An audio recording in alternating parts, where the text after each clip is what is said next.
Well, holy shit, it's that time again. Hello, hi, everyone. I'm Roma Known, and I play games and I talk about why I like these games that I play. That's, yeah, sentences. I know, it's weird, dude. Shit, yeah, we got ending A yesterday and we got some big ass revelations. Yeah, it's insane, dude. So we learned that the shades are actually what was called the gestalts, and we learned that what we thought was humanity is actually something called replicants, who were made as the shells for the gestalts. And then at a time when this disease that ravaged was over with, or I guess extinct, they would fuse back together. Well, fuck. Our main character thinks he's a human, and I think everyone thinks they're human. So, he goes on a murdering spree and kills all the shades, who we find out are the souls of humanity. So, awesome, dude. Yeah, amazing. Great story, man. And right now we're gonna restart the whole goddamn game. We're gonna play from Act 1 to get ending B. And ending B is, well, the route to ending B is very different, and it's gonna give us a lot of context uh, about what is going on here. So, yeah. No time like the present. Let us go. Hey, Worm! Welcome to the stream. How are you? Whenever I interacted with Kaine, I Yeah, was it's been a reminded while. of something from my past. Maybe my mind has been confusing her with my sister. Oh, I this thought whole we time. could play Act 1, but we can't. Anyway.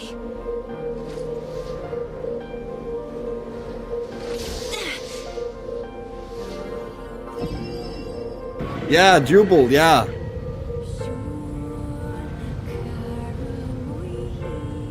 Jubal, nice, nice, nice. Yeah, it's been a goddamn while. No, I'm good. I'm very good, actually. I'm better than good. I'm amazing. The sound of rain filled the village. The steep cliffs that surrounded the area magnified sound. Oh wait, actually no. What am I doing? We need to play the other one. Yeah, shit. Emil, he's gone. He's dead. Well, now he's resurrected, I guess, because we are doing a new route. Wait, what the fuck am I doing? Do this. And then we need to open up the game again. Yeah, we unlock something called The Departed Mother's Diary, I think it was called. And we need to read through it.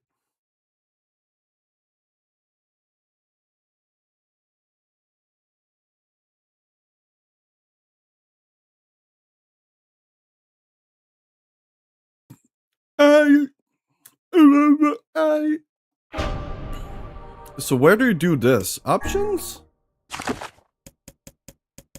Or did you do it from...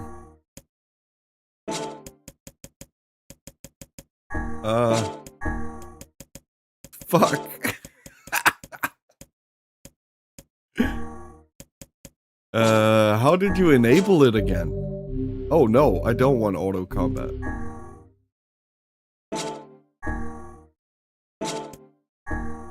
I guess we're good.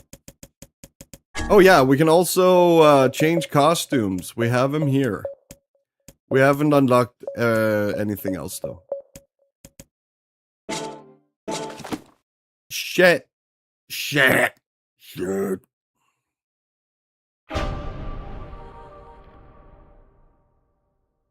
Okay, yeah, let's just start again.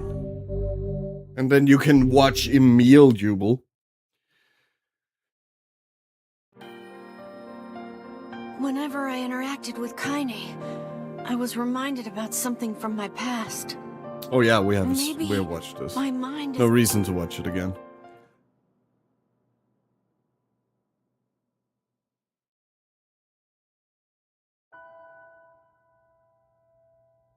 Ah, 1 second.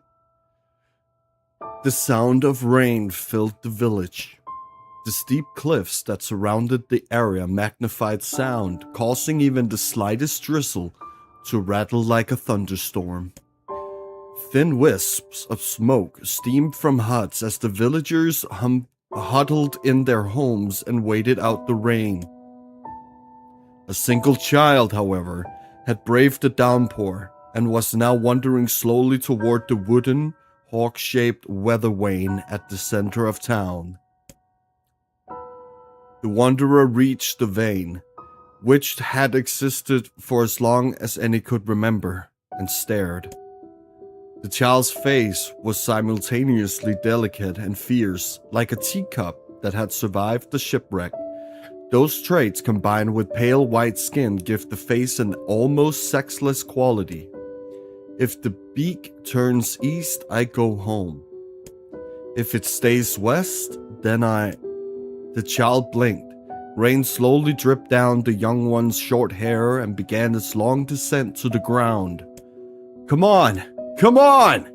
The child felt a slight breeze and watched as the vane slowly creaked to life. Spinning it this way and that for a moment, it finally settled with the beak pointing firmly toward the east. East? Really? Before the vein could move again, a jagged rock came spinning and tumbling through the air, striking home against the child's head. The force of the blow dropped the child to the ground as a hail of stones began to fall all around. Oh no, they found me! A heartbreaking smile crept across the child's face as the stones continued their assault. The rain, the sound of the multiple footsteps grew louder before a voice rang out. Yo-hoo, Kaine! The voice belonged to Demo, worst of all the bullies in the area. As Kaine struggled to stand, a final stone came skittering through the mud and bounced against her foot. Blood oozed from a cut above her eye and blurred her vision, but she could not make out the shapes of Demo and his usual gang of idiots. The boy seemed taken aback for a moment by Kaine's seemingly indifference to the blood dripping from her face, but quickly regained his bravado. What's up, freak? You like the rain? You like getting all wet? Or did you finally decide to run away from home? Though she knew it was futile, Kaine turned to leave. Before she could get more than a few steps, the other children scrambled to surround her, cruelty burning in their eyes. Kaine knew those who were not the only eyes on her. The tormentor's parents watched from the safety of their homes. She was attuned to the sensation. It was one she had experienced many times before. While some villagers simply turned a blind eye to the actions of their children, many encouraged it openly. In a society ruled by superstition and fear, Kaine was something to be hated, and if possible, destroyed. I didn't say you could leave, freak! Demo's words chewed at her like a worm through an apple. He can't bite, he can't hurt me, she lied to herself. Be strong, be brave, he can't hurt me, he can't hurt me, he can't hurt. Oh look, the little freak is gonna cry, what's wrong? Are you sad that everyone hates you and wants you dead? Kaine prayed for the rain to flood down and carry her away from a world that seemed to have no place for her. But if there were gods, they chose to ignore her. As Demo crept ever closer, the clouds began to thin and the rain slowed. Even the weather hates me. I'm useless. A failure. I wish Demo's rock had taken my head off. Kaine couldn't meet Demo's leering gaze. She lowered her eyes and stared at the muddy ground below. The bully moved forward until he was inches away. She could smell the scent of old meat on his breath. The boy grabbed Kaine's face with thick fingers and yanked it upwards. She tried to turn away, but he forced her gaze back and jammed his thumb against her eyelid to pry it open. Show me. No. Did you just say no? Demo grinned evilly. You don't say no to me. No one says no to me. Not even taking his attention from Kaine, he called to his cohorts. Come on, guys, let's give the freak what he deserves. As soon as Demo finished, kicks and blows began to rain down upon Kaine. Demo paused, still grinning, as Kaine curled into a ball and tried to make the pain stop. I don't get you, freak. What you acting like a girl for, huh? Everyone knows what you really are. Kaine ignored the question, choosing instead to stare at the weather vane. It continued to point east, as if supremely confident about the future it had chosen for her. Go home? Yeah, that's a funny joke for someone with dead parents and no home to go to. Freak! Chanted the children. Freak, freak, freak! Kaine closed her eyes and listened to the rain, waiting for the pain to start again. As the clutching hands of the village children closed around her, she bent her mind to the sound of the rain, letting it become her world entire. The rain fell, but the pain never came.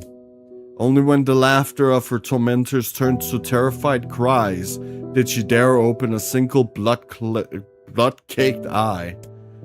Kaine was shocked to see Demo sprawled on the ground, holding his head and screaming in pain. She could see blood welling from spaces between his fat, twisted fingers. Oh my god, he's crying. He's actually crying.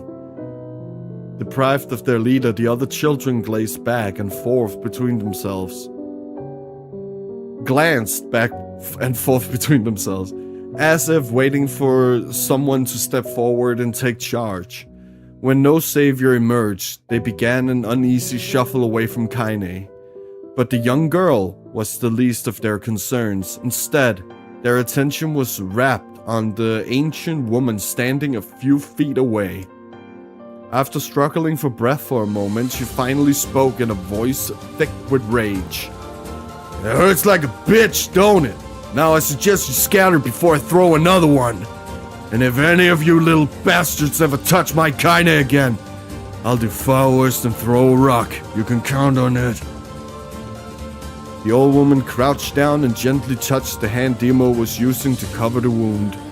Before he could think to protest, she ground her palm into the wound and twisted back and forth. "Ow!" he screamed, leaping to his feet. "Stop it! What are you doing?" "Quit whining! Ain't no one ever died from a scratch." "You hit me with a rock, you stupid bitch! Pick one! You think could kill me?" The old woman shrugged. "Death is the best cure for stupidity." Demo's face twisted with rage at her words, locking his eyes on Kaine. He took a step backward and spat on the ground.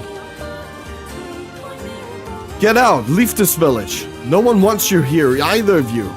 Seeing the old woman grab another stone, Demo and his companions turned tail and ran. As they fled, the old woman grabbed her side and barked out a single laugh. "Ha! Look at the fat boy go! Guess he's healthy enough to run from a fight." The woman's smile faded as she turned her attention to Kaine.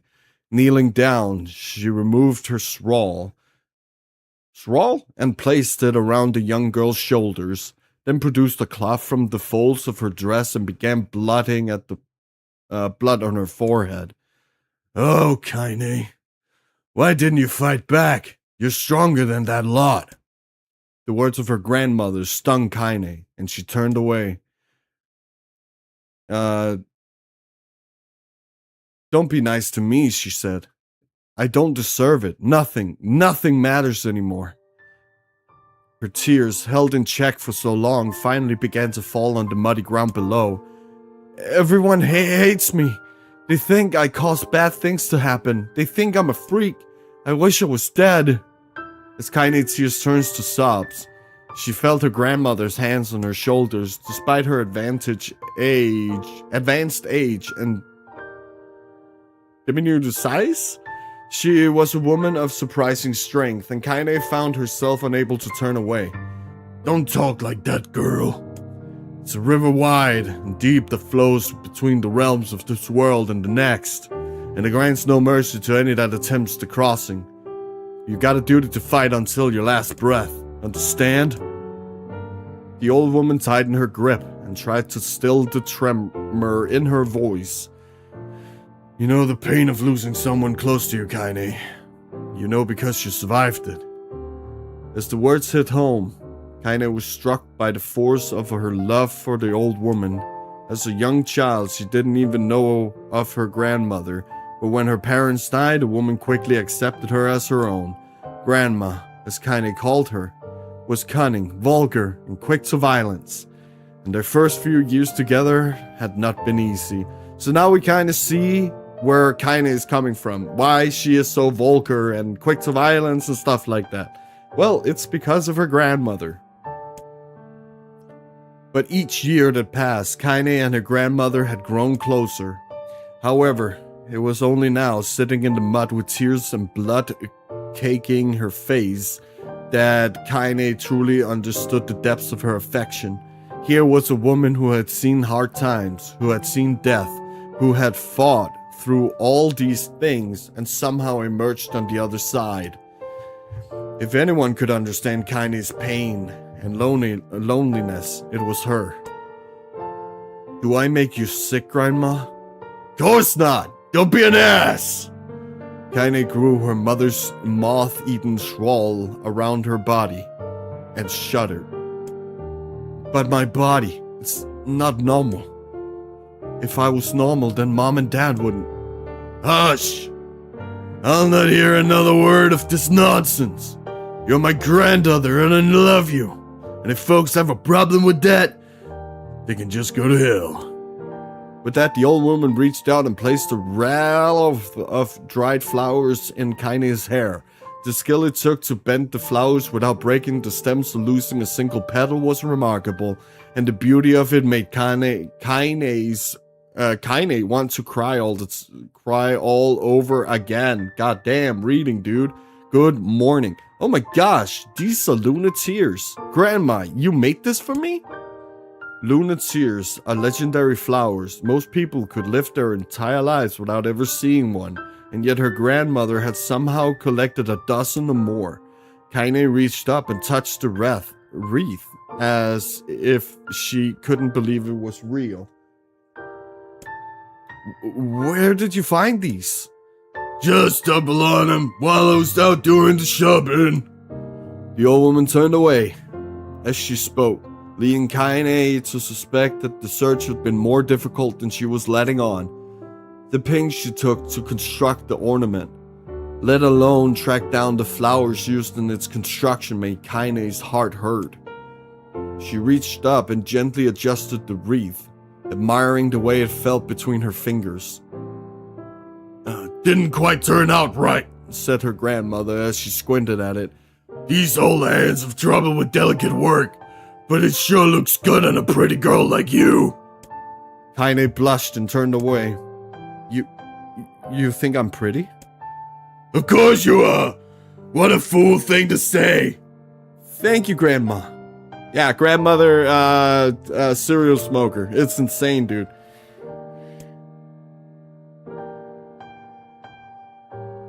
We're gonna be fine, you and me.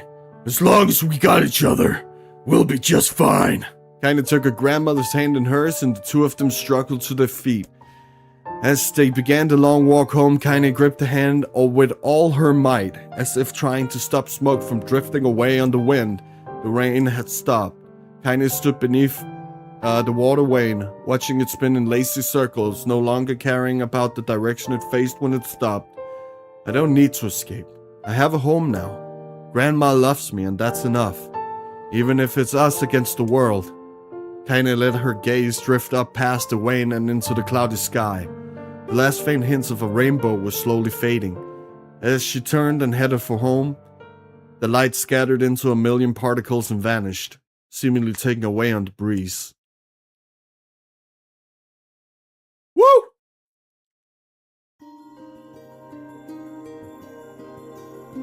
Fuck! More reading, goddamn! In the distance, Kaine heard the steady sounds of an axe striking wood. The noise had a purposeful quality to it, as if she was hearing a master woodsman go about his work. The firewood being produced, however, was as far from a work of art as could be. The pieces of every shape and size were being flung about a barren yard with wild abandon. Everyone trying to stack such wood would probably die of frustration before the job was through. Stupid piece of shit axe! Kaine's grandmother flailed away with the axe, filling the air with both splinters and wood, and words that would make the most hardened sailor blush. Grandma! That you, Kaine? Yelled the old woman, taking her eyes off the wood for a moment. Don't get too close, or it might take your goddamn foot off by mistake. She brought the axe down on a piece of wood, sending chips flying in every direction. One spun past Kaine close enough for her to hear the whistle, at which point she decided to step back. Once she'd scuttled to distance, she cupped her hands around her head, her mouth, and shouted, "Grandma! Do you need help? I can get you water or lunch or a new axe or something." The axe, poised to strike another wobbly blow, paused in midair. The old woman considered her grandma's offer for a moment and smiled. "Tell you what, since I'm doing such a piss-poor job of chopping, Tell you what, since I'm doing such a piss-poor job of chopping, why don't you come here and take over so I can get the water? Shades have been restless lately and I don't want you running into one of them bastards." Relinquishing the axe, her grandmother picked up a long pole with wooden buckets on either end. Oh, it's like Mulan, I guess. Gathering water was by far the most difficult of the two jobs, but Kaine knew better than to complain.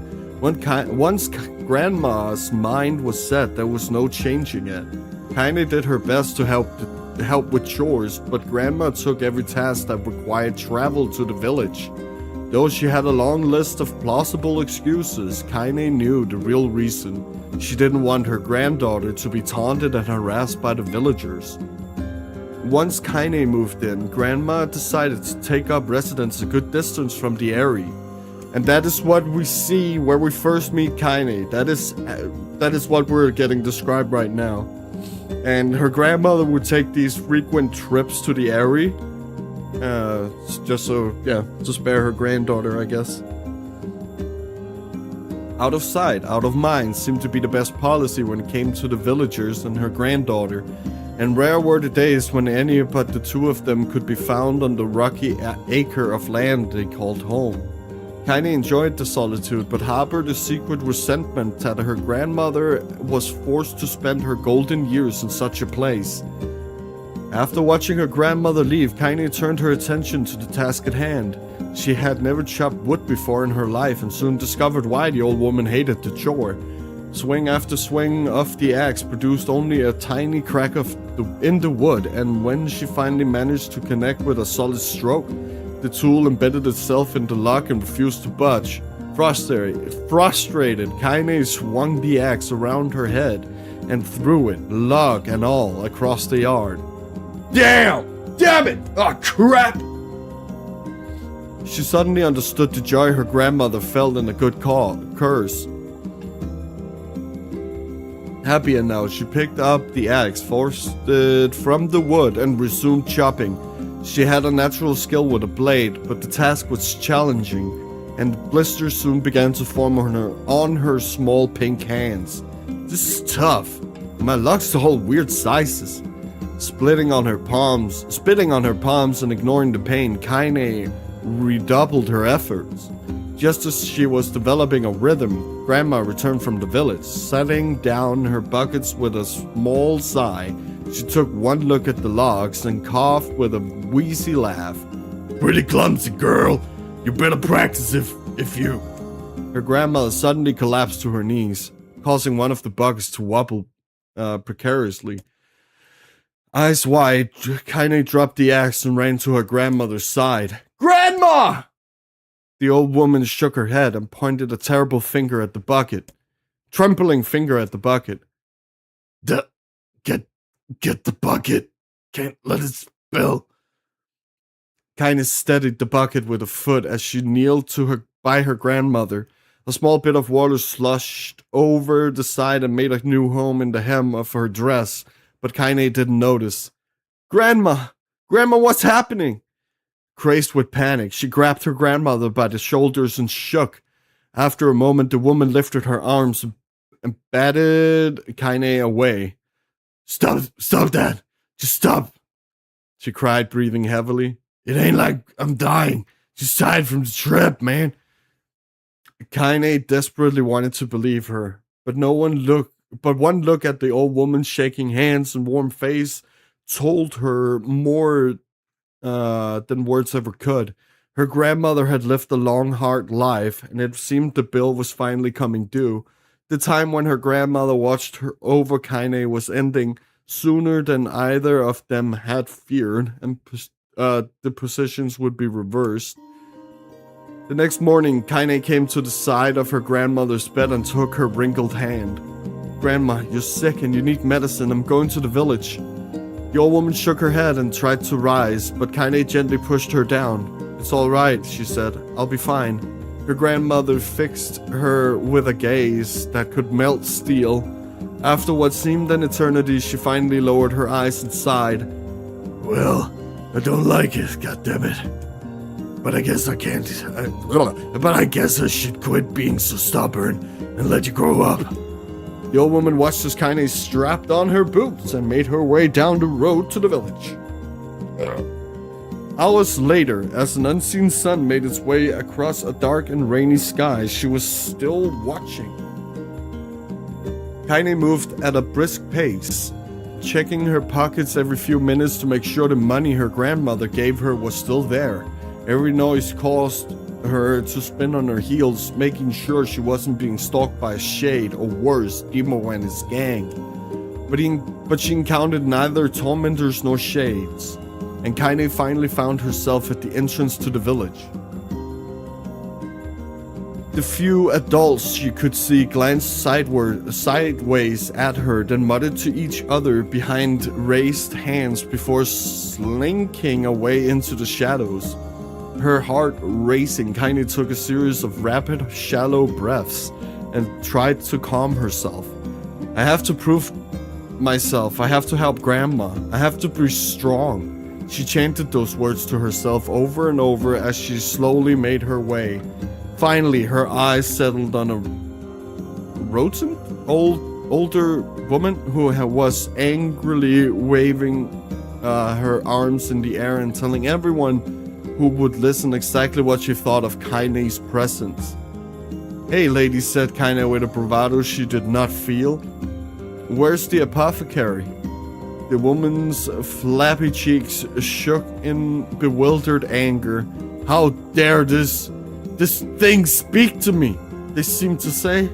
But Kaine saw that her eyes held a different emotion. Fear. "Yeah, we're both scared, lady. Trust me on this one." "Which way?" Kaine repeated. The woman pointed at a small building to her right before hitching up her dress and stumbling off in the other direction. Kaine cringed, expecting a stone to come flying from the assembled crowd, but none came. Her mind was filled with a strange sense of pride as she made her way to the apothecary, but the new emotion had little time to take root, for as soon as she opened the door, she noticed a familiar customer at the counter. It was Demo. He'd clearly been sent here on some kind of family errand because his gang of followers were nowhere to be found. "Oh my," he sputtered. "I mean, what are you doing here, freak?" The insult was delivered without force, and Kaine happily ignored it. Stretching on tiptoes to see over the counter, she asked the shopkeeper for the medication. "Ha!" barked Demo. "Get up it! Go to hell, Demo!" The boy's eyes grew so wide they seemed ready to fall out of his head, but before he could let fly a comeback or worse, a punch, the apothecary told them to knock it off before he knocked them out of the store. Demo slunk out of the shop, cursing Kaine under his breath.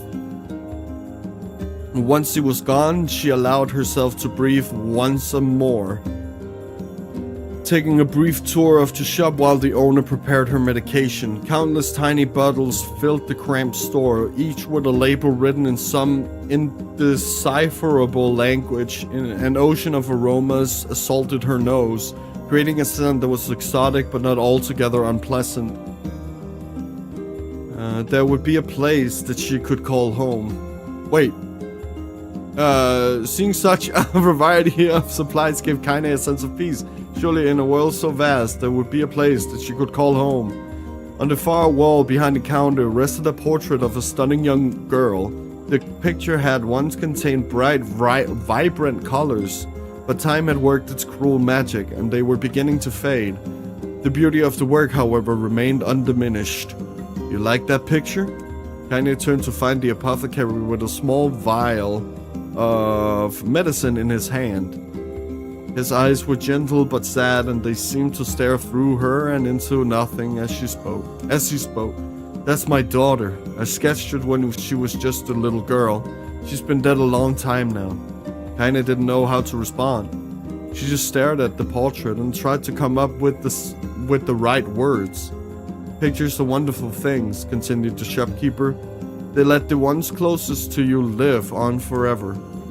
He shook his head slightly, then looked down at Kinda and smiled. Handing her the medicine, he reached into his sizable green apron and produced a handful of old wax crayons. You should have these. There's no one left that I wish to draw. Kinda took an instinctive step back, causing the shopkeeper's face to darken. Yes, I've heard the rumors about you, he said. It's a small village and word travels quickly. Between you and me, I'm not sure which of them to believe, but I also don't think they matter much. I know your grandmother, Kali, and I think the way she was driven out of this town is just deplorable. Grandma's name is Kali? Thought Kaine suddenly. She was still mulling this new fact over in her mind as she reached out and gently took the crayons from the apothecary's hands. Your grandmother is an old friend of mine, he said as Kaine scooted away yet again, and I owe her much. I wager she would like it if you drew a picture of her. Yes, I think she would like that very much. Kaine murmured a quiet agreement, but inside her heart was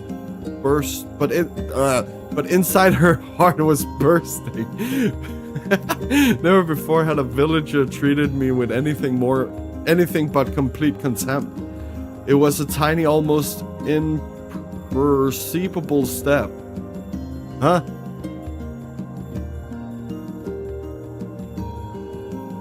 Imperceptible. There you go. But it was a step nonetheless, and with enough tiny steps, she might one day discover the rest of the world. I just want to say I'm not American, I'm not English. English is not my first language. I'm trying my best here. I'm sorry. It's been a while since I've read like walls of texts. But we're practicing, we're getting better. When Kaine returned home, she found her grandmother asleep on her bed. Her feet were blackened and raw, even bleeding a bit in places, leading Kaine to think that she had been pacing around the room until exhaustion finally caught up with her. She placed the medicine by her grandmother's pillow and turned to leave, but found the old woman's hand clasped around her arm. Back already, are you? Asked her grandmother with a yawn. Come here, let me have a look at you. Grandma sat up and examined Kaine from head to toe. Finally satisfied that nothing terrible had befallen her grandchild, she leaned back and allowed herself to relax. Well, how was it? Those bastards give you any trouble? It was kind of fun, said Kaine with a small smile. No, seriously, it was. Fun, eh? Asked her grandmother in a voice which implied she believed anything but. So anytime you need to run an errand, just let me know. As she spoke, Kaine removed the crayons from her pocket. After a brief explanation of their source, she informed her grandmother that she was going to sketch her portrait. A portrait of me? Ridiculous. No one wants to stare at a wrinkled old crone. But Grandma, it'll make you live forever. Horse shit, said her grandmother, throwing back the sheet from her bed. Living forever would just piss me off. Now put those crayons away and help with dinner. But Kaine would not relent, and in the end, Grandma found herself leaning against the wall of their house as if posing for a master artist. Kaine took up the crayons, eyed her subject carefully, and set to work. Just as her grandmother was about to nod off, Kaine finished the piece. After staring at it for a bit, she released it from her grip and let it slowly drift to the floor. It's terrible. It doesn't look like you at all. I'm sorry, Grandma. I thought these crayons would, make drawing easier or something. The old woman's eyes narrowed at her granddaughter's disappointment. Let me be the judge of that, she said, ignoring the pain in her back and reaching for the paper. The sketch could have been a person's face. It could also have been a boulder, a lump of clay, or an incredibly misshapen loaf of bread, all rendered in a chaotic array of colors. The old woman stared at the picture for a long time, then slowly wheezed out a laugh. Oh, Kaine, she said between laughter. You truly are my blood. You're as clumsy as me and I love it. But... Hush now. I won't hear any more bull about how ugly you think it is. It came from the heart, and I'll treasure it always. True to her word, the old woman gave the picture a place of honor above the kitchen table. In the days that followed, Kaine would often catch her staring at the portrait with a strange smile on her face, an action she interpreted as silent, mocking laughter. A week later, Kaine could stand it no more and asked her grandmother to take the artwork down. Hush, said the old woman. I'll take this down when they roll me in my shroud. She pondered this a bit, then turned to Kaine. She pondered this a bit and turned to Kaine and dropped to one knee. Listen to me, girl. Seeing this picture makes me happy in a way I've never felt before, and it makes me want to go on, so that someday you can feel the same happiness. It was at that moment. It was a moment that burned itself in Kaine's memory, a perfect blend of pride and love and joy that came together to form a lifelong remembrance. God damn it, words spoken. She swore to never forget this moment, to never forget the old woman who had made her place in the world possible. Time moves on, people and memories move in and out of a life like ghosts passing through a hall. But this moment will be different, Kaine swore, because I will remember it forever. Forever. More! Oh, shit! 1 sec.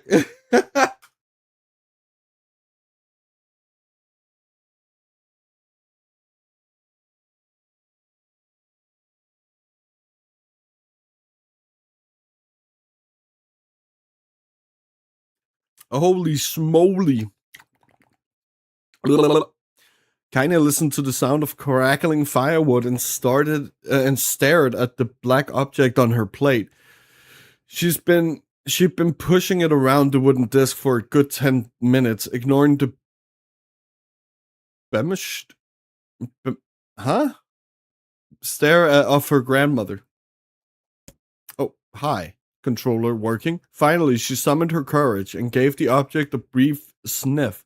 A sharp, bitter scent flew up her nostrils and made its home there, causing her face to twist with disgust. Grandma, I can't believe you want me to eat a bug.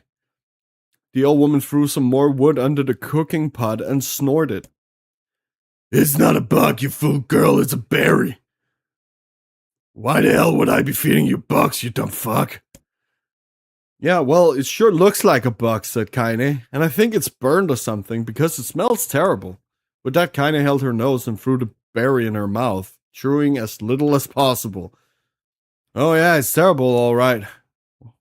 Why, you little brat, laughed the old woman. Look at the sass on you. You've been spending too much time with me, and that's a fact. 5 years had passed since the moment when Kaine's grandmother saved her from the bullies. As is often the way with two stubborn people, their relationship had grown in fits and starts, but moved forward all the same. Meals that used to be somber affairs were now filled with laughter and hurled abuse in equal measure. Kaine could not remember a time when she had been happier. As the years went by, Kaine started to shoulder more and more of the daily responsibilities. Her grandmother's legs grew weaker by the day, and she could no longer do many of the chores she used to take for granted. And so this morning found Kaine lacing up her work boots with a breakfast of burnt berry rolling through her belly. Oh. Where are you going today? Asked Grandma suddenly. Kaine looked up, surprised. The old woman rarely asked for specifics anymore. Well, I was gonna check out the kelma trees and see if they were ripe, and I thought we could make some jam or something. Oh, and I'm going to pick up some flagstones. So I need to take the wheelbarrow. Flagstones, what in hell for?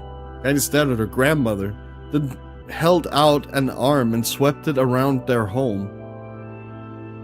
Constructed mostly of cloth, rope, and rubble, the old place sagged like a boxer in the final round. Grandma, a dying cat could chew through this house. I'm going to build a stone wall so we have some protection. The old woman laughed, exposing her toothless grin to the world. Goddamn girl. If a bunch of thieves wants to ransack this old place, let them come. I got nothing worth stealing anyway. I'm not worried about thieves. I'm worried about shades. People saw one west of the village yesterday. The old woman tilted her head and stared at her granddaughter. Well, shoot. I don't know why you have to do it today. We can worry about it some other... Grandma, no! If I don't go to the kelma trees, we won't eat tonight. You know that. A confused expression passed across the old woman's face, and for a moment she was a small child lost at a carnival. Yes, she said after a bit. Yes, of course you're right. I'm sorry, Kaine. Lately it seems my mind is... She didn't finish the thought, instead walking over to her nightstand and gently taking the wreath of lunatears from the drawer. The flower's petals had aged to a brilliant whiteness, and Kaine thought it was more beautiful now than the day she first received it. You're gonna be a true woman soon, Grandma said as she placed the flowers in the girl's hair. So that means less chatter about shades and building defensive walls, and more talk about how beautiful you've become. Annoyed, Kaine reached up to remove the garland, but the look on her grandmother's face stopped her hand. You're a beautiful thing, said the old woman. And there ain't another like you in the world. I'm very proud of you. Okay, Grandma, that's enough goddamn complaints for one day. Such a mouth on you. Where did that come from? Gee, I wonder. I'll teach you to sass me, girl, yelled Grandma. Suddenly, she lurched forward and grabbed Kaine by the ears, pulling her around the room with a crazed grin on her face. Grandma, yelled Kaine in a quaking voice. Grandma, stop it! What the hell? The old woman stared at her and blinked, then slowly held her wrinkled hands out as if it was the first time she had ever seen them. Oh, I don't know what happened there. I'm sorry, girl. Sometimes my mind just... Kaine thought the look on her grandmother's face was the most heartbreaking thing she had ever seen. Listen, she began, maybe I should stay home after all. No, I won't have you stay here to help keep an eye on an old codger like me. You go get your fruit and your wall and whatnot, I'll be fine. And then you come back, I'll have a nice grasshopper dinner waiting for you. Kaine rolled her eyes, then kissed her grandmother on the forehead and made ready to depart, trying desperately to ignore the worry that was gnawing at the walls of her heart. Kaine could feel the old woman's eyes watching her as she moved down the path. Don't turn around, she told herself, but in the end the temptation was too great. She spun on her heel for one final look and saw a small bent woman standing in front of a ramshackle hut with a sad expression on her face. Gods, she looks so old now. It's like the wind could reach down and just carry her away. Kaine worried about her grandmother all day, causing her work to suffer. What little fruit she could collect was tossed carelessly into the wheelbarrow, and she only found a couple of stones before losing interest in the project.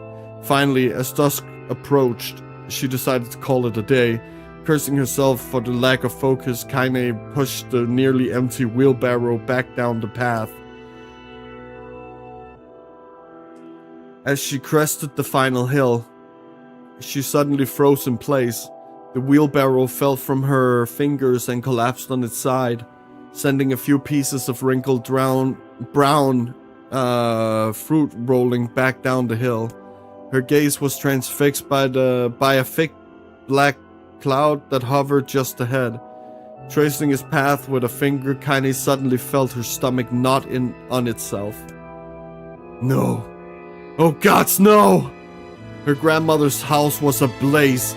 The flames licking up as if trying to touch the sky itself. Grandma! Grandma! Kaine ran then, faster than she had ever moved in her life. Once she tripped on a stone and went sprawling into the rocky ground, but she leapt to her feet and continued running, unmindful of the blood that spilled from her wounded hands and knees. As she got closer and closer, Kaine's mind began to race in time with her footfalls. It's too dark. It's too dark, not just fire. Can't be fire. Too much smoke. Gotta save her. Gotta save her. She burst into the front yard and came to a sudden halt. Her worst suspicions confirmed. The smoke from the fire was mingling with the thick, inky blackness of an enormous shade. The massive creature supported itself on 3 twisted feet and achieved balance through a means of a large armored tail. Scales, horns, and claws sprouted from its body in a random, chaotic pattern, giving it the appearance of a lizard designed by some insane god. Seeing Kaine, it let out a roar and flicked its tail, sending small whirlwinds spinning around the yard. For a moment, the creature retreated into a shimmering, inky blackness, as if her mind was unable to comprehend that such a thing could actually exist. But then the smell hit her, a blend of rotted meat and its excrement. The horror became real once more. The creature bellowed again, and this time Kaine responded with a scream of her own. "Alright, you bastards," she thought as her scream echoed off the high hills around them. "It's you and me, let's go!" The shade eyed Kaine with bemused interest. And then it began looking from her to the house and back again, as it urged her to look at the destruction it had so gleefully wrought. With dread building in her heart, Kaine glanced toward the house. Through the smoke and flames, she spotted a small figure struggling to escape the ruins. "Grandma!" At the sound of her voice, the old woman began waving frantically. "She's alive," thought Kaine. "Alive!" Kaine's legs sprang to life as she raced across the yard toward the flaming wreckage of the house. Before she could advance more than a few steps, the shape opened its mouth and let out a roar powerful enough to uproot trees and send them flying. The blast sent Kaine tumbling through the air before smashing her against the rocky earth. Stars danced in front of her eyes as she tried to remember how her legs worked. "Get up! Get up! Get up, get up, get up now!" As Kaine struggled to her feet, the shade stumped toward the house and pinned her grandmother to the ground with the tip of a claw. The old woman struggled to move the claw from her stomach, but she might well have been pushing a mountain. She coughed briefly, sending a small spray of blood into the air, then collapsed to the ground, her energy spent. Kaine lurched to her feet only to fall back to the ground with a gasp. Her ankles were on fire. One or both of them were surely broken. Ignoring the pain that screamed through her body, she began dragging herself across the ground, leaving a drunken trail of dust and blood in her wake. "Grandma, hold on. Just a little longer." Her grandmother's face was turning blue, her eyes rolling back until only the whites were exposed. Kaine pulled herself across the ground with maddening slowness. Whoa, do you Danish much? Slowness. The distance seeming to increase with every second had passed. The shade glanced between the two women and flicked out its tongue, its giant mouth turning up at the corners. Short, panting breaths belched from somewhere deep inside its core. Bastard, laughing at us. She had no idea fuck me, dude. She had no idea how much such a mindless creature could experience emotion, but there could be no doubt the shade was taking joy in their suffering. Yeah, I see your plan. The shade moved its claws slightly, allowing Grandma to breathe again. It was clearly keeping her alive, only to snuff out her life when Kaine was close enough to touch her. I'm gonna kill this bastard. Summoning all her strength, Kaine rose to her feet. There was a sickening snap from her right ankle as the foot twisted backward, but she forced it from her mind and began to hobble toward the monster. Pulling a small knife from the pouch at her waist, she leapt on the foot that pinned her grandmother and plunged the weapon deep. Give her back! She screamed. Give her back to me! It was like stabbing a rock. After a few swipes, the knife broke at the hilt with a dull snap. The shade panted laughter again, then raised its tail and sent it rushing through the air toward the young girl that was lashed to its foot. Kaine never had a chance. The tail struck her square in the chest and sent her crashing into the burning wreckage of the home. As she lay on the ground with blood pouring from multiple wounds, a small, weak voice spoke up. Kaine. Kaine's vision blurred, but she forced herself to focus on the sound. Finally, her eyes cleared enough for her to make out her grandmother's hands reaching out to her through the smoke. Grandma? Kaine, you gotta run. You can't best this one. Kaine grabbed the hands and held on with all her strength. Grandma, come on, we have to go. The old woman coughed loudly. One of her hands, slick with blood, slipped from Kaine's grasp and thumped to the ground below. Grandma, no! No! I said run, damn it! You have to live! You have to get through! The thought would stay forever unfinished. Before she could say another word, the shade's clawed foot descended, smashing through the remains of the roof and down upon the shattered figure of the old woman. Blood oozed from gaps in the creature's toes as the terrible putrid smell assaulted Kaine's nose once again. She stared at the foot, dumbfounded, convinced that what she was seeing could not possibly be real. When the creature finally lifted its appendage, all that remained underneath was a twisted, unrecognizable mass of rubble and red. Her grandmother was gone. Kaine blinked, trying to feel the hands with which had been in hers just a moment before. For a fleeting instant, she could remember the warmth of that embrace, the trembling of the fingers, but then the sensation drifted away on the breeze and was gone. Memories flashed through Kaine's mind, one after the other, faster and faster, until they became a meaningless jangle of noise. Kaine screamed then, a thunderous sound that echoed off the cliffs and seemed to roll away forever. The shade eased forward. Black ichor pouring from its mouth and dissolving into smoke on the ground below.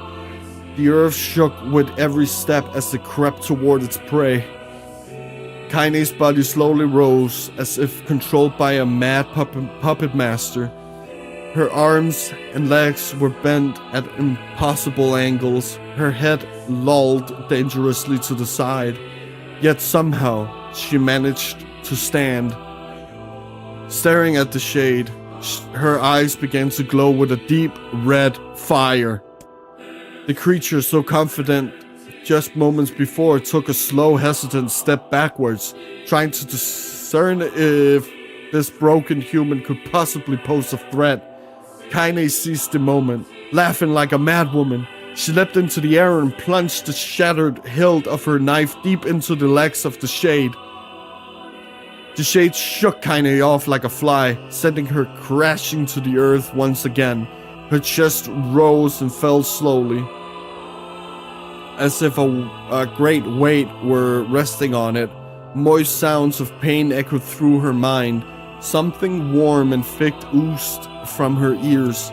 Is that blood? I think it is. I think I'm bleeding to death. No, can't die. Grandma told me to live. Deep inside Kaine's mind, something finally broke. The sound, the pain, the smoke, and the flames. All of it faded away until all that remained was a single incantation repeated over and over again. Die, die, die! Die, die, die, die, die, die, die! Yeah, we get it. As the spark that was Kaine slowly began to flicker and die, she felt her desire to kill and her desire to live blended into one. The distance between heartbeats grew longer and longer and longer. Oh, baby, we're done! Woo! No more reading.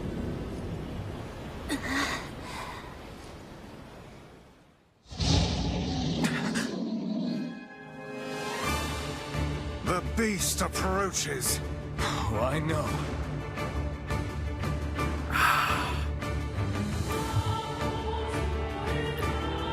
And welcome all you beautiful people. Welcome to the stream.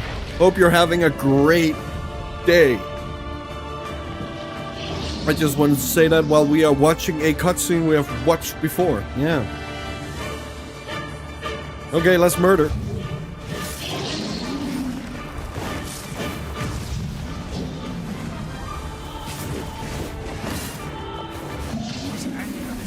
Must have.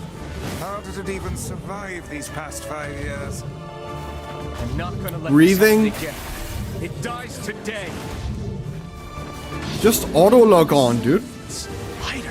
It's not the blade, but the skill of the user. Strike it down.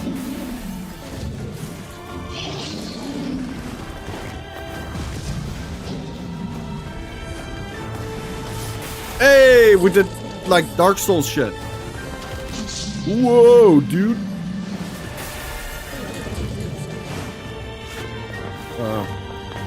Hi. Yeah, thank you.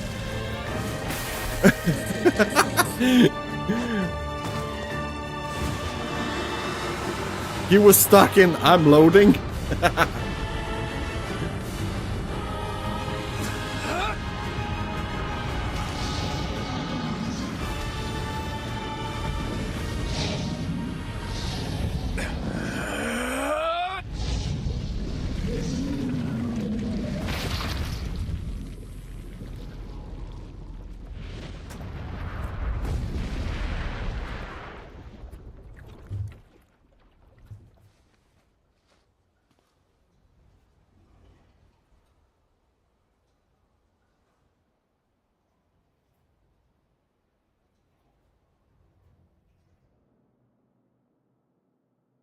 No!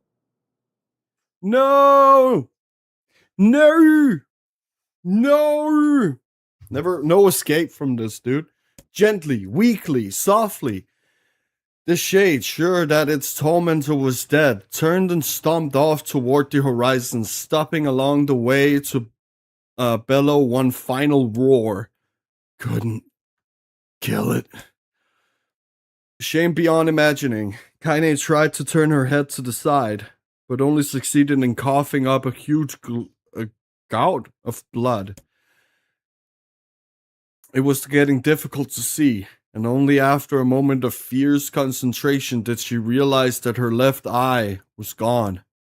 Laughing to herself, she turned her remaining eye to the ruins of her home and noticed a racked stump of arm resting a few feet away. "Ah, that's mine," she thought with a mad giggle. "This is gonna make clapping a real bitch." "Ha!" cried a sudden voice from the depths of her mind. "Finally gonna die, are ya? Well, you had it coming." "Go to hell, Demo," she thought at the unseen assailant. "Go to hell before I pluck out your eyes and feed them to a dog." The voice of her childhood terror evaporated into smoke, only to be replaced by another, more recent voice. "Hold still," said the apothecary, materializing from the ruins like a ghost. "I want to draw you. That way you can live forever." "No, stop! Don't want to live forever. Want to die right here." "I see," he said quietly. "Well, if that's what you want." The spectral shopkeeper fluttered in and out of existence for a moment, then produced a piece of paper and sketched quickly. After a few seconds, he turned the page to Kaine and smiled. "Since you rejected my offer, I decided to draw someone else." It was a picture of her grandmother, real as life. Kaine opened her mouth to thank the man, but stopped as the picture began to blacken in the middle. Before she could say anything, dozens of multi-legged insects began to swarm across the image, tearing at it with sharpened pincers. "Stop! No! Don't hurt that picture!" Kaine reached out with her remaining arm and waved futilely. I don't know how to say that. Futilely at the air. To her surprise, the insects fell off the picture and to the ground below, where they vanished into tiny black tendrils of smoke. Relieved, Kaine turned her good eye back to the picture, only to open her mouth in a silent scream. The sketch now showed her grandmother as she truly was, a smashed, unrecognizable lump of nothing. The apothecary smiled, then broke into a jolly dance. "See that?" he cried as he danced his jig. "It's perfect now. She looks just like you. Ha-cha-cha-cha. I look like that? Oh God.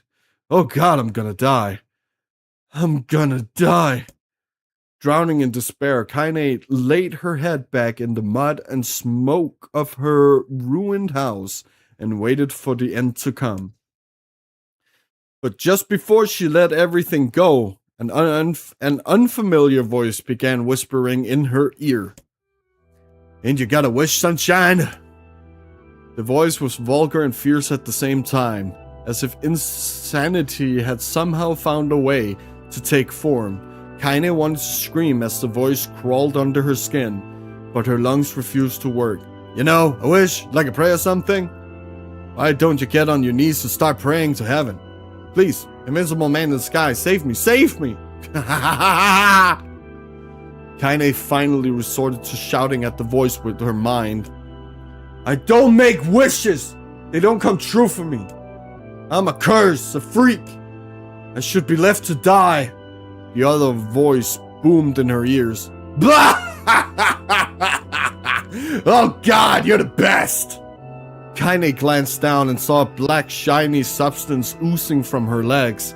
She turned to brush it away, but her remaining arm would no longer respond. The substance slowly crept around her feet and then began moving up toward the rest of her body. Is this death? Is this what it's like? Or is my mind just losing itself? She could feel the slime oozing upward, feel the hot smearing pain it left in its wake. Whatever else might be happening, she was still alive, and this was real. "Come on," the voice said. "Let it go! Let it go!"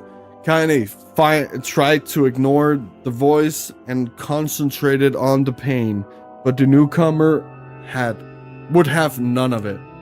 "Don't ignore me, sunshine! You're ready to give up, ready to die, so why not let me have it?" "Have what?" "Your body! Come on, give it to me! Give it to me! I want to stand on the ground, feel the rain, taste the wind. The voice paused, as if licking its lisps. When it resumed, it was filled with mad, unabated joy. And I want to take your hands and see them and use them to choke the goddamn life out of people. I want to tear out their throats and bathe in the blood just like before. In response, Kaine shifted her head and vomited like this. The warmth of it crept down her front and mingled with the pain of the encroaching black ooze. Are you a shade? Yeah, maybe one of it. The slime reached her face, crept up past her nose, and slowly oozed into the socket of her missing eye. The moment it touched her brain, Kaine was struck by the most powerful sensation she'd ever felt in her life. It was ecstasy. She wanted to scream with delight, but all she could manage was a small whispered moan. "Feels good, don't it?" asked the voice with a chuckle.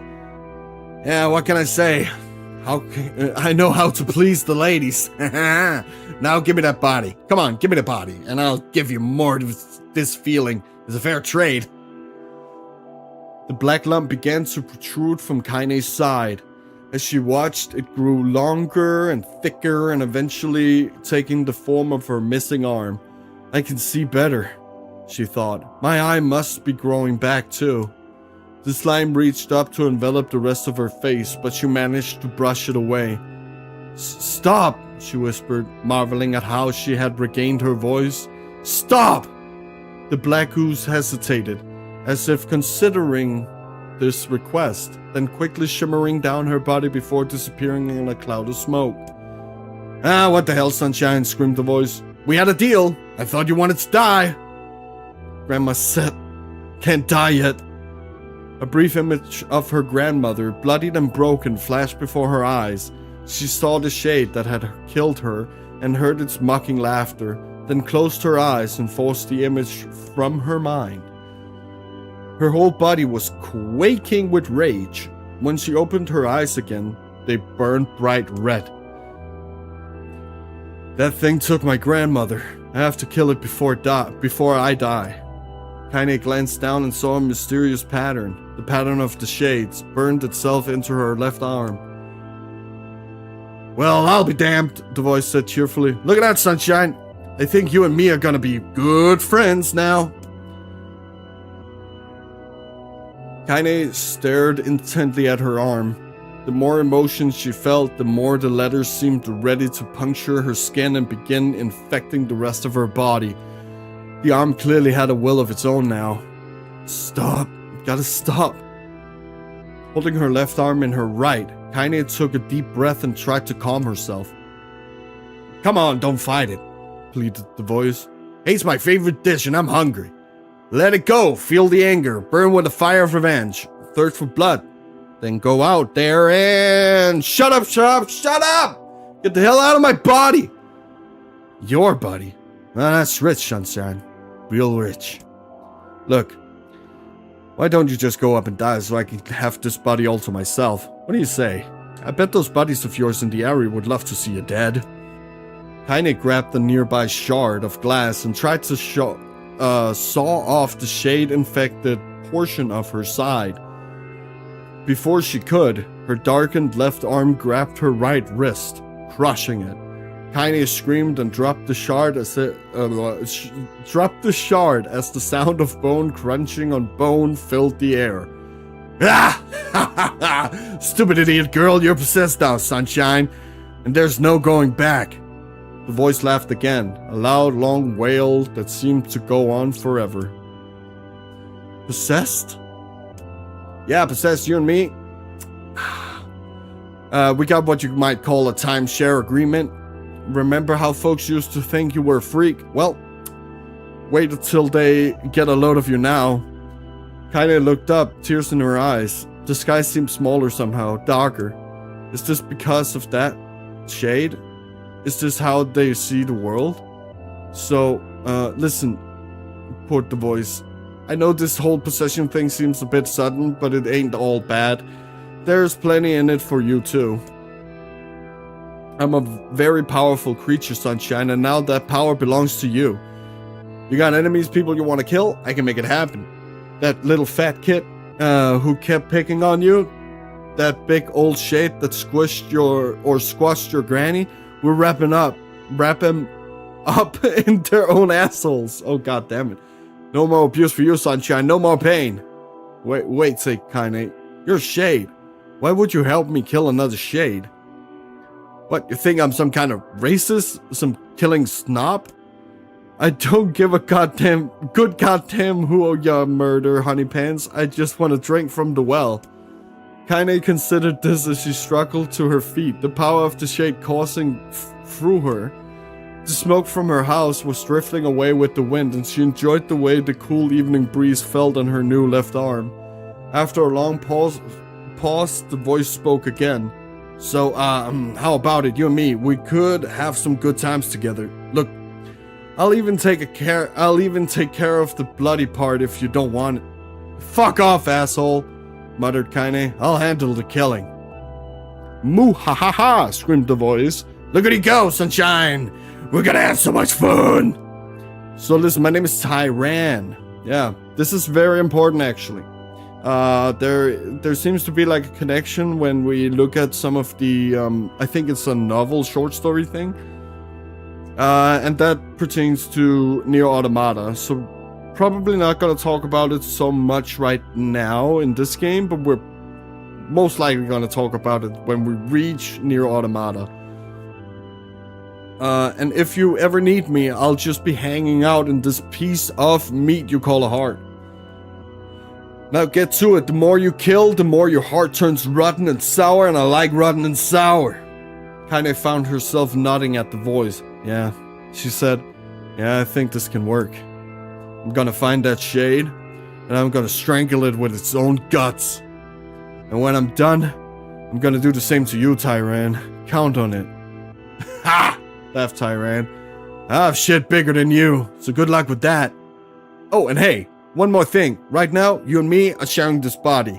But if you ever run out of hate, if you ever, go soft, then I'm gonna take over everything. So keep on killing, Sunshine, and watch your back. And this might also be why in ending A, that Kaine splits from the group. Because if Kaine turns soft, it's gonna consume her.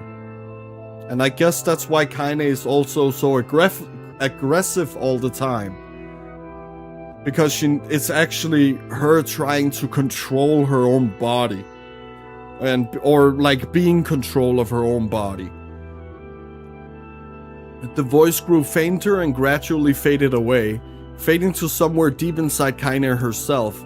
Kaine waited until she was sure the voice was gone, then waved her new left arm around a few times. It feels perfectly normal, she thought. It feels like mine. Desperately, she began poking and prodding at the new limb, determined to find something wrong with it. She didn't want it to feel normal. That would mean the creature inside her had already won. I am not a shade. I am Kaine. Repeating this mantra in her mind, she slowly began digging through the rubble of her house, being careful to ignore a certain red-stained spot in the corner. Finally, after what seemed like an eternity of heartbreaking work, she found what she was looking for. It was the wreath of lunar tears. Though it had been through hell and back, the garland's petals were as bright as ever. Kaine started to place it in her hair, then slowly lowered the wreath and stared at it. I'm sorry, Grandma, I'm so sorry. But I don't deserve to wear this anymore. I'm possessed, corrupted, a freak. And this time, I don't think there's any going back. Holding the flowers to her heart, Kaine fell to the ground and sobbed. As night gradually lightened to dawn and the people of the area rose to their daily lives, she remained in that position, as if tears could somehow wash away the horror that now infected her world. Alive. Stay alive. Stay alive. Grandma. grandmother! Kaine, you gotta live! You gotta come back to us!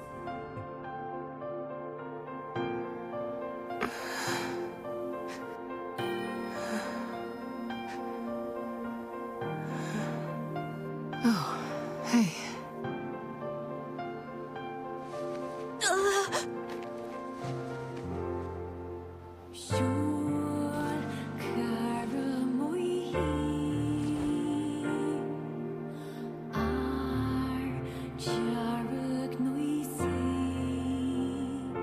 Emil, you were the one calling me, weren't you? You still recognize me? Of course. I knew you right away. Thank you, Kaine. Welcome back, Kaine. Wow, you grew up. So, how long has it been? 5 years.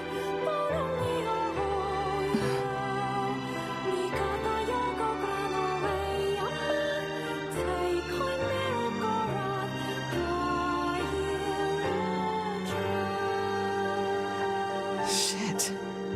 That's a long time. Any luck with Yona? We are still no closer to finding her. We need a way to locate the Shadow Lord. By the way, this is for you. Is that a lunar tear? It is indeed. It's not as good as your grandmother's, but I tried. No, it's great. Thank you.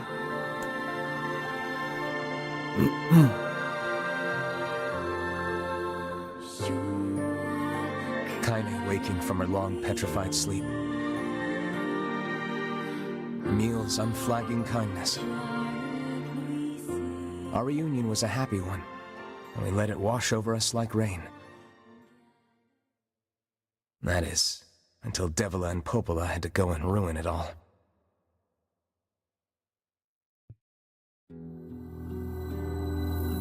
Are you kidding me? You can't be serious! Please try to understand. People are tired and scared, and I'm sorry.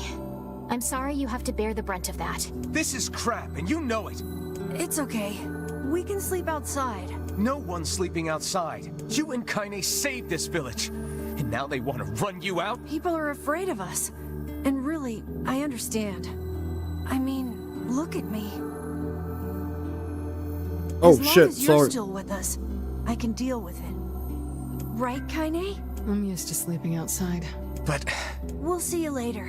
Sorry about this.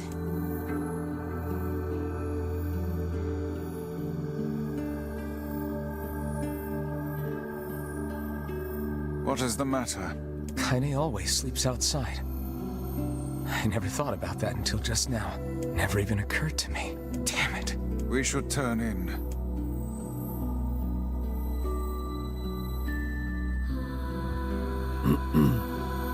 I didn't get much sleep that night. For the first time in my life, I hated Devila.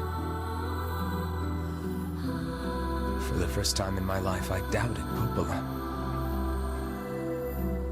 But those feelings are pointless in the end. They said and did what they did for the sake of the village. To protect it from the horror of the Shades.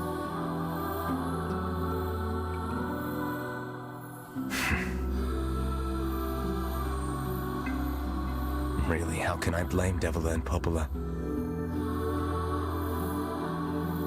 In the end, I'm just as bad. Indeed.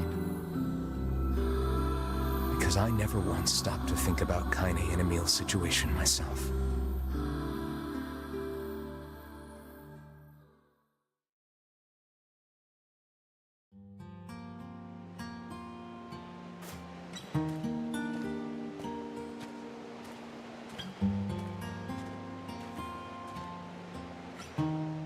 I should apologize to Kaine and Emil, but what good would that even do? I got a fire going, Kaine. Wait, is that? Campfires are weird. I'm so happy to get to talk to you again, Kaine. Yeah, so now we're gonna get expanded scenes, and as you could see from the start and also the end of yesterday's stream, we're gonna see things from Kaine's perspective now, which is very fucking amazing. So be ready for this. Oh my god. Yeah, me too. I tried everything I could think of to save you, you know. I polished you with a special cloth. I poured warm water over you. Wait, you poured water on me? Yeah, but it didn't really do much except make you all shiny. Hey, Emil. Thanks for saving me. I guess you noticed how I look different now. I'm sorry, Emil. I'm sorry for all of it. Well, I mean, this new form isn't all bad, you know? At least I can look at you when we talk, right? Yeah, that is a pretty good trade-off. Hey, so why don't you tell me something about yourself? I'm not very interesting. Sorry. Come on, I just want to know you better. Please? Fine. This all happened when I was a kid. Before the whole shade possession thing. My body is different. And when the villagers found out about it, they started treating me like a freak. But one person, my grandmother, accepted me just as I was, no matter how bad things got. She gave me the strength to keep going. She's really special to you, huh? Yeah. Oh, hey! That gives me an idea. Since we cured your petrification, we should start looking for a way to cure your possession in my body. I know we can do it if we all work together. Heck, it'll probably be super easy. Probably Let me guess. not. Warm water. Okay, can we just forget I told you about that?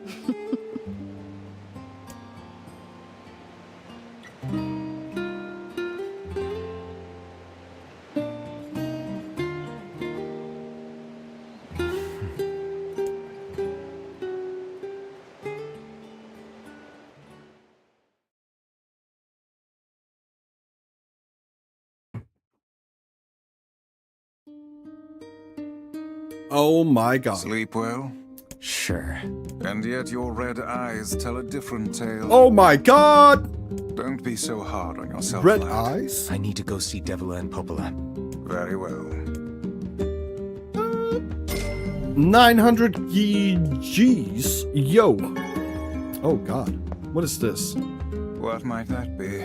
It's Mom's diary. I have not heard you speak much about your mother. Yeah. She got the black scrawl and died when I was little. My apologies for bringing it up. It's all right. I can barely remember her face anymore. This is the only thing I have left of her. Oh shit. Reading it helps remind me of when we were still a family. I see. But the final entries get a little strange. Ah. In what way? Yeah. Well, here, take a look. Check a look. Oh, saving. Oh god, no. Shit. Say there. Can you not hear me? Oh shit. It's the 15 nightmares we're not gonna do yet. Why are you But- standing about like a slack-jawed ninny? Sorry. Felt like I was dreaming or something. Sleeping on one's feet is quite the talent indeed. Come now. There's the door.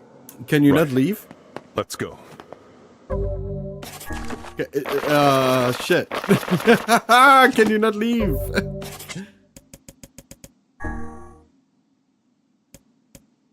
No, it's gonna get me back to this fucking thing. Oh well. Oh shit. Oh nice. You can just go this way.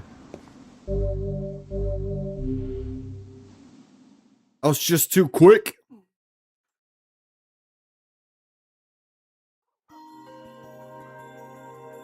My word. Something wrong? I feel as if I've just awoken from a most unpleasant dream. I know what you mean.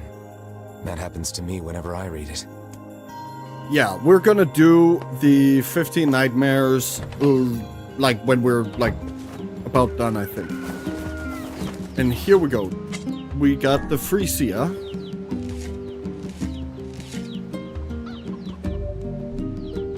And now we can turn in that quest, which I don't think we have yet. Yeah, exactly.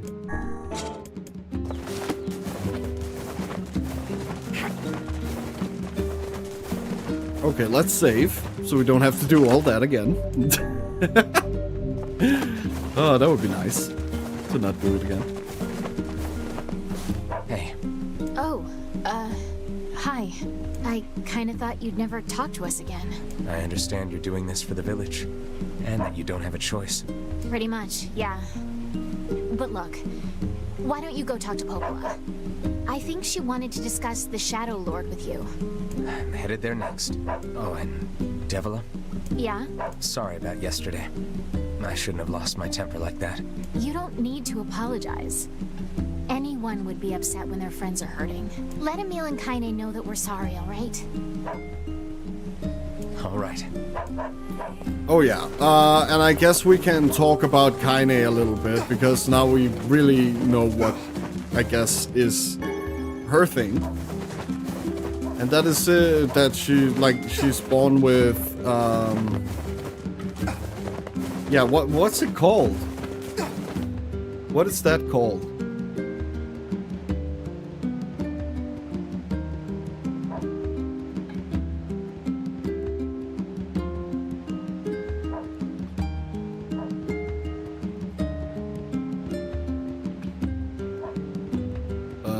Shit. Yeah. She is, I guess, intersex, as she was, yeah. And that is why the villagers see her as different. So yeah, she can do both.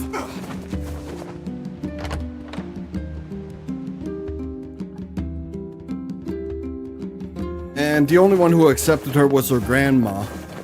As we saw, she was quickly discriminated against because of her differences. Popola? Oh, hello. Look, I want to apologize for Stop. You didn't do anything wrong. Yeah, but neither did you. You're just trying to protect the villagers. And I jumped down your throat for it. It's very kind of you to say so. Regardless, please don't let it trouble you. Ahem. I believe there was something you wished to discuss with us. Oh, right. Yes, about that. You know about the lost shrine, right? The temple where I was first discovered. That's it.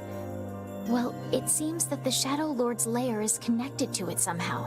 Oh, it was right under our pages the whole time. But the bridge that leads there is unusable. So, take a boat.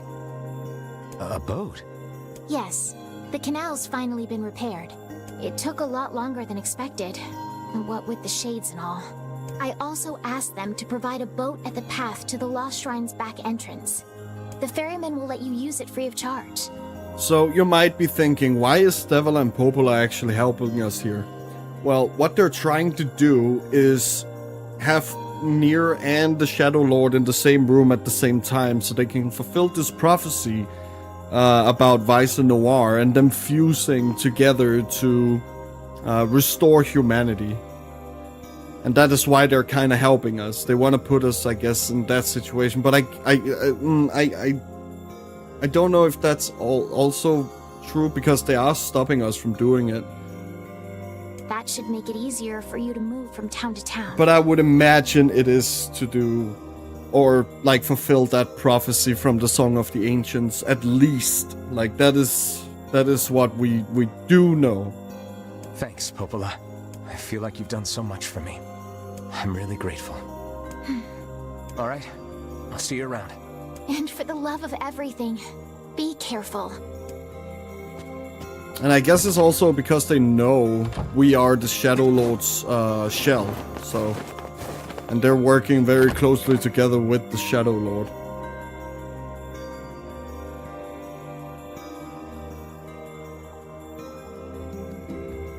The path above the entrance to the shopping district should lead to the boat landing. So yeah, I'm not a little bit like confused or anything, but it's just... This puts our days of running all over behind us. I am guessing that's Faster we can why walk, the they're faster we doing can this. safety on that. Let's use it as often as we need. And feigning ignorance, I guess. Man. But maybe the other endings will hint us more toward why they're helping this replicant. Hey. Yep. A bear? Yep, Oh, yep. Oh, shit. Was that not where we needed to go? Oh, yeah, it was. The lost shrine's up ahead, just past this cave. As well as blessed. And yes, we're kinda, like, I guess, re-examining things now that we have this new perspective, so I will not, like, skip cutscenes and stuff like that.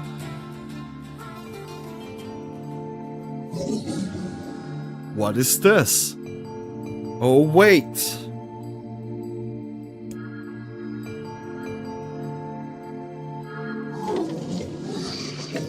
What do you want? Go away, dirty defective swine. I'm not like you, I'm different.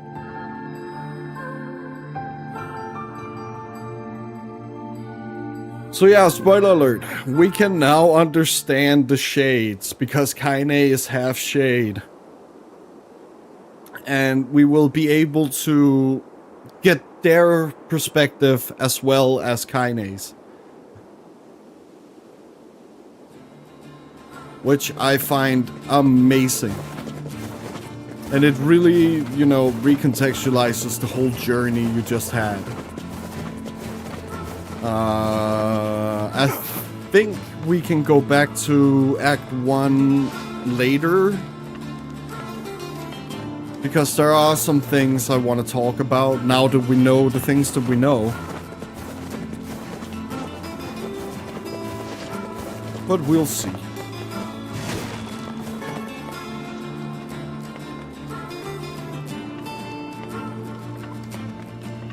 I guess first order of business is completing this one.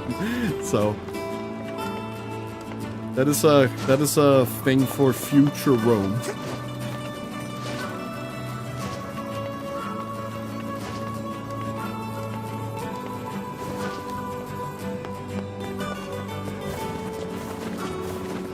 But yeah, everyone.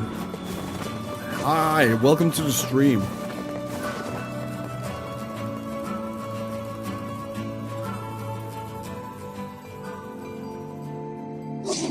You again, stop bothering me.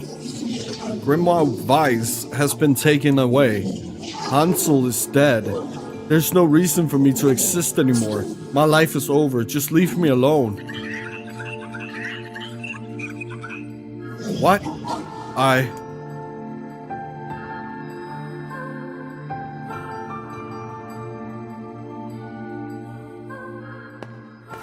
Ain't you excited, sunshine? We finally get to bathe in blood. Don't talk to me. I want to kill so bad I can barely stand it. So now we can hear the shade inside Kaine. And sometimes Kaine says some things and we're like, wait, who are you talking to? Well, now we know. It is this shade called Tyran. And he is actually a little bit important.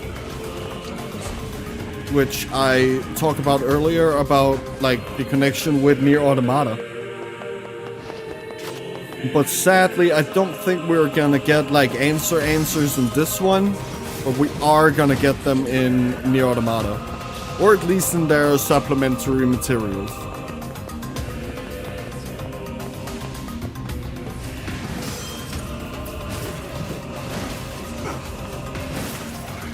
But I can't remember if it's like a novel or if it's like a stage play you get this information. I think it's a novel.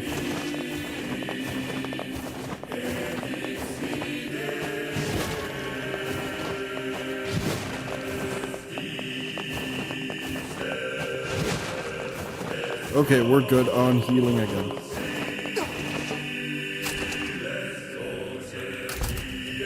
Oh no! No!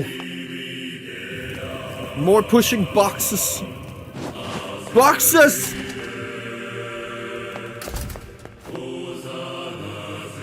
Oh yeah, this way.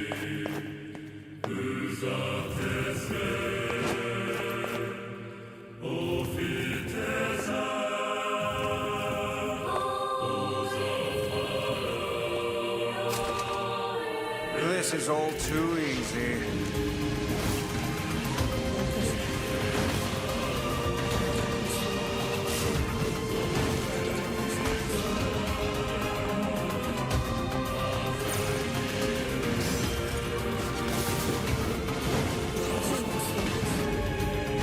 Oh my god, we're getting new words. Awesome.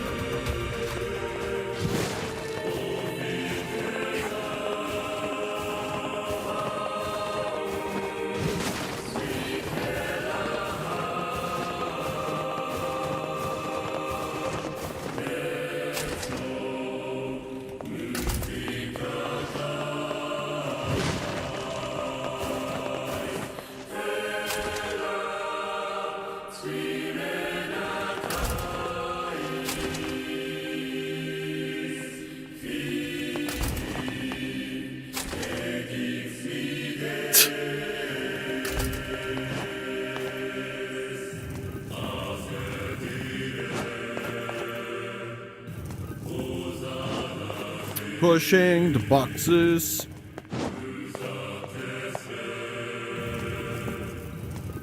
Gameplay mechanic. Wait, what? Did I do it wrong? Yeah, I did.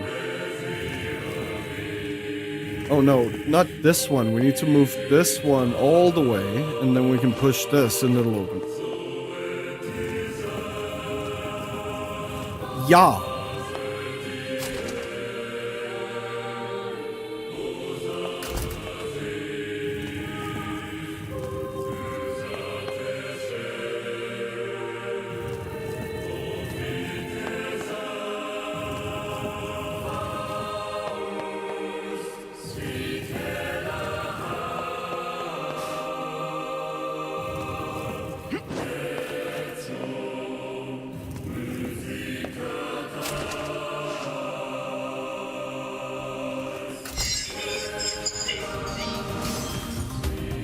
Turn back, turn back.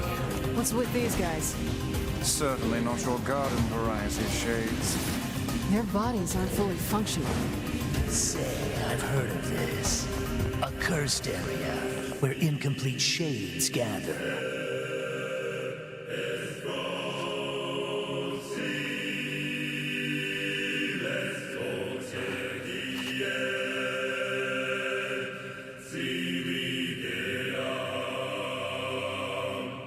Sorry, thought they were gonna talk more. I was blowing my nose, goddamn.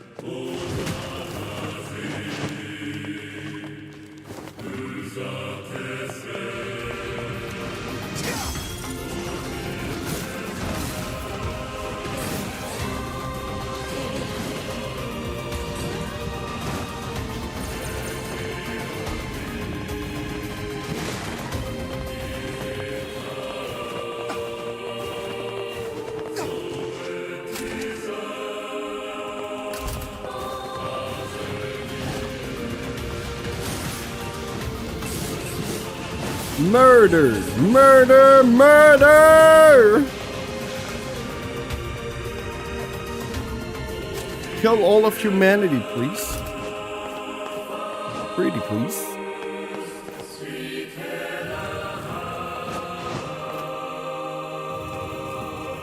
Oh yeah, that works.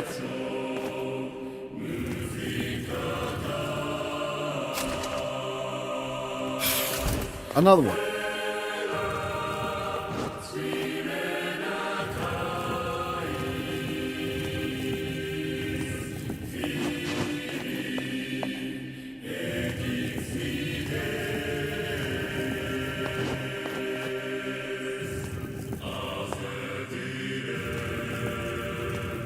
Great!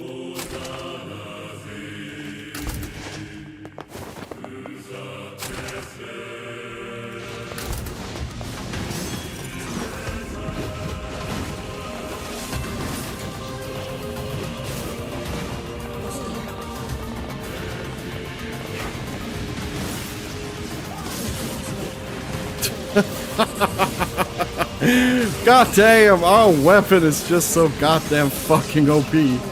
Oh my god. It's just destroying everything. I love it.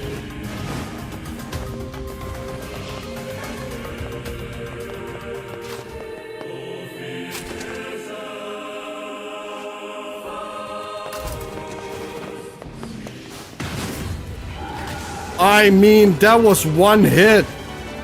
And we got another complex machine. That is perfect. Now we just need to go to the junk heap, and I think we can upgrade 2 swords. Nah, that's nothing. I'm not going in there. Fuck.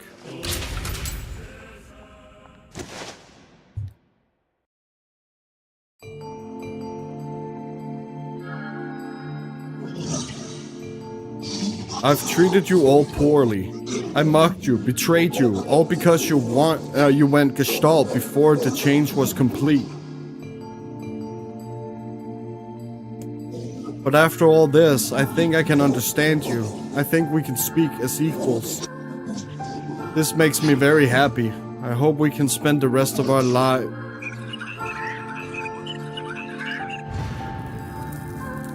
What was that?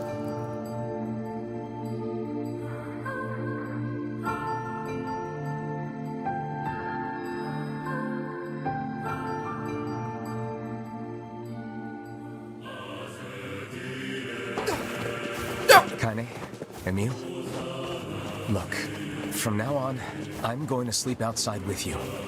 Why? I can't accept that you aren't allowed in the village. It's stupid. So you're staging a protest? Fun! Don't waste your time. But it just feels wrong. Well, that's really nice of you, but you still don't have to stay out here with us. Emil. You've got a super important mission. You can't sleep out in the rain. What if you catch a cold? Besides, I like camping with Kaine. Sometimes we sit around the fire and tell stories. Yeah. Or roast. Emil, that's enough. I got a fucking image to maintain.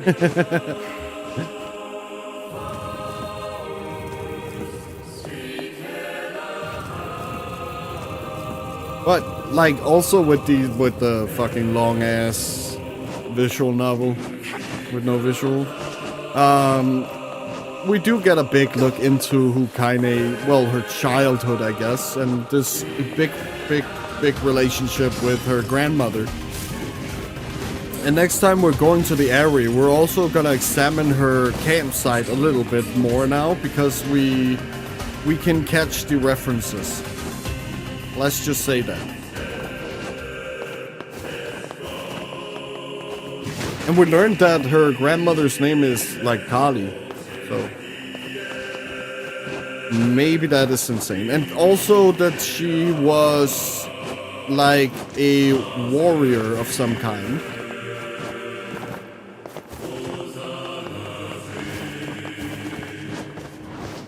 And if I remember correctly, that could maybe be important. But I think we don't have like a definitive answer if that is important. I can't remember.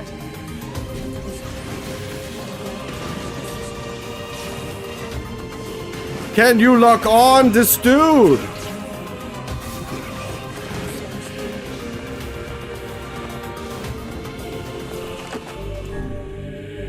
Here we go. And luckily we can just breeze through now that we've done like almost all side quests. But I will take a stream soon where I like upgrade every weapon and stuff like that.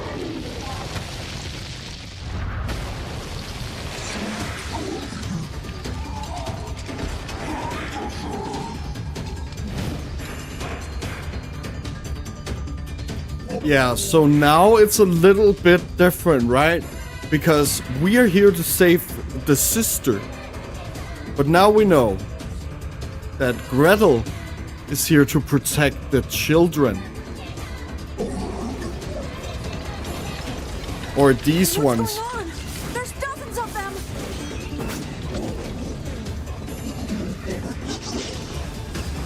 Stop, little ones. They're too strong for you. Darkness. Lure them to the light.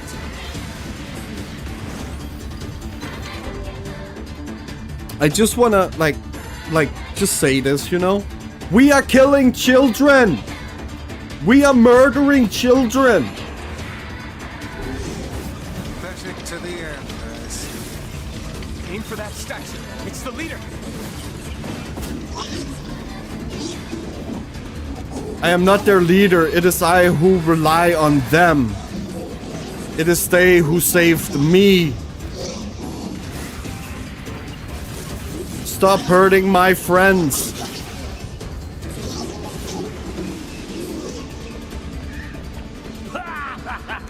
Oh, you're funny. I'm gonna start crying here.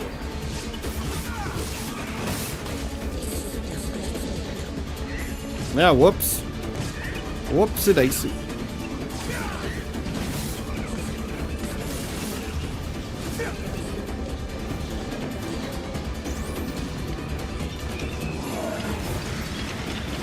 Oh my god, lock on the thing, dude.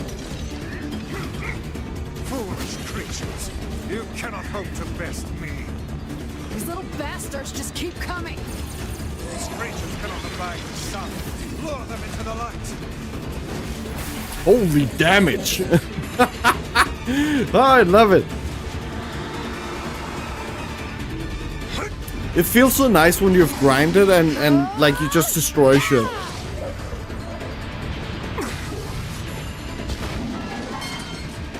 Have you felled the beast? No.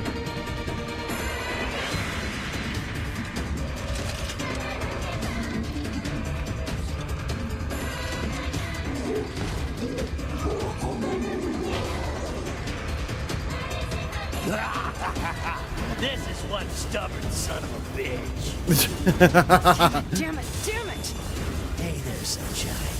You ain't feeling bad this week, are ya? Ain't no turning back now. You gotta lust for blood. Embrace the slaughter. All we know is the thrill of battle. Ain't that right, Kaine?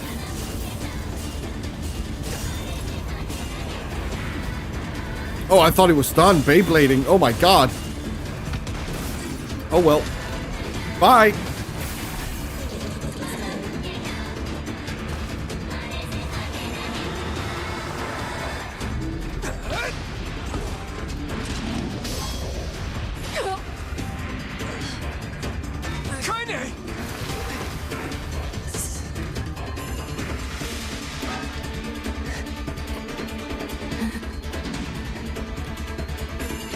Oh, you're kidding me!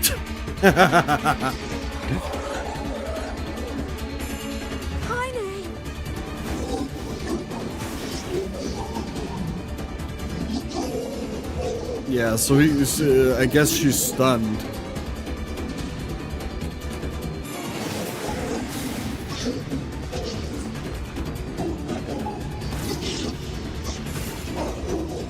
Oh, we are incomplete, but our friends make us whole. Is this also maybe something that was lost to time? That they're, like, they know that they are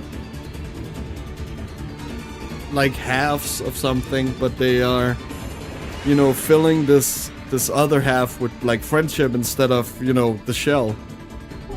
Because time has like forgotten it. We are mocked, abused, and hated, but our friends keeps us strong.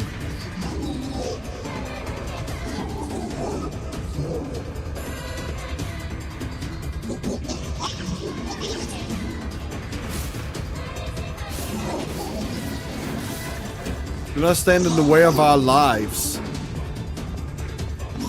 Those are my friends.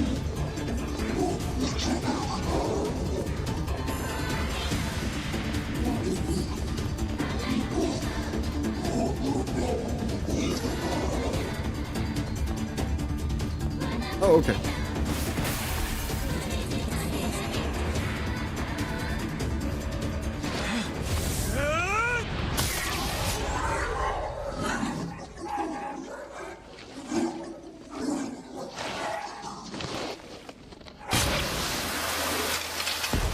And no remorse murdering.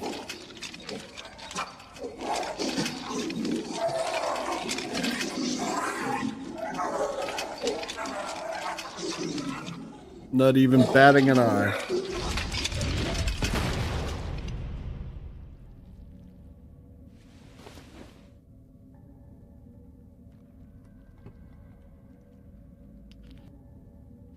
Kaine!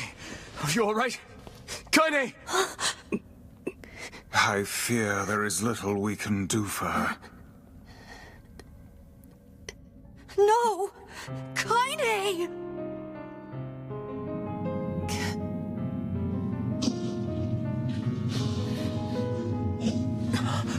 What is happening? It's all over for you, sunshine. Kaine! Kaine!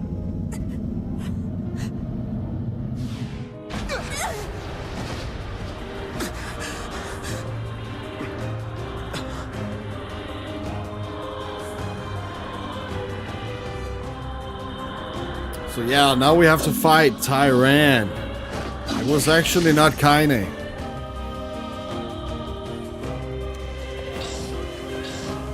It's Kaine's shade! With no other choice, we must strike it down. Kaine! Come back! Okay, I'll just see if there's anything else they're gonna say. I'm guessing not.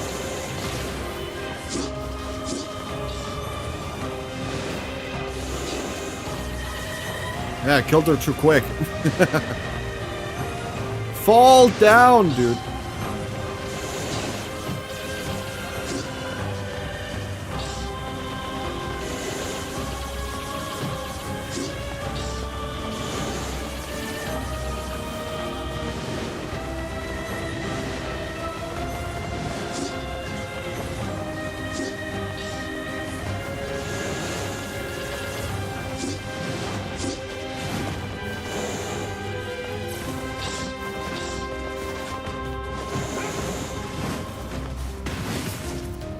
Oh, well.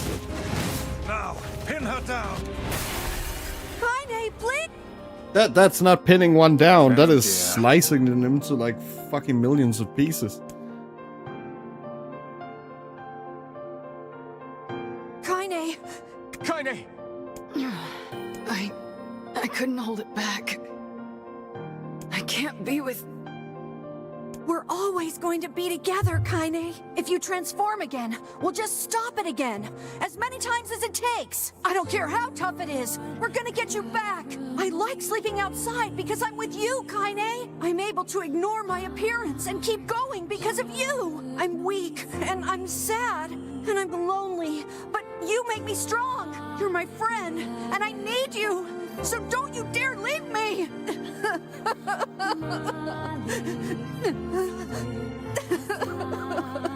All right. Stop crying. Chill! Chill!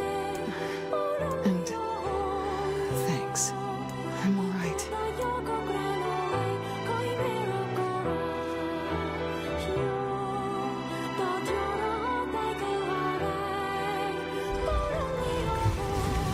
Over there.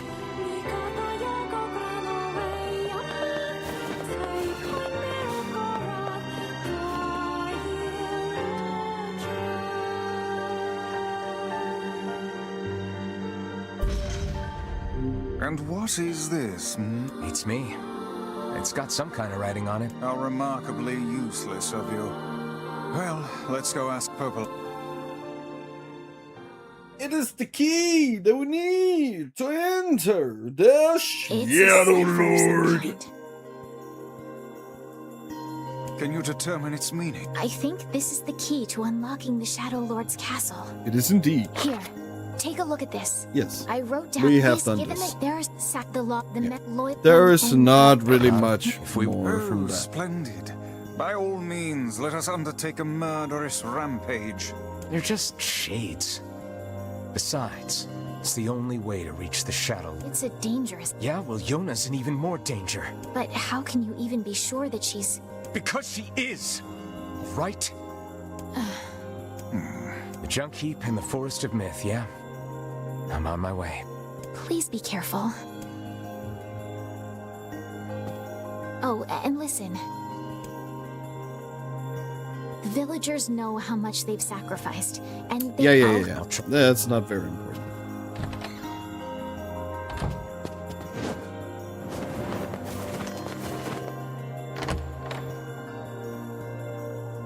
Yeah, it's just they're different type thing. Yes, we will go to the junk heap.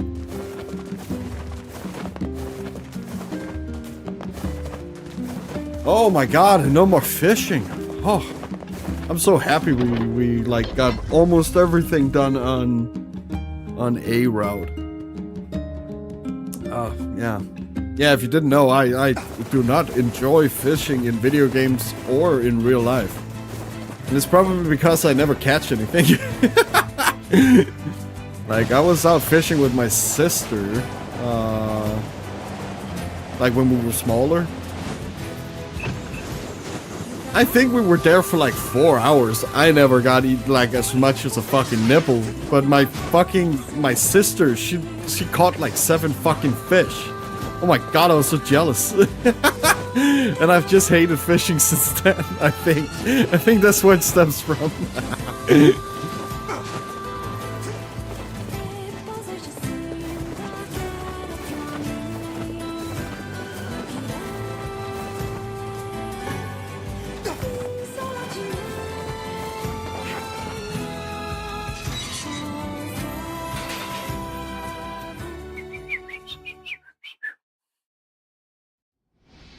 Okay.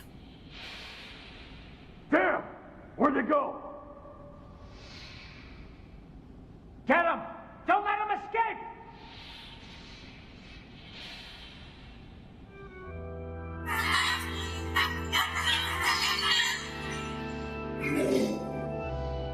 I see something over there!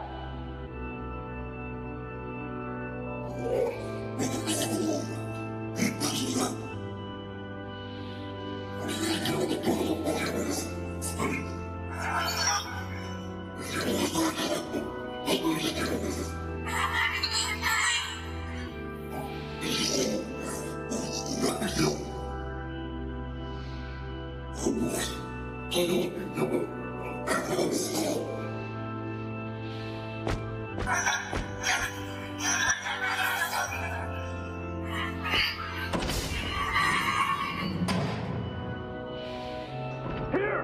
They're in here!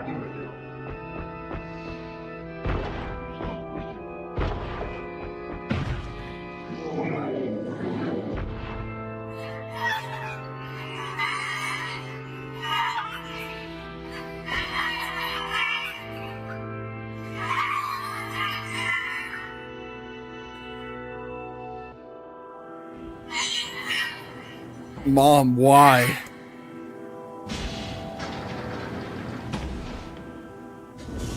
There's B-33. Who's there? Who are you? I'm Khalil. What's your name? Military defense robot, P-33. You are an intruder. You must be eliminated. Error. There is something leaking from your eyes. I'm crying, you big dumb robot. I miss my mom. What is crying? Who is Mom? It doesn't matter. I can't see her ever again because she's dead. My creator is also dead. He perished hundreds of years ago. Hundreds of years ago? Really? 874 years, 10 months, 14 days, 4 hours, and 43 minutes. 44 minutes. Aren't you lonely? I am incapable of being lonely, or missing others, or crying. I'm crying because I don't want to die. You will die. If the humans catch me, they're gonna kill me. Why will they kill you? I will not permit the humans to kill Khalil. Huh? Military defense robot P-33 will protect you. You're gonna help me? P-33 is charged with defending others. P-33 will defend Khalil. Oh, hooray! Thanks, robot. And since we're friends now, I'm gonna call you BP.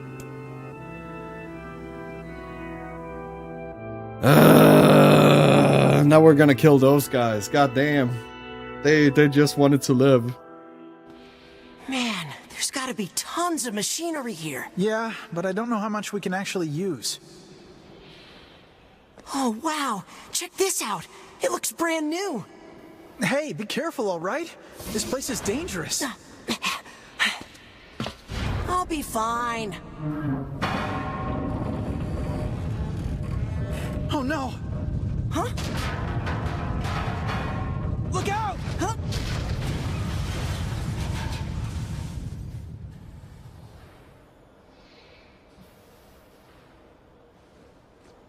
Huh? Huh?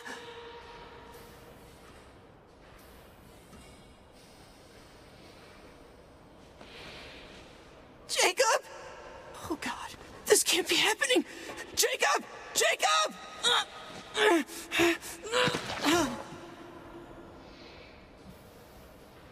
That's disgusting. No!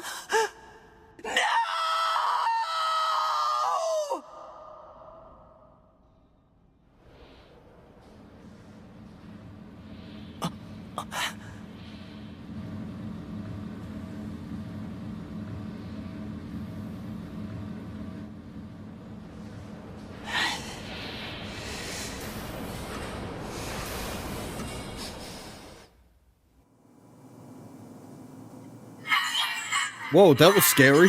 The noise of the intruders caused the structure to fail. They should have proceeded with more caution. One intruder has perished. Oh, that's terrible. I don't think they were chasing me. They seemed nice. Yeah, it's somewhat very difficult to read Perhaps this. I should speak to the brothers. They might know something about this. You know, you said like a child who's done something wrong and just sitting in the corner being like, "Ugh." That's kind of how I feel whenever I'm reading these. Oh, hey there. It's been a while. You're the little one, aren't you? Alfred. It's okay. He's gone. I need to ask you something. What is it? You, not the... No, I'll just... never... Rip it up! Wait! Yeah. Don't... Yeah, it's pretty beat up. Yeah, don't we already have that? I'm gonna... Only the... Also, here's the pack. Yes, perfect, awesome. I'm gonna... Only the... Yep. What can I Yep. help?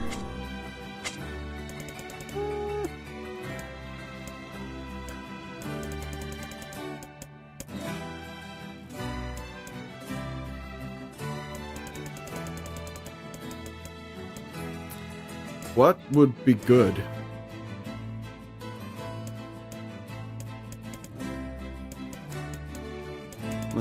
I guess there's not one that's like is gonna outshine our weapon right now.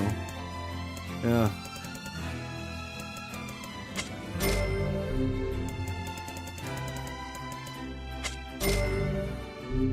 Oh shit!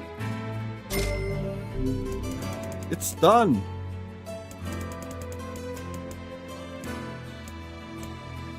Oh wait, what? We just need ores? Wait, you sell ores? You got... What can I help you with? I think. Yeah, you do.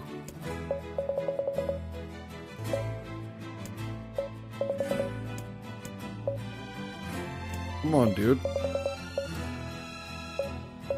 Oh my god, don't tell me you could have bought broken lenses here. All the no way. No fucking way. No fucking way you can buy broken lenses in here.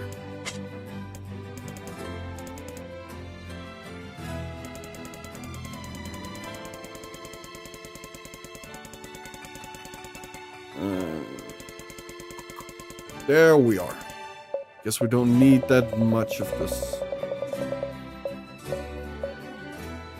Oh my god, stop the input thing.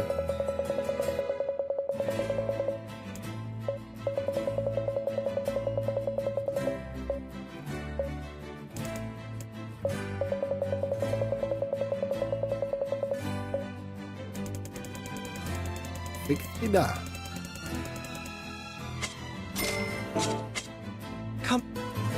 Come.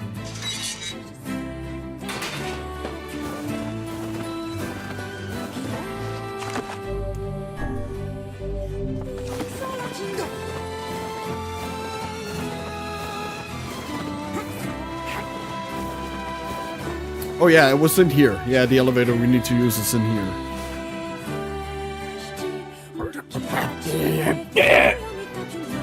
So fit.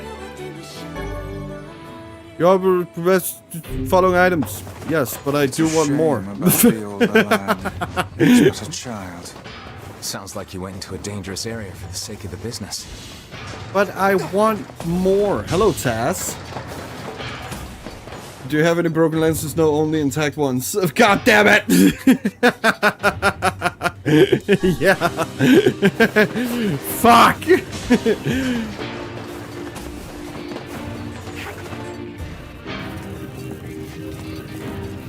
But hi, Taz. Welcome to the stream. But I'm gonna be so annoyed. Like, if I spent... How long? I spent like, what, 3 hours or something looking for broken lenses, and I never fucking got any.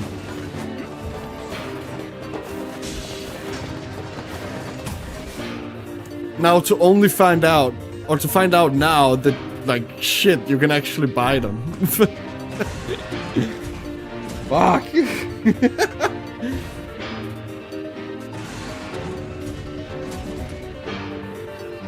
Wasn't it this way?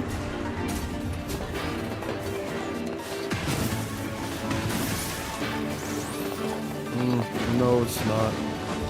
Oh, this goes to something different.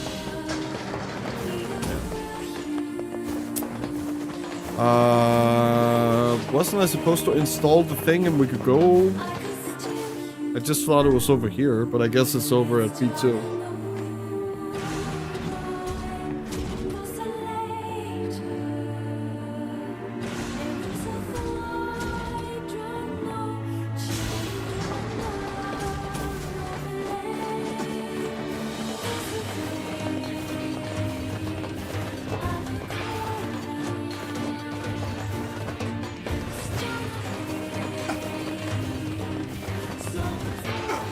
This way, dude, man, person, who is probably a bald guy. Oh no!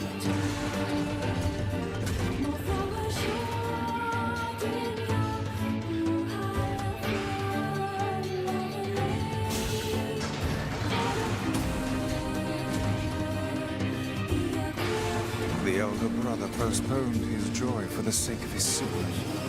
Do you think he was ever truly happy? Just making his little brother happy would have been enough. That's what being an older brother is like.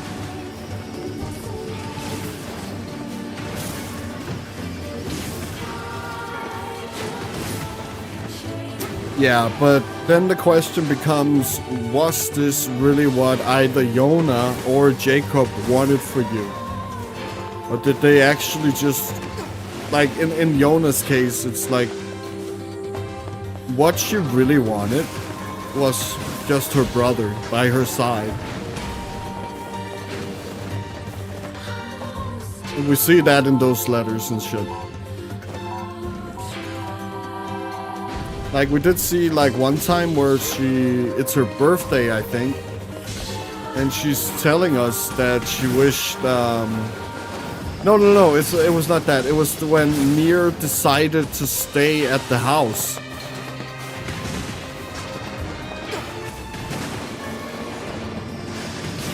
And she was like, oh, are you really gonna do it?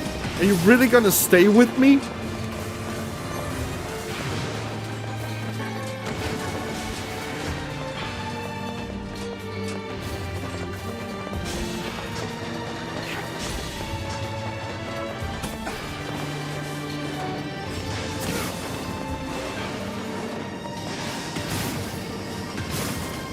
And also the thing with, like, NieR, I know he had Yona, but also noticed that he never thought of Heine sleeping outside.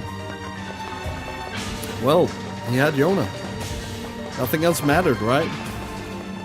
Who cared?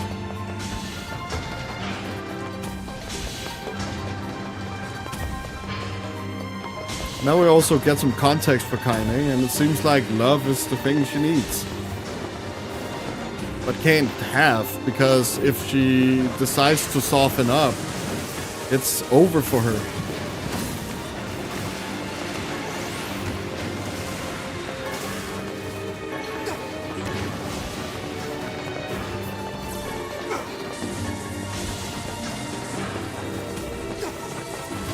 So while not being like bad people like Drakengard, it's like we now see their intentions and where they're coming from, I guess. That changes a little bit about how we see these characters now. While like I'm not trying to say NieR is a bad person. Like no. None of these guys are bad people. Like we saw in Drakengard. But it's just the fact that they think they're right, but you're actually the villains, you know? You think yourselves heroes, but you're actually the villains.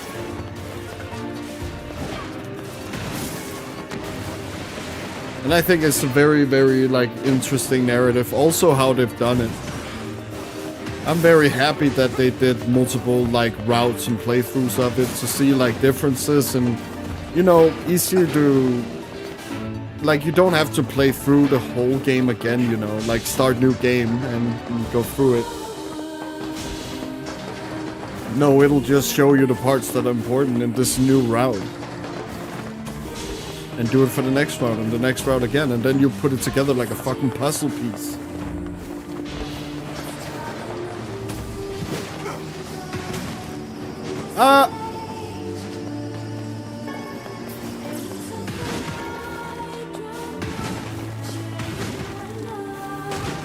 No, I need that. I needed that.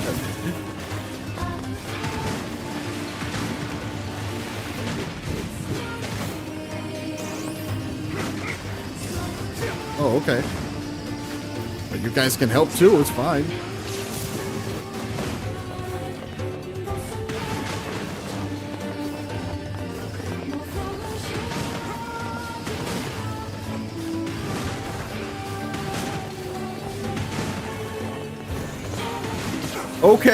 Okay, we got the Mask of Steel.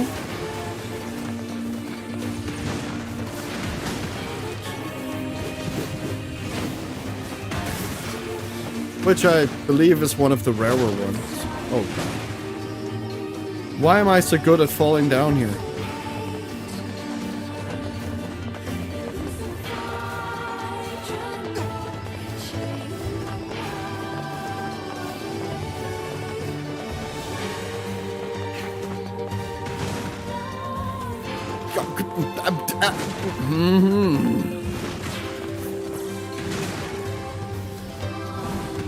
Yeah, could you then also hit it, maybe?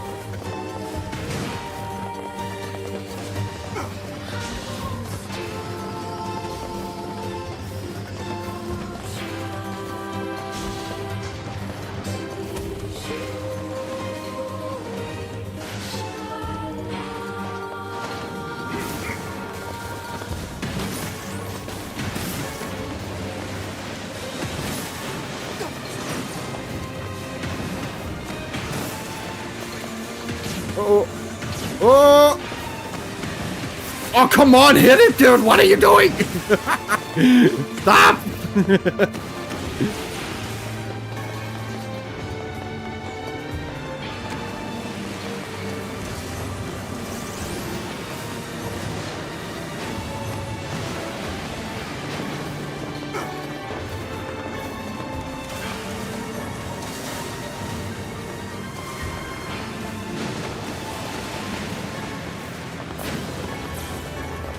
Oh, thank God. Hey, man. Bye, man. Oh, what the fuck? He's crazy!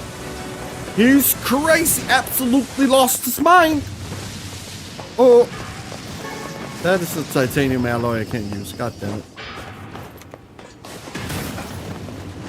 We need those complex machines and stuff like that. Wait, is there a thing here? Yes. The bomb. Legend of Zelda!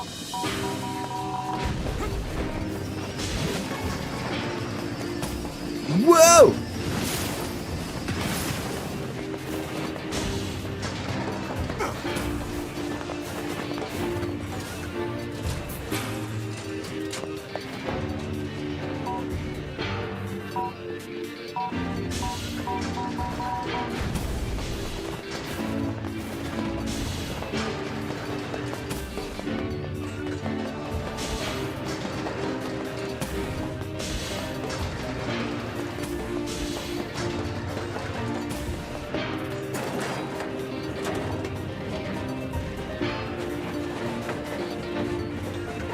Also saw a very fun thing, and I guess, well, it's about Denmark and tourism. I just found it extremely funny. Not that I have like insane opinions about it or anything, but it was about like tourists coming to Denmark and like cycling, I think. And Denmark is like I guess, big on cycling and stuff like that, like bicycles, you know. But they were complaining about the tourists because they didn't I guess follow, like it seemed like they didn't bicycle as much, so I guess they were just a little bit annoyed that that I guess tourists doesn't understand like that, I guess. And it was apparently a lot of Danish people who said that. Like, it was 8 out of 10, I guess, people who they asked in Copenhagen if they like tourist cycling.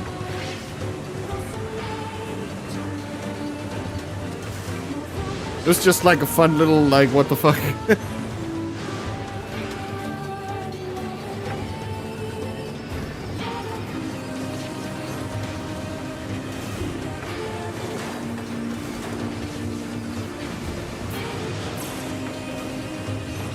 But I guess from some nations it's more like, oh, we take the car or we use public transportation, so we're not as keen on cycling, you know. Which is fine, we all started someplace, and it's very nice that like they're coming to Denmark to do it. Because fuck, it's so beautiful here, and right now we actually have fucking insane good weather, so yeah, it's actually very nice to like go outside right now. We are not in a British weather season yet, so that's very nice. Where it's just goddamn rain all the time.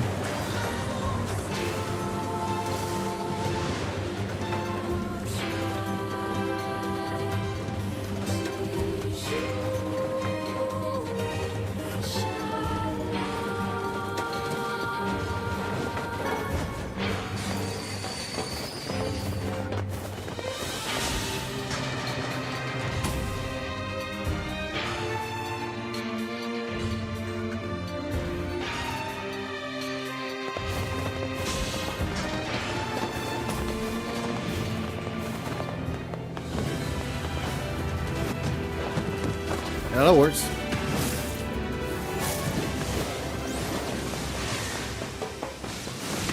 Yeah, big boss fight, I know.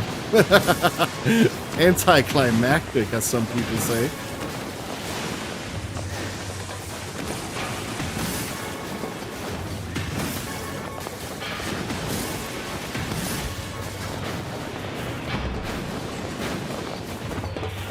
Oh, I thought there was another one that would spawn. Never mind. Oh, it's down here. Of course.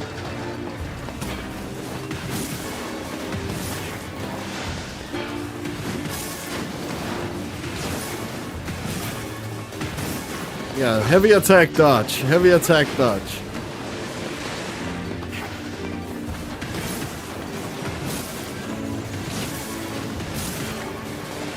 Easy game, dude.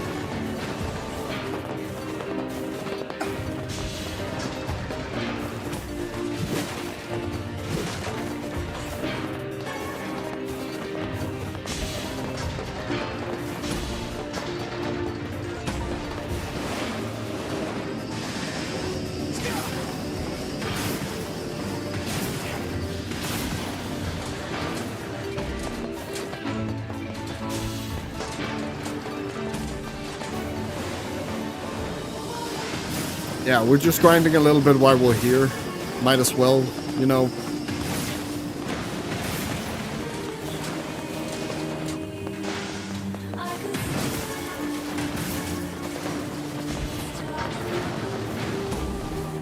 Oh yeah, we need that.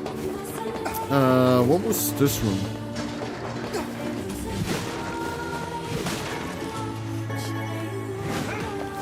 Fluoride.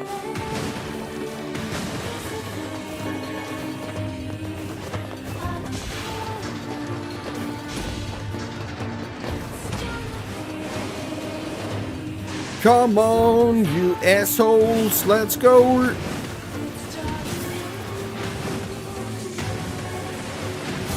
Yeah, sorry about killing you all before. Yeah, we're good, we're very good friends now, yeah. I understand. I have all the understanding that I need to understand.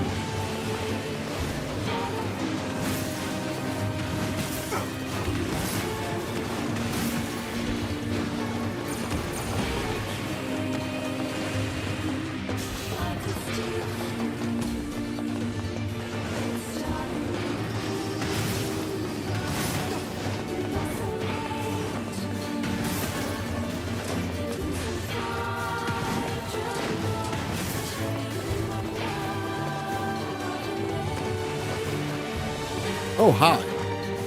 Boom. Can we open door? Can I look up? Why can't I look up? Camera.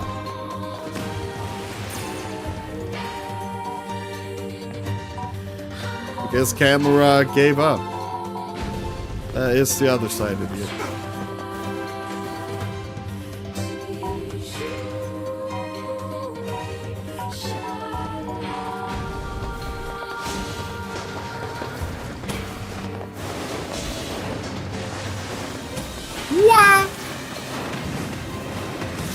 Yeah. Yeah. Yeah. Yeah. Yeah.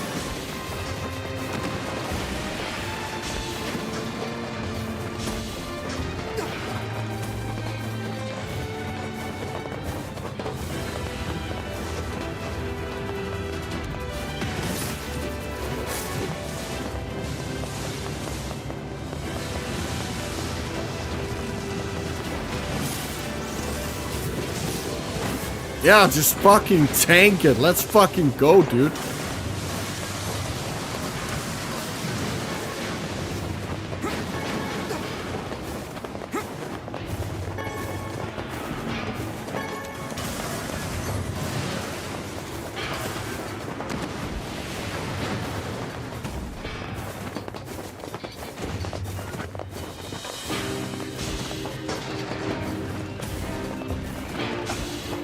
Okay, finally done with this, and now we can just take care of the boss. I think the boss is over here now, if I remember correctly.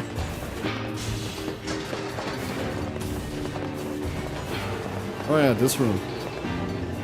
Hey guys, bye guys.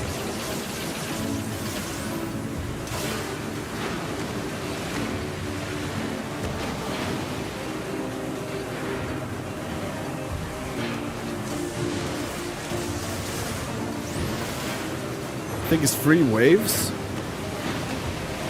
Yeah.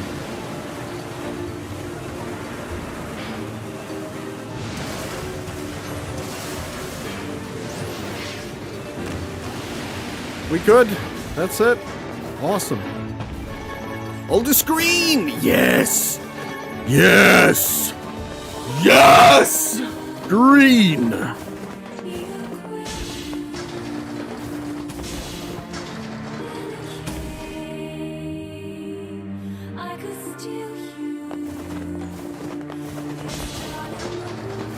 Here we go. Just have to go up here.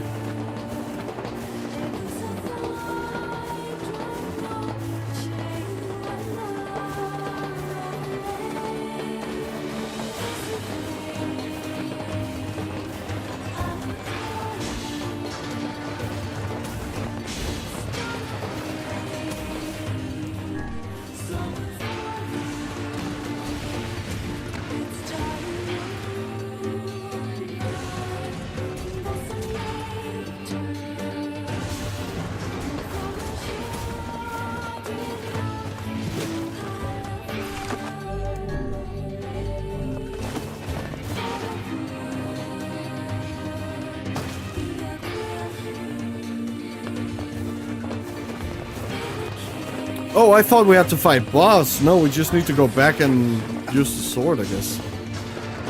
Or upgrade the sword. Oh well. But I guess we grinded, so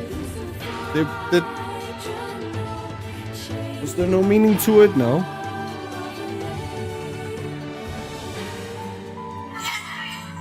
Okay, ready? What's a ship? A large seagoing vessel that carries freight and passengers over bodies of water. Yay! You're so great, BP. You've learned so much. You have taught me much, Khalil. You have helped to expand my vocabulary. That's also how I feel about you guys.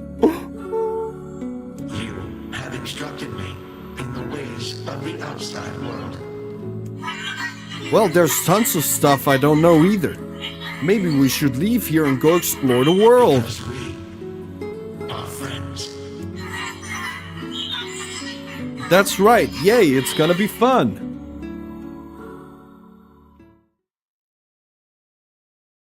It's not gonna be fun. It's not. No.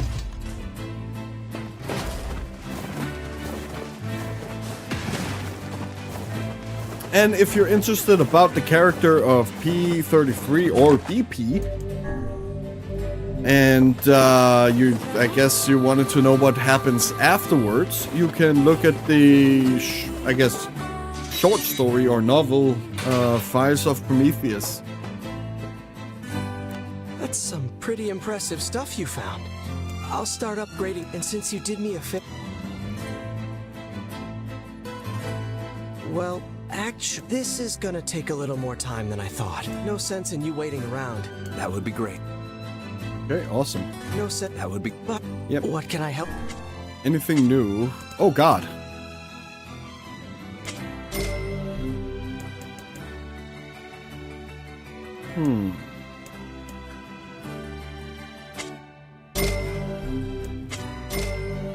That's fully upgraded. We have 5 weapons in maximum level now.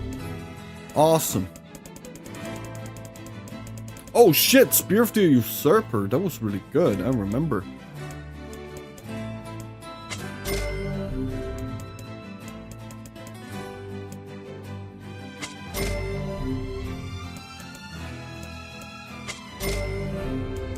Okay. Oh shit. Oh shit. Awesome. Come back. Come back anytime. It appears we have some free time. Oh my god, no. No. No. Fuck it. Shit, let's just head for the fucking thing. More no. There's no more reading. I don't think there's any changes in the Forest of Myth.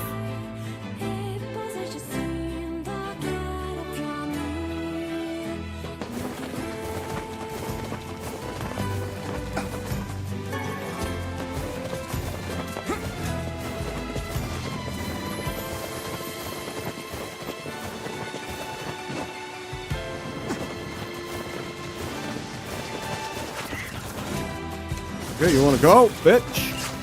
Woo! Oh. 20% attack power.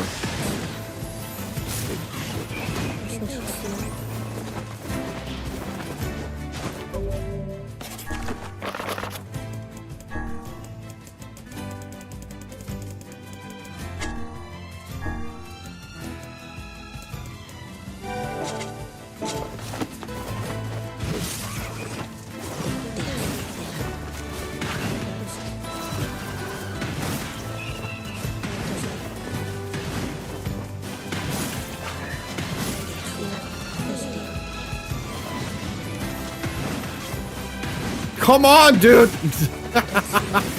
Fuck!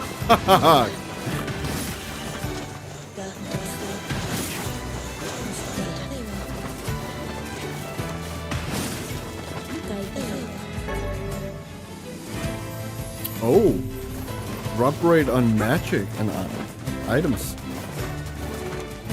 Boom! Oh yeah, what am I doing? we needed to go to the Forest of Myth and read a visual novel with no visuals. Wow. It's because the visuals are in your head, man. They're in the face. Oh. Oh! Pocket sand. Oh no, it's Vegeta. Yeah, it was Vegeta from Dragon Ball. God damn. He's everywhere.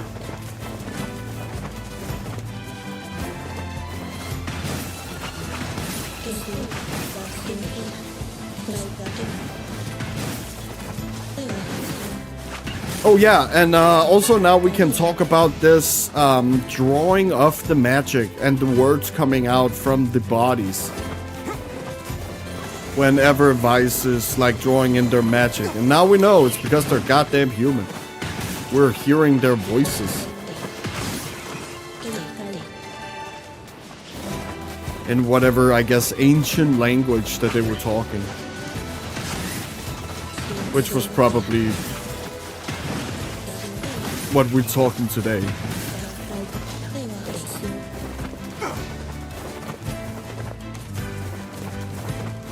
Boom! Bam! Boom! Oh.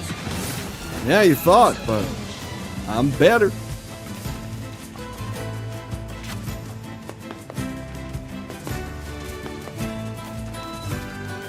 I need like for those like a mod that just goes da da da da da da with Vegeta's voice.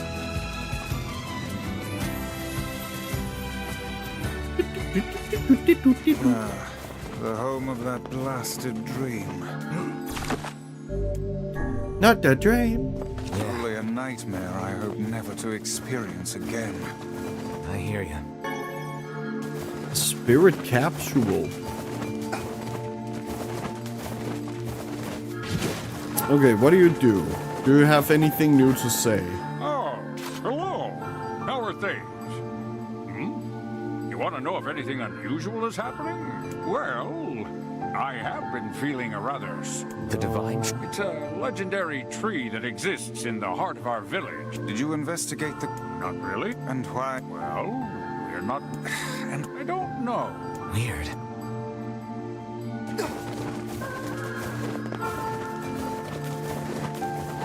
And I don't think it really are gonna, like, do anything new. We did talk about, like, the city of art that they go to, and of course about this red dragon, but yeah, and we know because we played Dragon God who this red dragon is and shit, but we have not, like, been told what happened because the memory is corrupted or, like, it's fading away.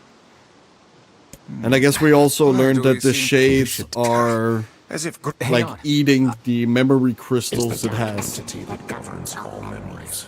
May the words form themselves to you. Does that mean it'll tell us what we want to... Yeah, it's not. It's just gonna be the same.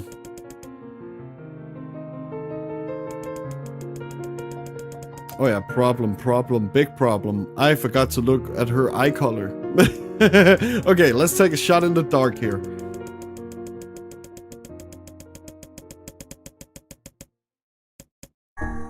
You let damn it. So it's the eye color and the number of companions that we need to look for to solve this puzzle. And the eye color will show up now. Deep green eyes. And then we have this one, and it'll also be the next page where the answer is. So, she had 33. So, green and 33.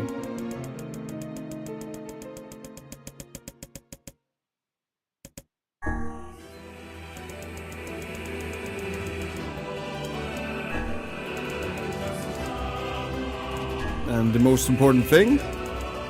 And it's gone.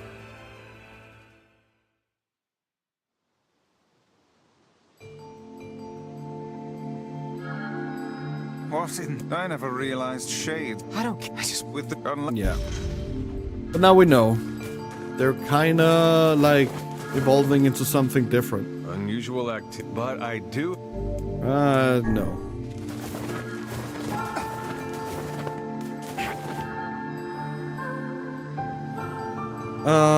Check to see if litter. Let's see if the junk.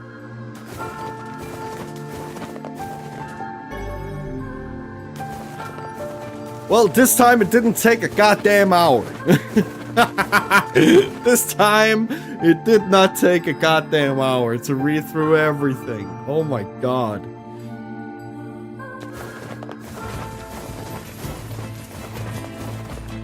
So now we can just breeze through the game, which is so goddamn nice. There's not much we need to look out for. Other than, of course, cultivation.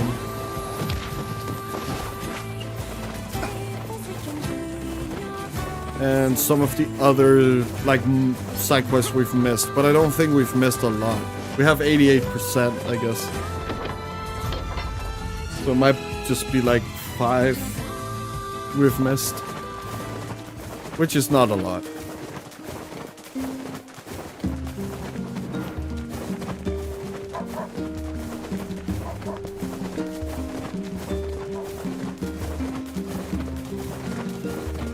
Okay, here we go. You have a Yes. He's off to...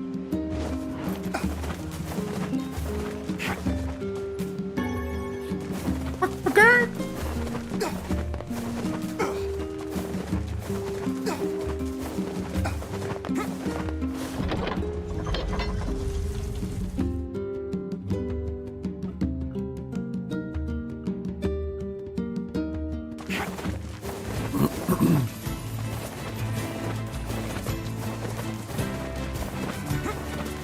Come on, Mr. Boring. Let's go! It's Mr. P.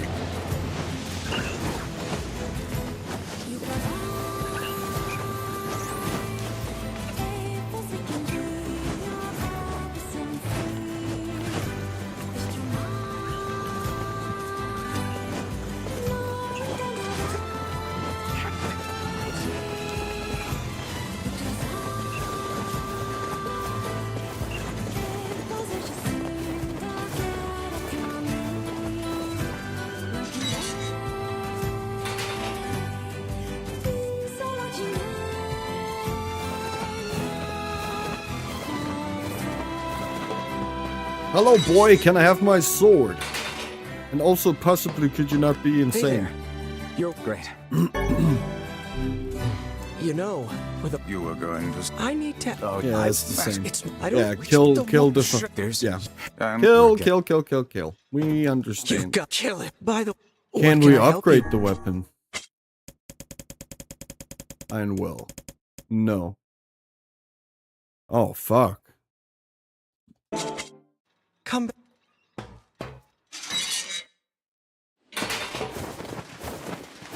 And we didn't even get a single one that run.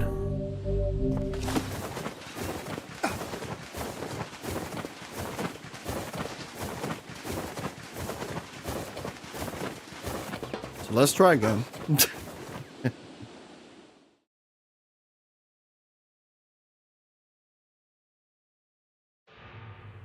Ah! It's time to wake the fuck up, dude.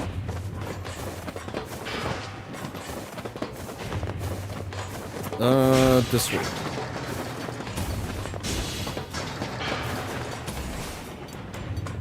No. Or wait. Was it this way? And then repair.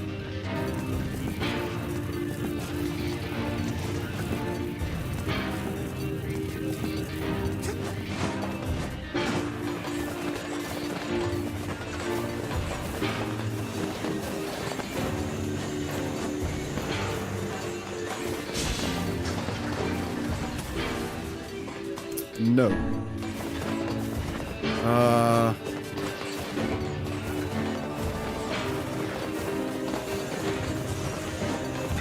Okay.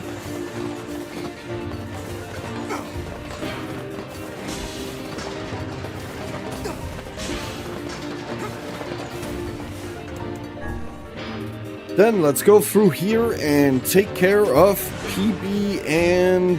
or BP and Khalil.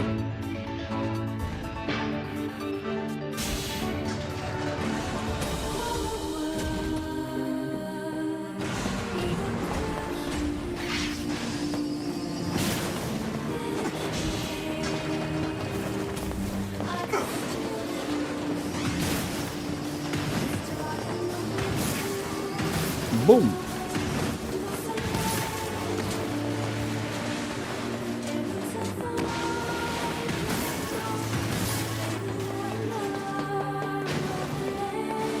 Let me in!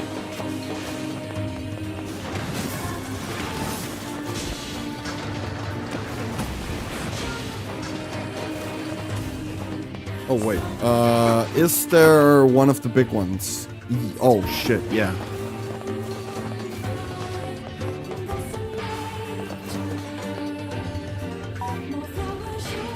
I will just check those big ones just in case we can get a memory alloy. I will not be fighting the normal enemies. I think it was this one. Might as well see if we can get another good drop here. Maybe. Yes! Yes! Yes! Yes!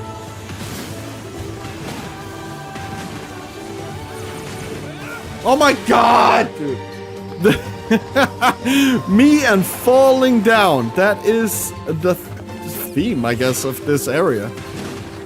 I have never fallen down so much. It's so fun. No, come on!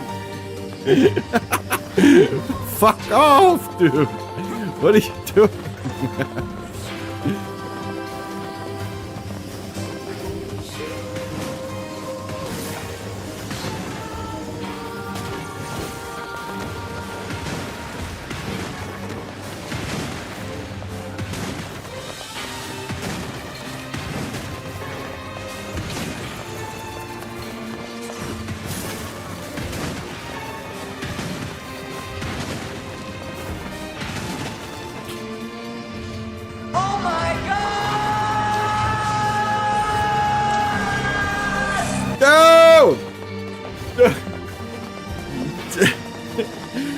I guess at this point I need professional help. God damn it! I just wanna destroy them. Oh my god!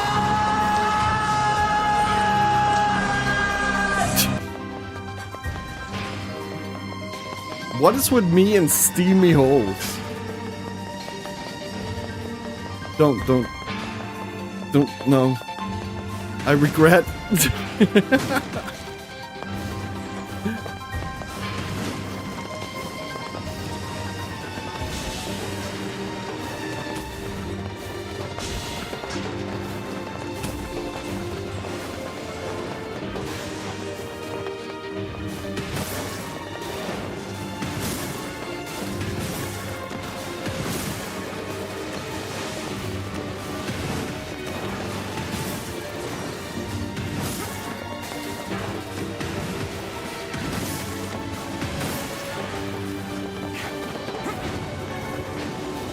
I mean, do we really need this phase? Just give me big robot, dude. Dude. Big robot. Go, big robot. No, no, no, no, no. Go, big robot. Bam. Smash. And no memory alloy, of course. Yes. Yes, I love this game. This game is masterpiece. Yes.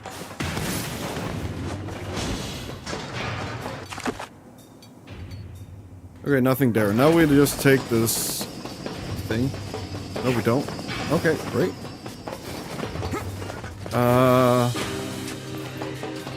Yeah, thank you for loading.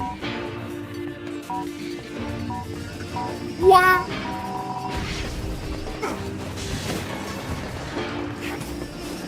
Okay. Yep. Get out. Get out. Spawn the things.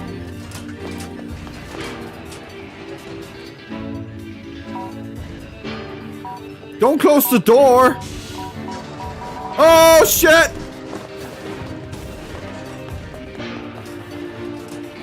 Don't close the door. I don't have time. I guess we did.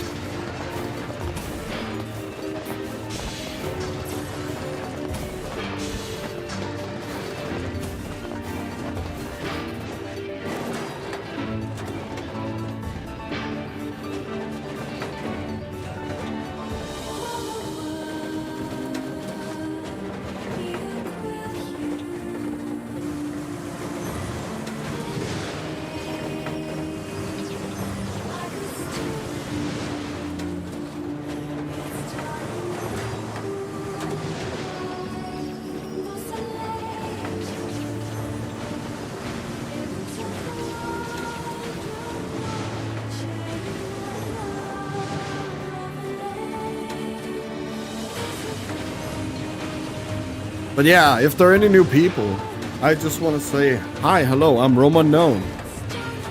I play the games I really like and I talk about why I really like them. And currently we're going through the Draken NieR series, which consists of Draken God 1, NieR 1, Draken God 3, and NieR 2, or Automata.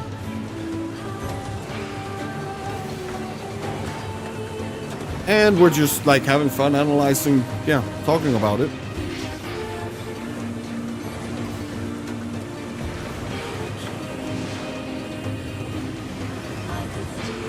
And if you enjoy stuff like that, you can listen to it as like a podcast, you can listen to it like while you're playing a game, or you can goddamn sleep to it. I don't give a fuck, mate. I'm Danish. So if that sounds interesting to you, you should consider subscribing, as it helps the channel grow and, you know, helps more people to find me, I guess. And build this great, amazing community.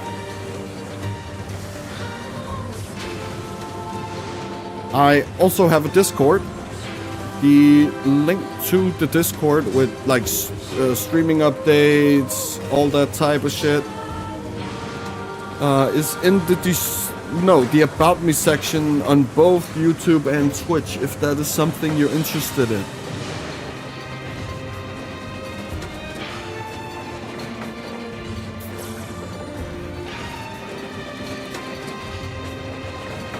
So if I don't mention something, I'm going through. Like, I have already played NieR and NieR Automata. I know a lot about those games. I don't know as much about Draken God. But I will kind of go through the playthrough like as if we were, like, playing for the first time. And then we're gonna, like, string everything together at the end. So, if there's something you have noticed I haven't said, I probably said it in the previous route.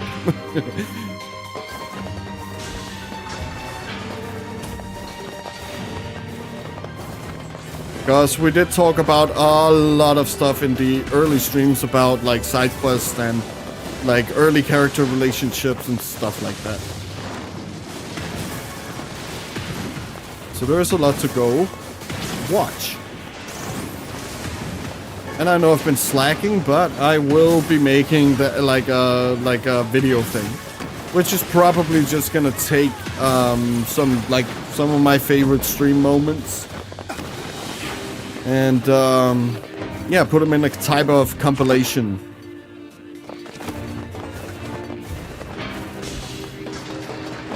So yeah, I will kind of go through all the streams again and, like, look for great moments. And interesting stuff we talked about.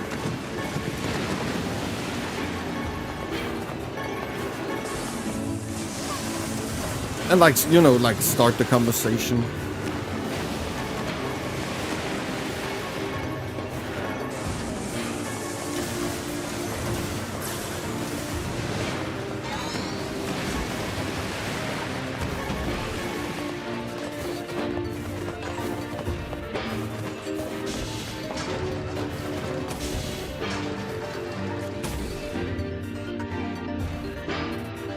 And also liking the stream will also help a lot with reach. So if you like the stream, please consider liking, clicking that thumbs up icon. Wow. I've never heard of a shade living with a machine. What's that about? Don't know, don't care. All that matters is that we kill them both.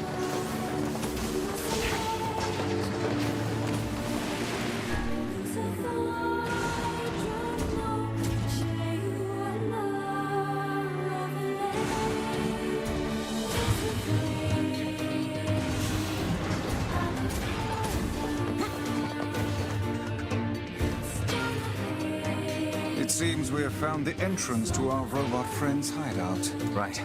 Are you mad? Beats going the law.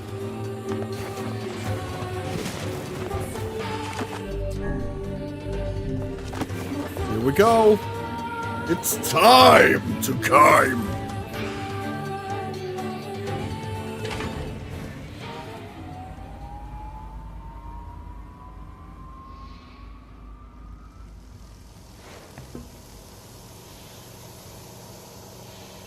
Base!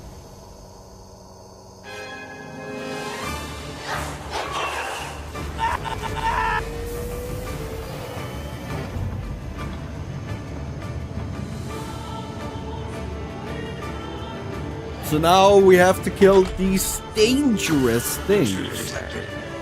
Well, not really dangerous. They just wanted to be free and explore the world. Looks like we found him. Oh Lord, it's enormous. So now there should also be new dialogue from our little Khalil.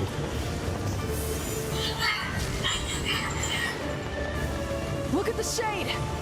That thing is commanding the robot somehow. Aim for the legs! Knock it down! Take out the shade.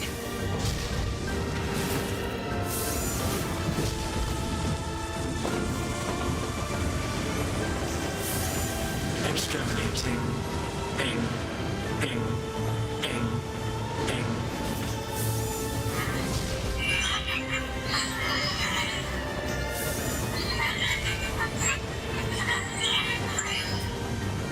Must defend my mission. Yeah, prepare to fucking cry, dude.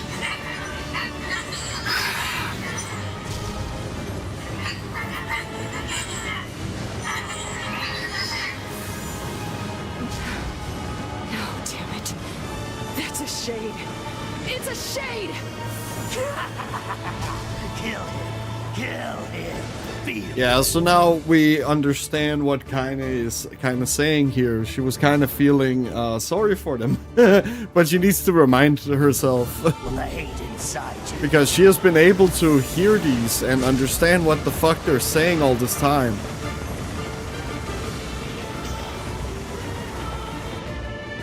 Phase 2.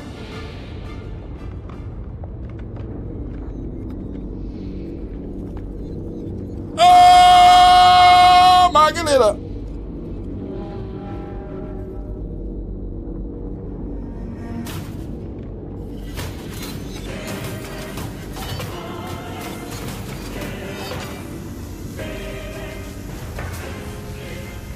Oh my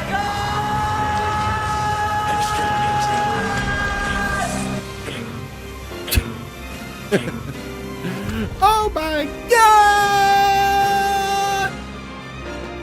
This thing can transform. Transformers! Robots in the sky! Do-do-do-do! Do-do-do-do! Watch for falling debris. Look out! EP, what are you doing? Escape. Escape. Escape. Escape. No. See the world. Earl. Earl. Earl.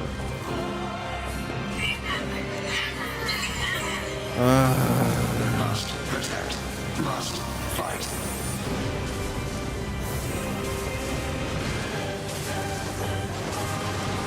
Where do you think you're going?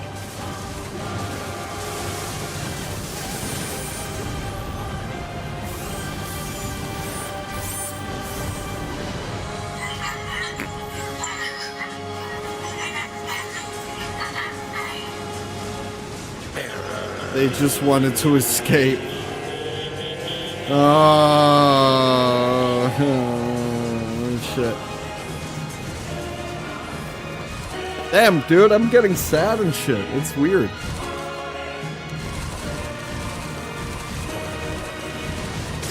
Like, this sucks. Like, this sucks so goddamn much. Thanks, Yokotaro, you piece of shit. Fuck you. Hate you.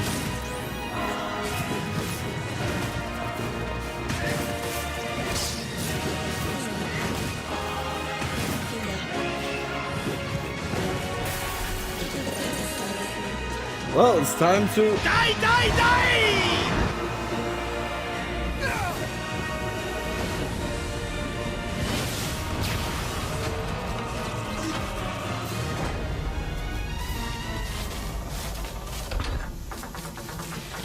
Must defend my mission.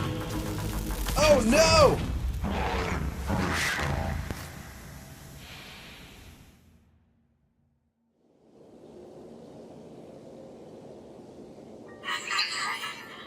BP, I'm sorry, I'm not strong enough. I wanted to be with you forever. Khalil, together, BP, alone, BP, cry.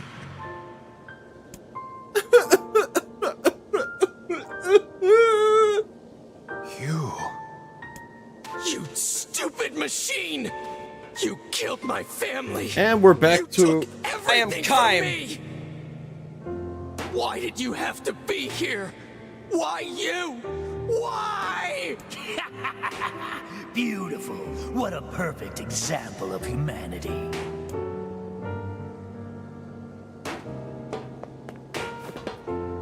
Hey, come on.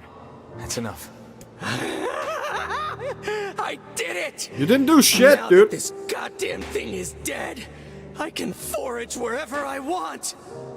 Just wait, you goddamn freak. Now I can make all kinds of powerful weapons. Just leave it to me. Leave it all to me. Dude, chill. We get it, okay? Chill, dude. Bro, just, oh my god. He's way too crazy, dude. Hatred and madness will never heal a wounded heart. It will indeed not. Maybe it's just as all we he's talked capable of about right last time. Revenge is a fool's errand. Yeah, I know.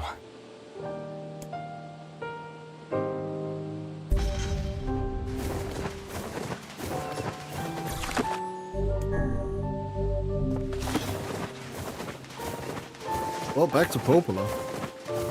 Maybe Popola's found some information. Very well.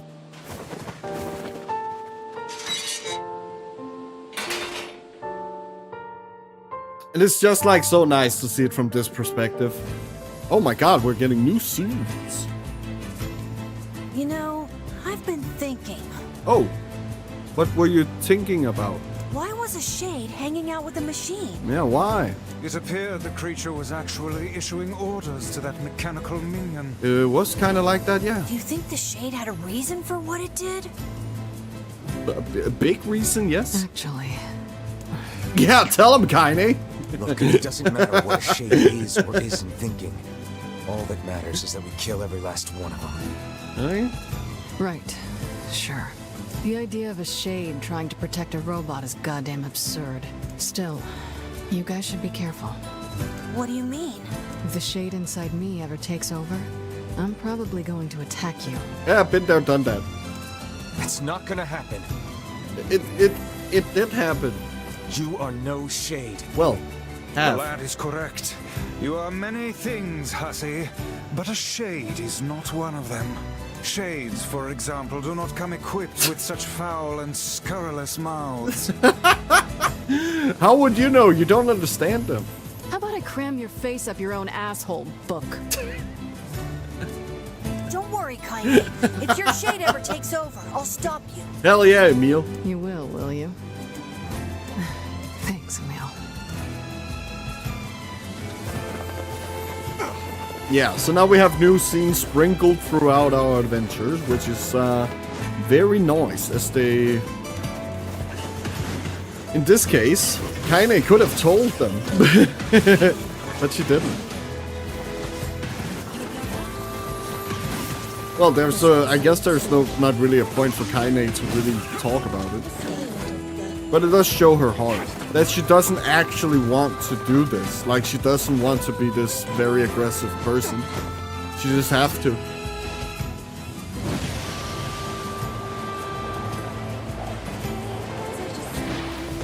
Oh my god, come on! I haven't been able to do the drift.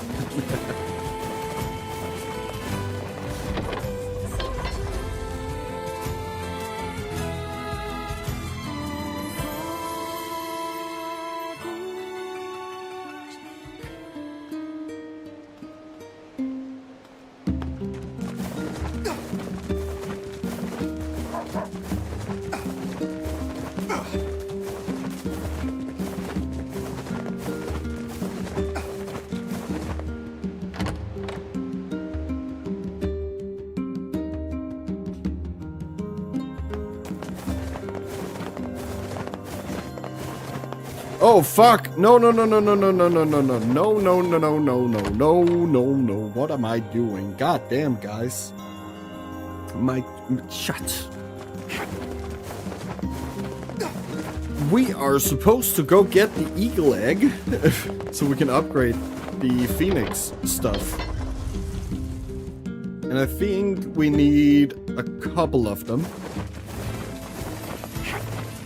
and I think the next quest is the one where we have to go to the Ares, so it's the only time we can really do this. Because as we saw, Emil will kill everyone in the area and literally destroy the village. And we will also look at the shack up here. Or the hut, I don't know. I guess hut is better. So you can't really see it as much. But this is the, I guess, wreath of Luna Tears that Kaine's grandmother gave her. And I will also see if I can find the, I guess, texture.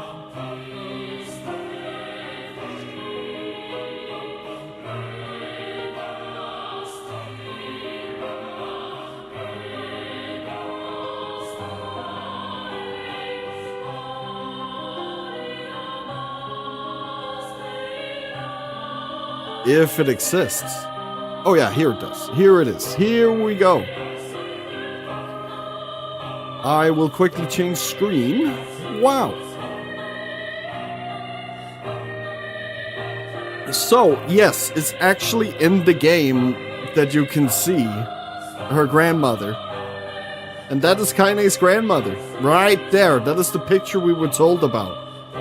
That she hung up at their, I guess, dinner table. So now we actually know what she kind of looked like.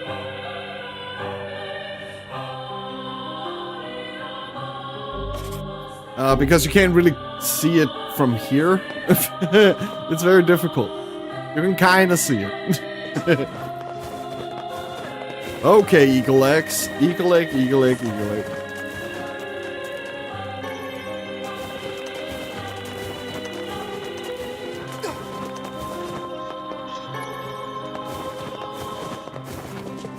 And from what I gather,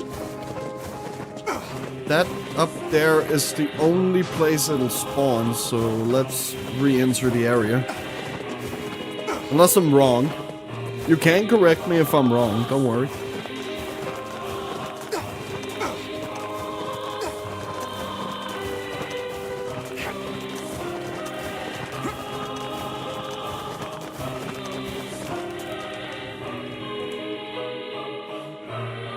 Bum.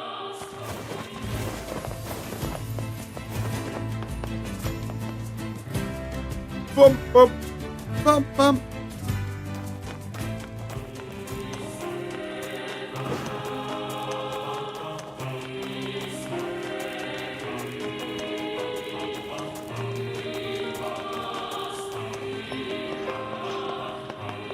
And even though there's some material that spawns there, does not equal Eagle Egg, because it cycles through items, I do believe.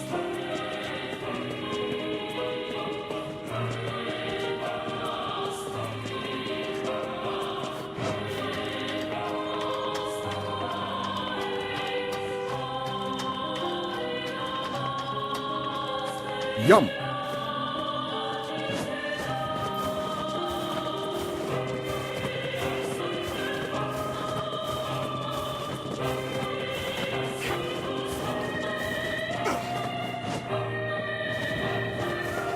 Okay, RNG, please! Fuck! God damn it.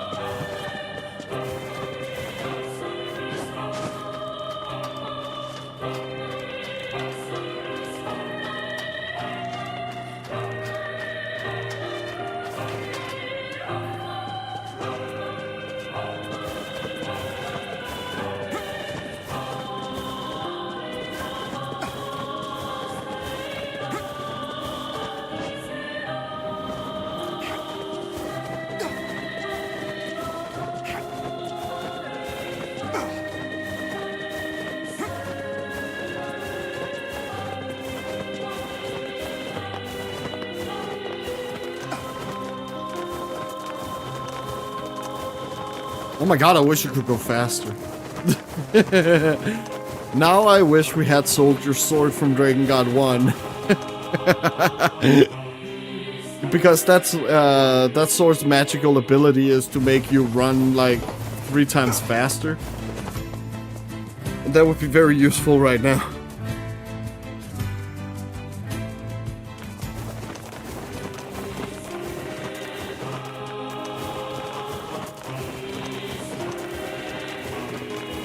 But I guess I could talk a little bit about the game, I guess.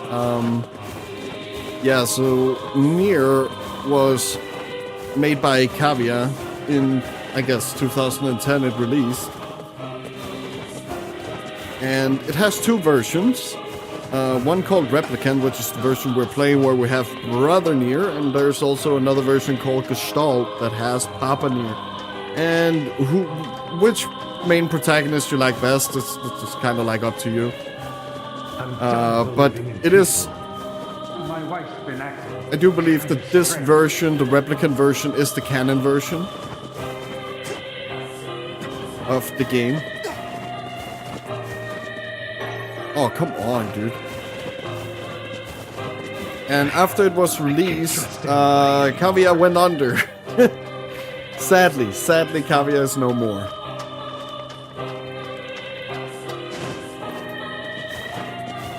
The game was not well received as I remember it. It became a cult classic though. But when NieR Automata came out, big like resurgence in NieR and everything NieR, like, oh my god. I remember that time. Everyone was goddamn talking about NieR. Well, the people who played the Replicant anyway. And they talked about this an amazing experience. And that's how I learned about it. But yeah, it failed. And then it got rediscovered when NieR Automata came out. And people goddamn loved this game. But I love this game for a couple of other reasons. Because it does something more than just like being a game. It's more like you put on the shoes of this person here and you live his life.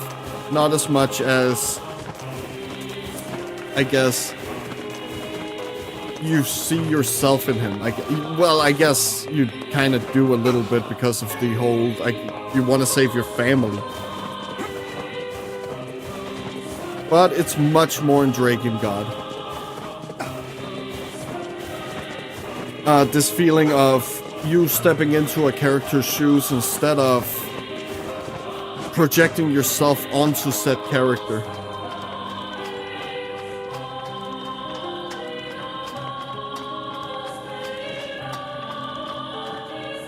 But I also think that's kind of like what's great about Kaim, is that it starts out as a oh yeah, I feel for this guy. Like, the Empire murdered his whole family and kingdom, and like, oh my god, his sister is the goddess, and like everything is kind of shit for him. But you slowly figure out throughout the game that Time is not who he seems to be.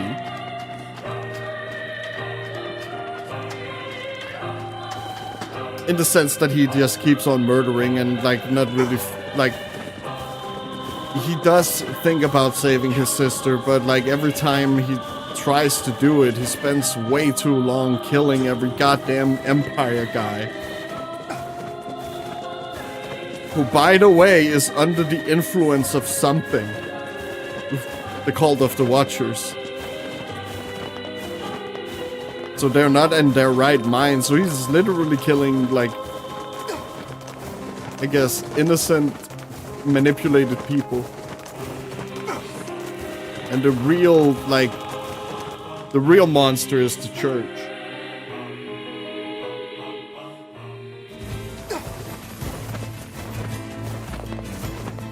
But with NieR, it's a little bit different. NieR is a good person, it's not that. Like, he has his values in the right place.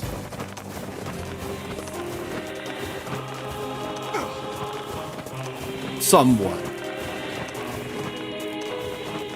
But I'm guessing that there is a point to us reading Yona's diary and kind of noticing that, like, she spends a lot of time with Devila and Popola, but she's not really spending that much time with NieR. And that's what she's writing about. Like, for example, that she gets a letter from him, or like he stays with her. But he's so consumed by this, like, trying to save her.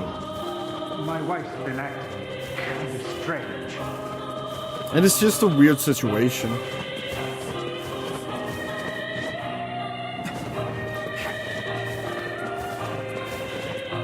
Oh, come on, dude. What the fuck?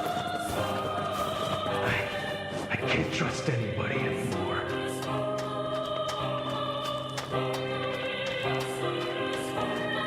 Oh yeah, and another thing about NieR Replicant and Gestalt. And the reason why they split the games into two was because this brother trope in Japan, they didn't, from what I gather, what was that they didn't think that it would resonate with the Western audience as much as it does with the Japanese audience.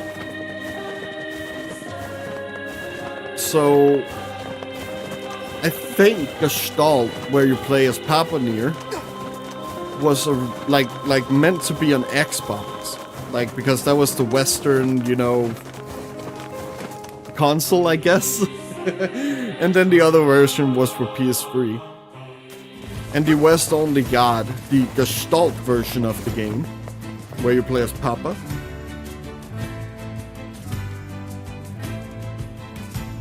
So that was made the international version, both on PS3 and Xbox. While in Japan, you had Replicant on PS3 and Gestalt on Xbox 360, I think it was. Yeah, it was an original Xbox, that's for sure.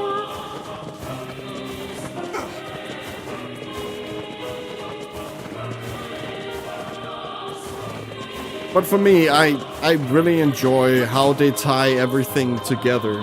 Like, you really feel like you're getting this view into the life of this guy NieR.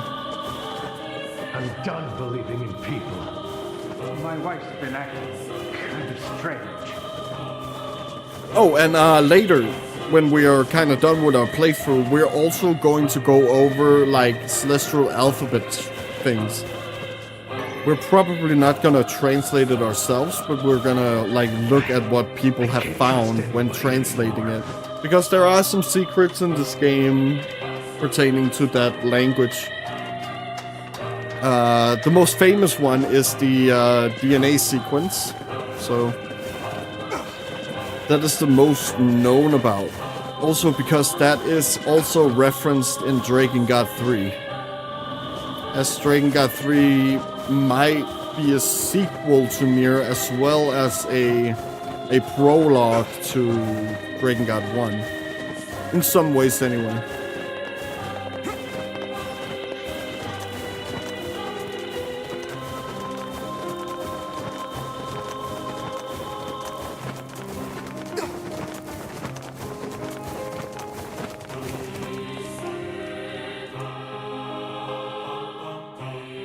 Also because in Dragon God 3, the Imperial City, where the Empire is, of course, who would have thought it? Their city looks like a highly advanced city. And we don't really understand why. Dragon God 1 did not give us any answers to this. So it's gonna be very exciting if we get an answer at all.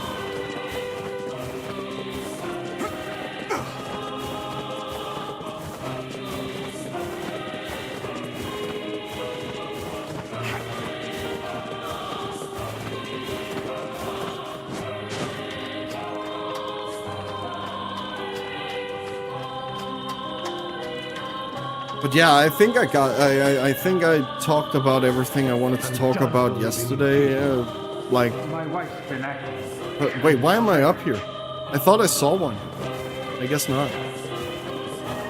Or is this the draw distance? No, it's not. Ah, goddammit.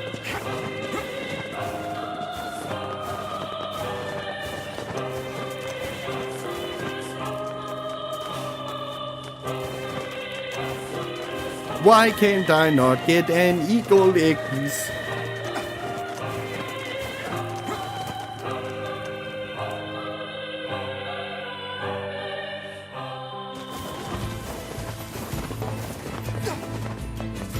I just want it!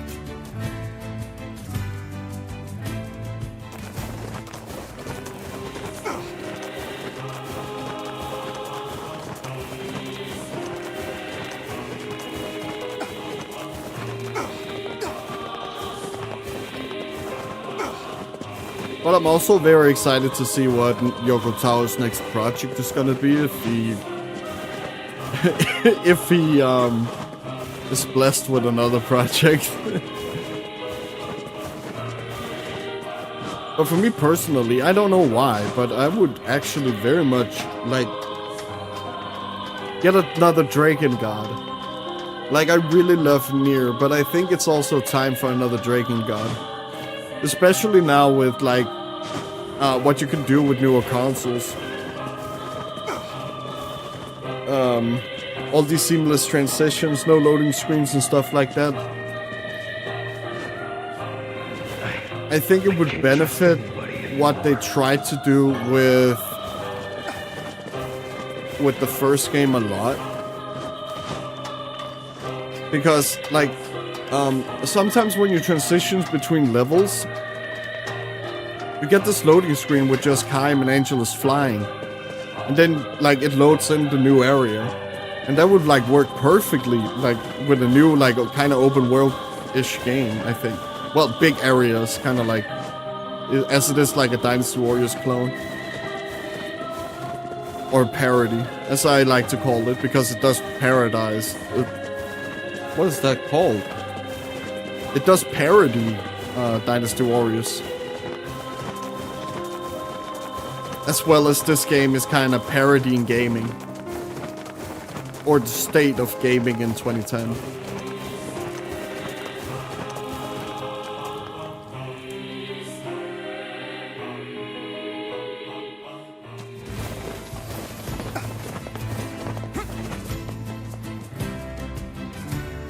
Like one example, in this game you cannot swim, and if you fall down the water 3 times, well, each time you will get like a new piece of dialogue, and they'll like canonize that NieR cannot swim.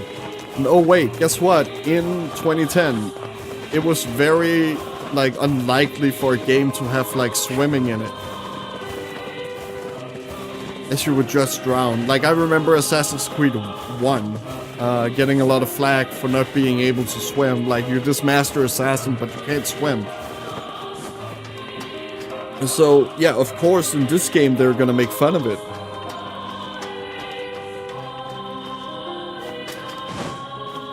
And in the beginning of the game, in Act 1, it's because he literally can't swim. But in Act 2, he tries to shove it away with, oh, it's because I got all these big weapons. Well, I got this big weapon on my back. It's dragging me down. But then he has to, like, surrender and say, yeah, it still can't.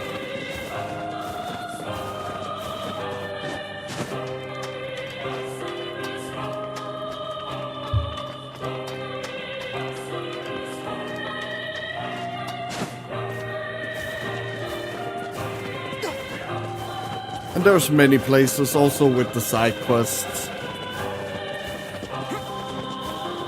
And that's also another thing I really love about like these RPGs.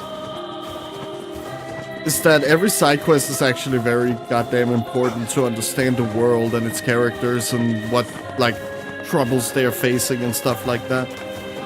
So, like, every side quest kind of have meaning, and I had one in my chat, like, early when I just started the game, and he asked me, because he'd heard from a friend, if the side quests are tedious. And I'm like, yeah, of course they are. Like, they're supposed to be. Because we're viewing it from NieR's perspective, as he is just this young boy struggling to make money to try and help his sister. And Vice is this old person who's like, yeah, but it's boring. And NieR's like, yeah, fuck it. We're still doing it.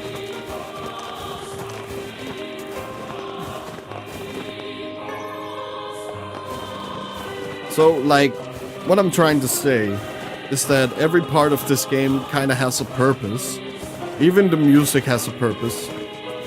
Like, the first time you go out and listen to the overworld theme and you get this sense of, oh, we're gonna play like a Final Fantasy Dragon Quest type of RPG. I mean, with the feeling of the game, like a shonen. Done believing in people. But it gives you this false sense of security, and then it just strips everything away as we, you know, reach later parts of the game. And especially at the boat section in Seafront. Like, that's like where you're supposed to be like, oh shit, what the fuck are we doing?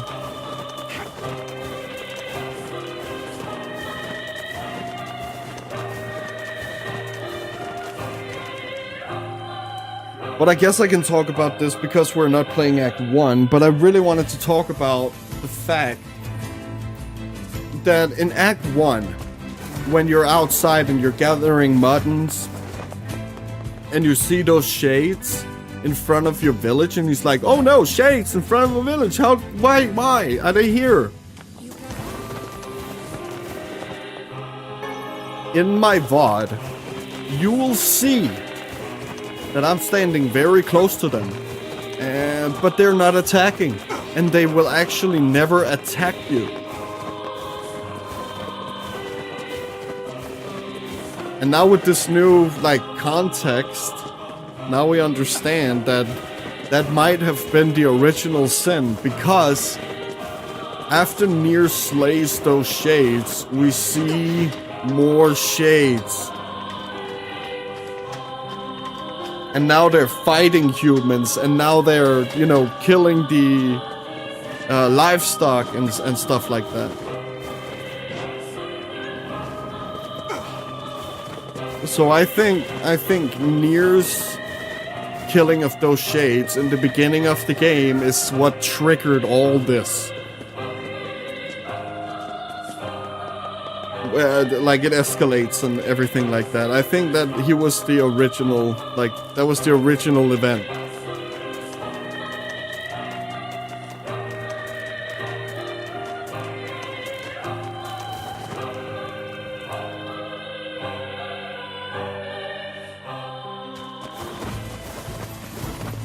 But I really wanted to show it, so I was a little bit like dumbfounded when we weren't like, oh, we're starting at Act 2. But maybe another ending will drag us back. Or maybe we'll get the option and then we'll play through the whole thing again with this new knowledge. And see where we can like spot things and stuff like that. But I guess he can't really understand shades unless Kaine is with him. And that's why.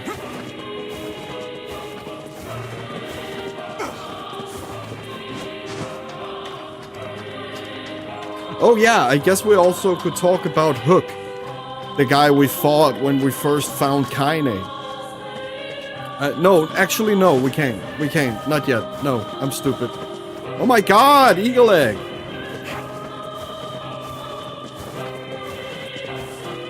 Yeah, we can't talk about that yet. That's later. I think.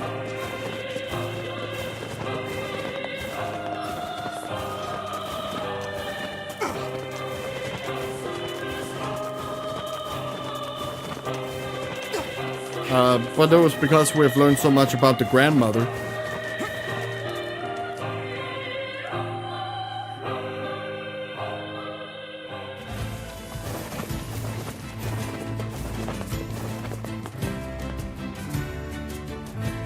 But we... Oh, yeah. We might actually have heard of Kaine's grandmother before.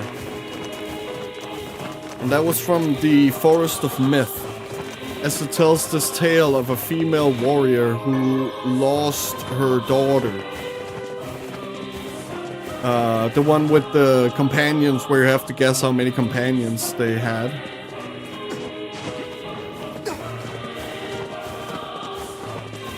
And I do think I've heard theories about that actually being about Kaine's grandmother. Well, the original, the human version of her before she became a Gestalt, and then they made like a replicant of her. And of course, the grandmother Kaine had was a replicant, as Kaine herself is also a replicant. But, this is very interesting. Emil is not a replicant. He was an experiment, a weapon experiment.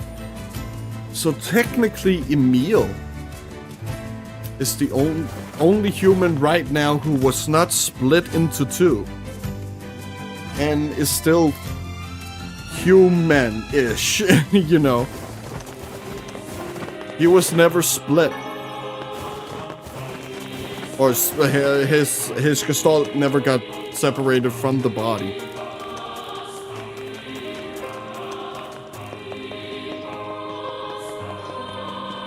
So Emil might actually be the only person in the whole fucking game that is, like, fully human when you meet him.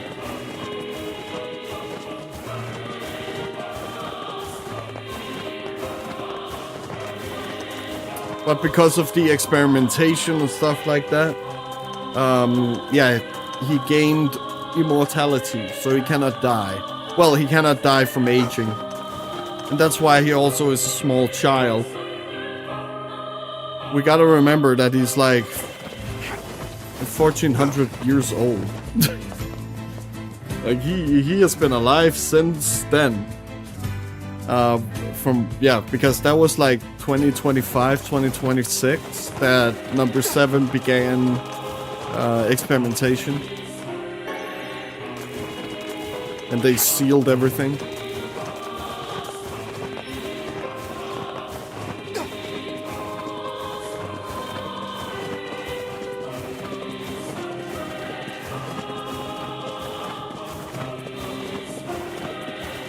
But also from ending A and going into NieR Automata, I know we're not playing NieR Automata right now, and it is kind of spoilers. Well, for people who played NieR Replicant going into NieR Automata, when you were told that you had to save humanity because they were on this base on the moon. As a guy who played NieR Replicant, you would instantly be like, oh wait, that's impossible. And you would like know the plot twist from the beginning. Because like you saw what happened to humanity in this game. And that is not like a spoiler anymore. We did see it. And we know if Noir is defeated and destroyed, or Vice is defeated and destroyed, they cannot fuse and they cannot initiate the program that will forcefully take all the gestalts in the replicants. So just by that act alone, humanity is doomed.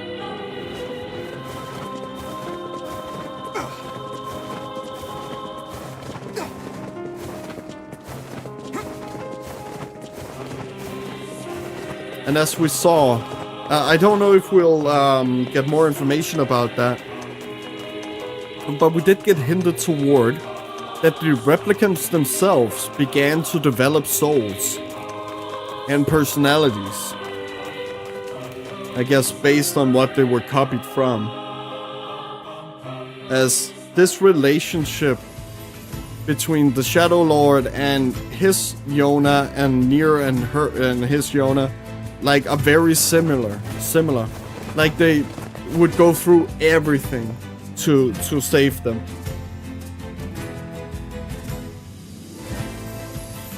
Because what this NieR feels is probably the same thing that Shadow Lord feels.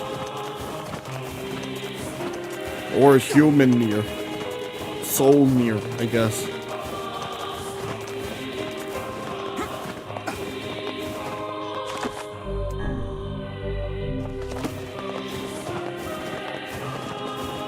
Like, his fight for humanity is the same fight that we have for the replicants, who we think are humans. And it's a very interesting plot. That's what I'm trying to get at. And I really like it. I've always like gravitated more toward like dark media. Not to say that I don't like Pokemon and stuff like that, but like these stories of like the darker media just resonates more with me.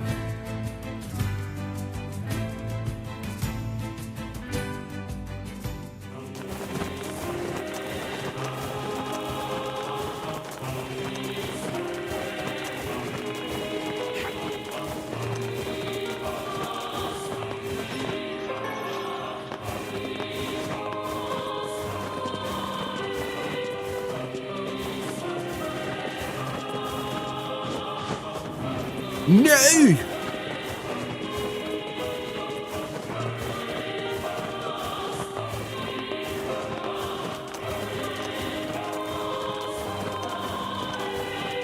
And it's also to say, like I don't only play like dark media games. Like, we're gonna go through the Kingdom Hearts series after this, and that's not very dark. It has dark parts, and I want to showcase them and like talk about why I really love Kingdom Hearts 1.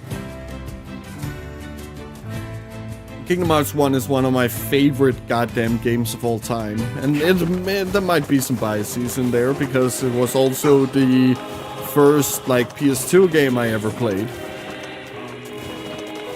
I got it for Christmas and I've goddamn never looked back.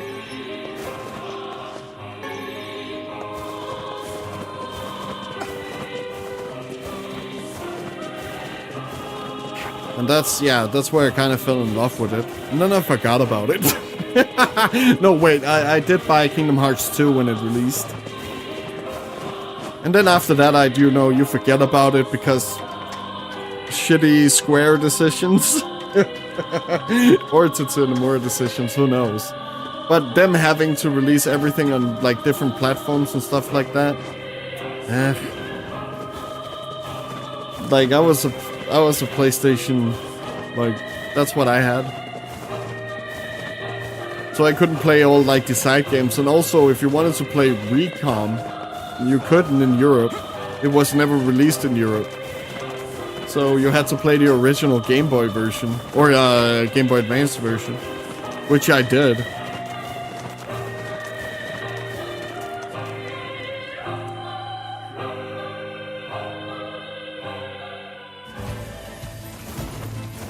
And it's insane to think that you, like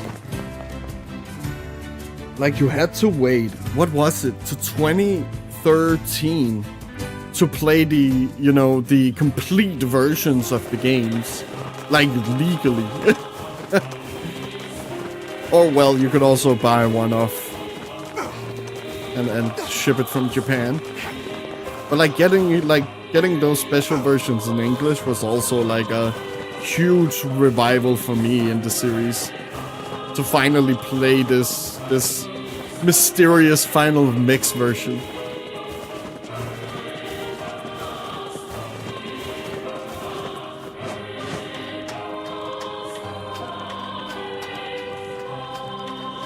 And I loved it. I loved it. I thought it was amazing. And also, it has one, like, a very good soundtrack as well. Yoko Shimomura, very, very amazing artist and musician. And very good story. And at the time that it was being made, Sakaguchi was still in the company. So I can't trust anybody anymore. there is a little bit of Sakaguchi in there. As you can very much feel if you've played either Final Fantasy VII or 9. Or no, not 9. I guess Final Fantasy 6 and 7.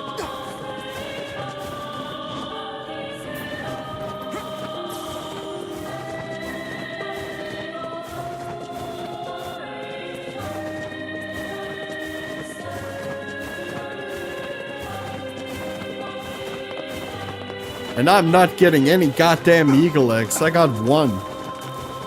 Okay, I'll see if we can upgrade something, and if not... Well, we should be able to upgrade something. I just want it to be the Phoenix Spear.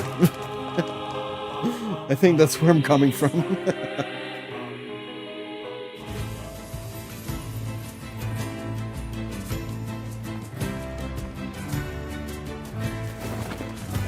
Whoa!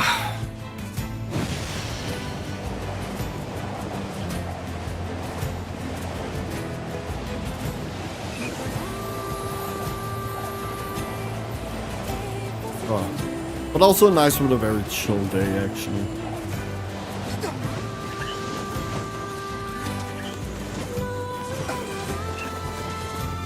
With not much happening. Those are the best days, in my opinion. Not because I'm lazy or anything, but I just like the calm, I guess. Guess that happens when you get a little bit older. Or maybe it's different from person to person.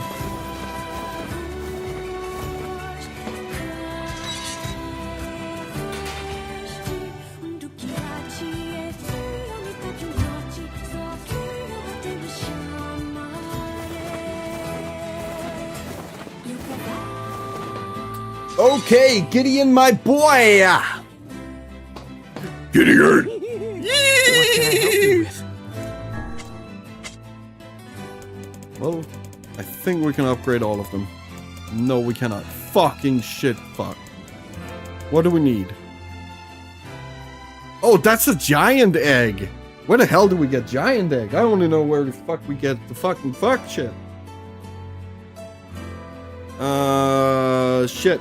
Giant egg. Yeah, no, I don't want a sculpture of it. I want NieR Replicant's version of the giant egg, please. Rare drop at harvest points in the village. 5% drop rate appears after completing the lost eggs. Shit. Shit. Oh well, I guess we're going through the village. Come back.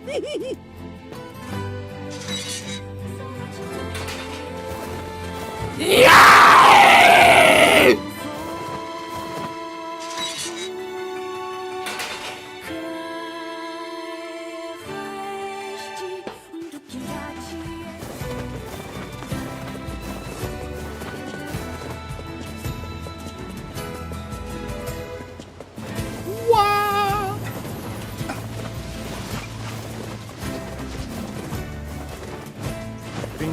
Ding-a-ling-a-ling. Whoa!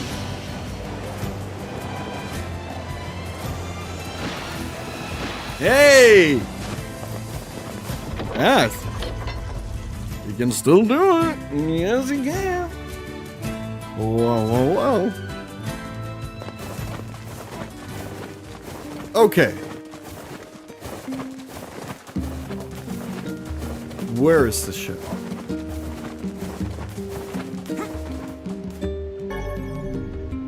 I don't think I need any more inventory limit.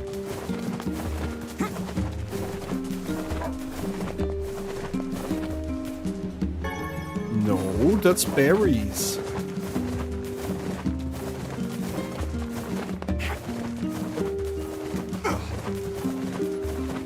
Heck.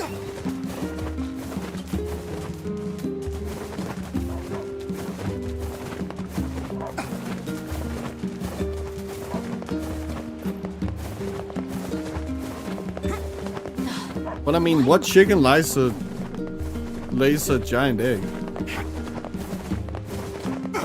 Oh, it's a big one! Just standing there.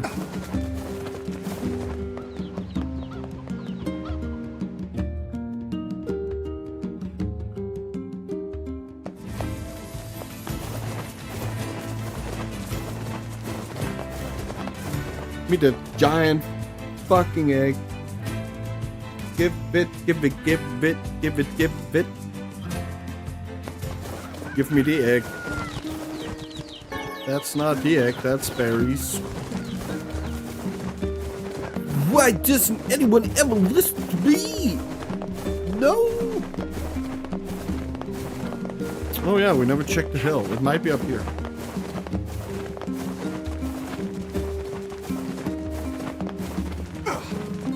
My god. Ugh. Who are you? Oh yeah, you're the... He's not here. I wonder where he went. Oh, so you can actually get like a thing before the quest begins. Or maybe that's afterward, and she's like, where did he go?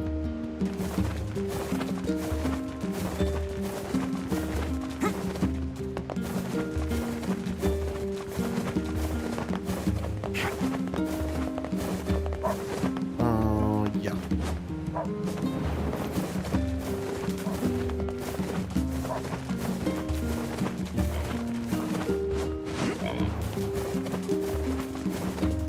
Oh my god, why can't I get any items? Hello?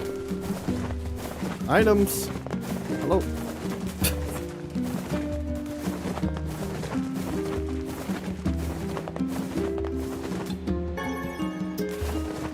Dude! Give me the thing! Please! Please, man, give me the thing, bro.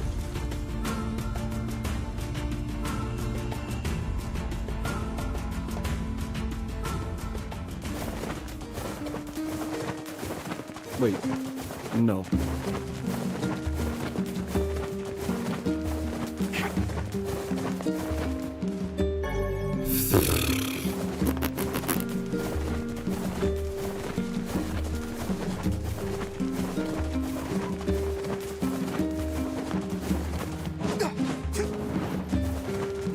No.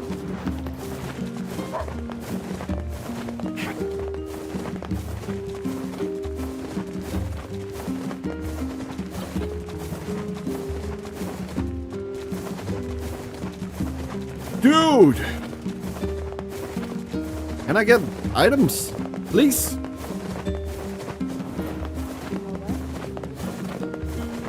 Yeah, welcome to the best part of NieR. RNG. We love it. Fuck off. Hey, chickens. Hey, we got another inventory limit reached.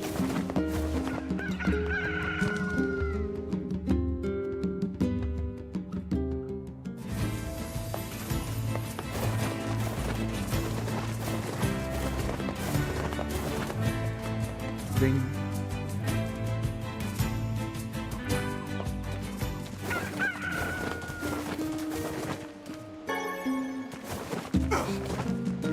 Oh, I feel the same. Oh, yes. I knew it. This is what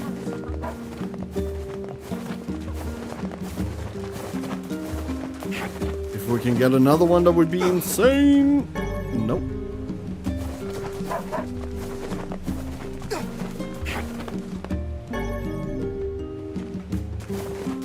Oh well. Guess we're upgrading the spear.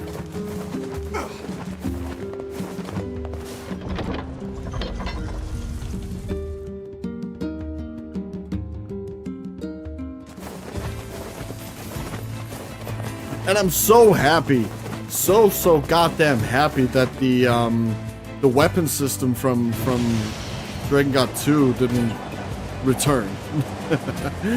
Because in Dragon God 2, the weapons were tied to specific characters in your party, and the main character could only use the swords.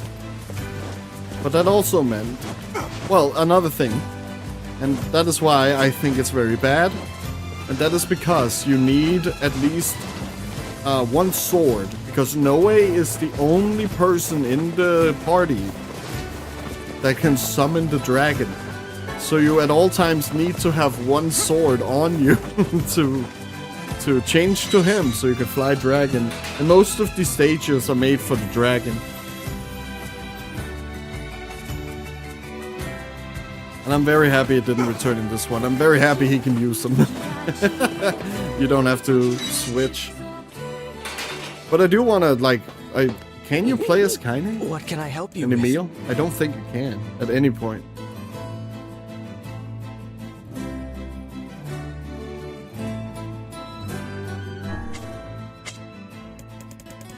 Or maybe you can play as Kaine. Oh, yeah, no, actually, never mind. Broken wristwatch. Where the hell do you get that?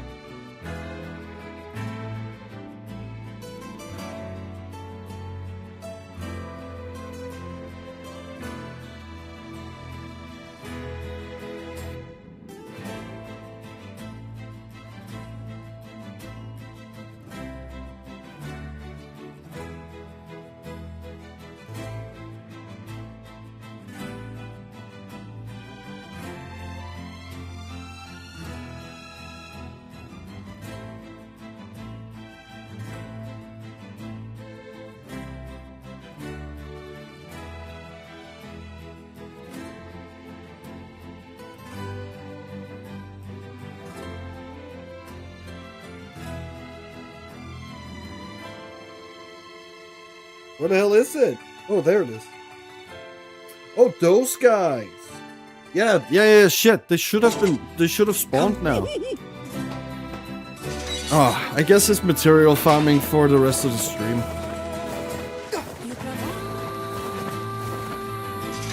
Okay, we need to go to the pathway of Seafront and the village. Because those guys there, they will drop the wristwatches we need. And we only need one. I think it was. 1 or 2. Not too much.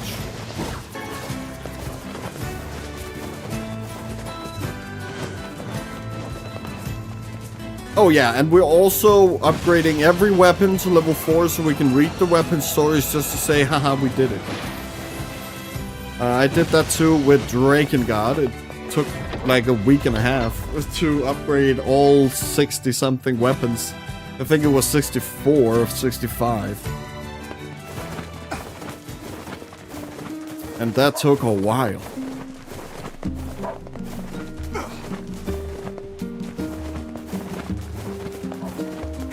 But I'm guessing it's not gonna be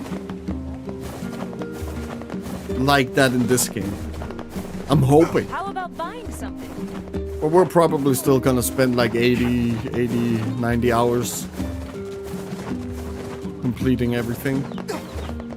Well, as much as possible, because I don't think I'll level up NieR to 99. As I don't really see a point.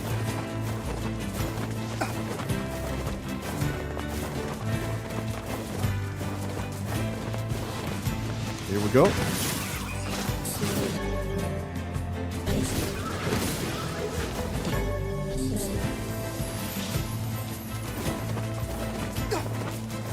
And it's those big guys with the shields.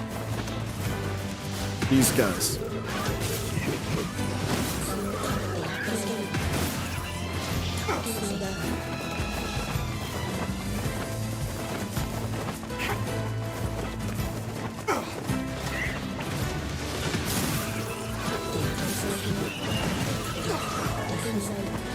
That's leather boots. They don't need that.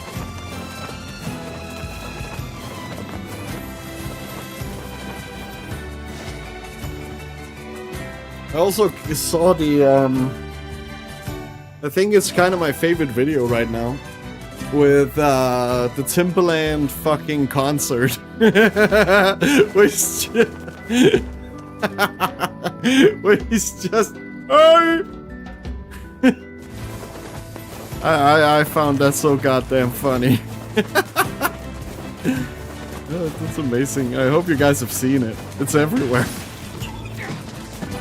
And from what I gather, like the Nelly Furtado, who's singing the song, was not there either. It was like his concert, and he was just yeah the whole fucking time.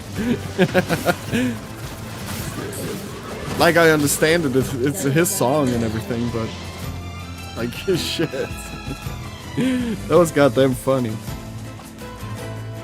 Yeah.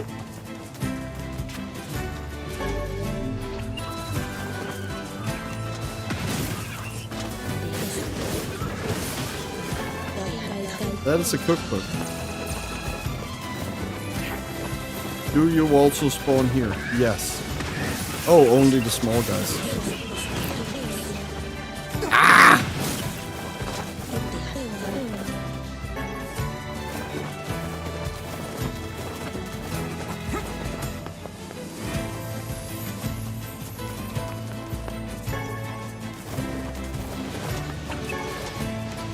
No, I need big guys.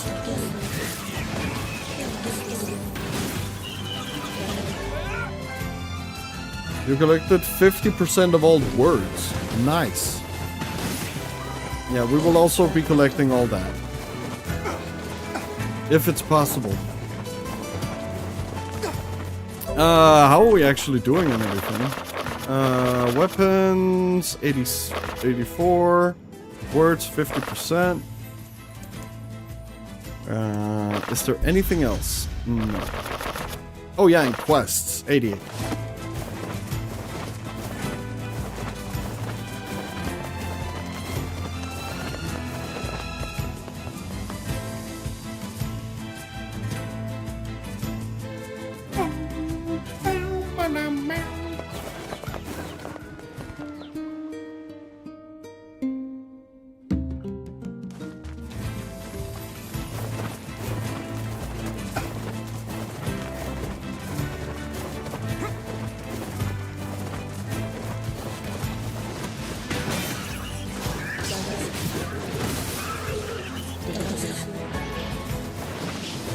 Drop the thing, dude!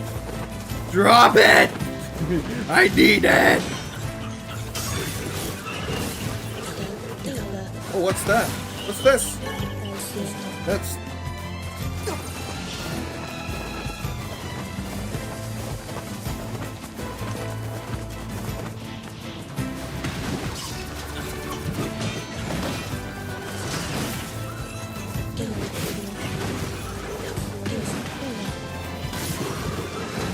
Oh my god, die!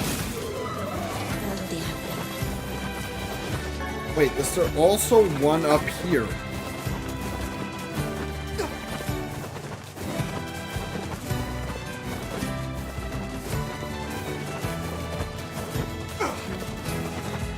Of course not. So we only have those 3 spawns. But I thought that there would be more. Maybe it's after we do the area. I'll try one more time and then we'll go to the area. Maybe defeat the boss and then we'll be done. I think it's the area now anyway.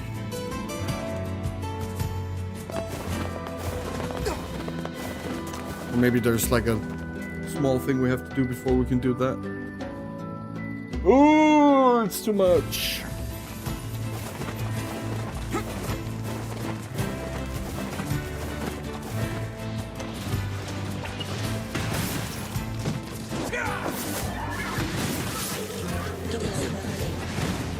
Drop at least something. Just because it's the rarest drop?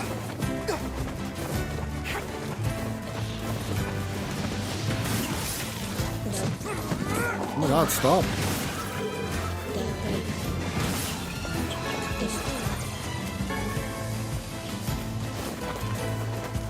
A lot of books. Almost like they're beginning to read.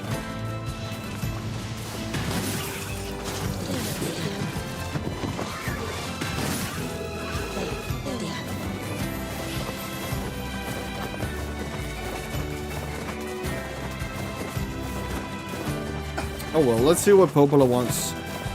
Maybe this will change it.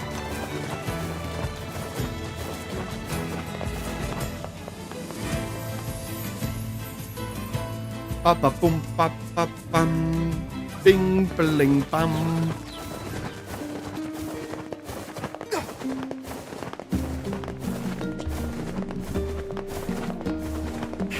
Rolling around at the speed of sound.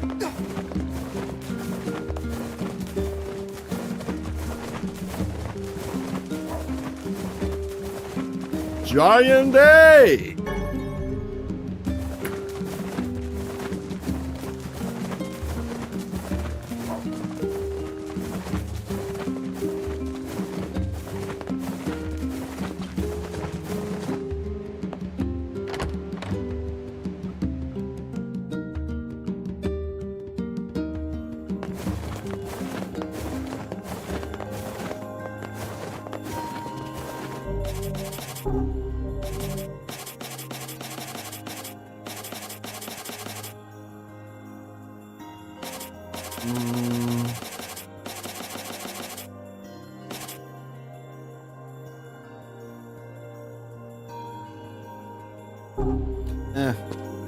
This Violax is fine for now. Learned anything new about the Shadow Lord's key, Popola? You know, I was just going to talk to you about that. You remember the Airy, right? That depressing shell of a... Not so much it. I just got this Okay. Sacrifice. That's right. You're amazing. I'm afraid... What? The Airy has... And now they've not only opened trade routes, but they freely... I agree. You're overthinking it. I won't get Yon. There are shades there. Oh dear. Well, if that... Try speaking with the... Oh dear.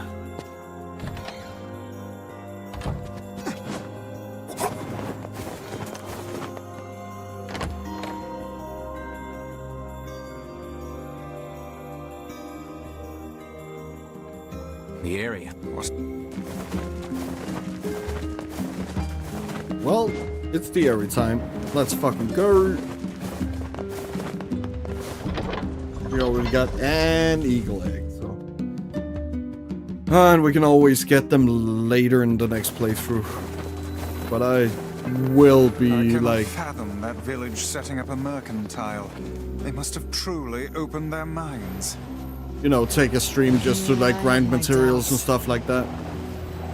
Because it is about time we upgrade the weapons. Ooh, the village. It's home to so many terrible little memories, isn't it, Kaine? Shut up, shut up, shut up!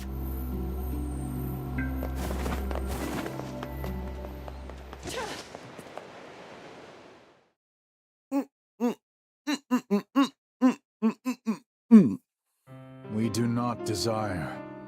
We do not desire needless conflict. If we can continue to live with humans, then we can continue to live peacefully. But that young man will come. Yes, the young man will come. He will kill us all.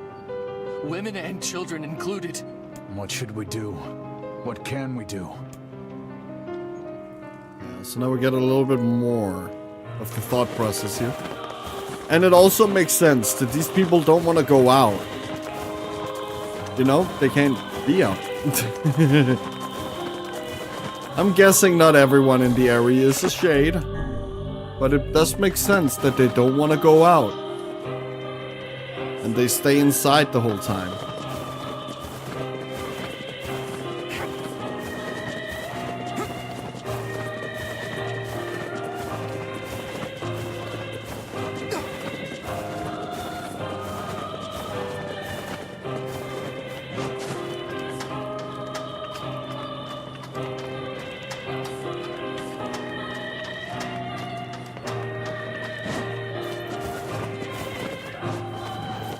Yeah, we already talked about like to most of the NPCs.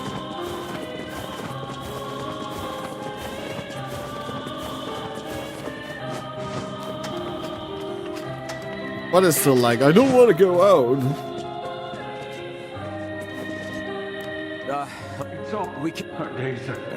Yeah, and he doesn't know about any letters, so we have to ask over here if they've seen any. Or heard anything about this letter we've gotten, or we've received.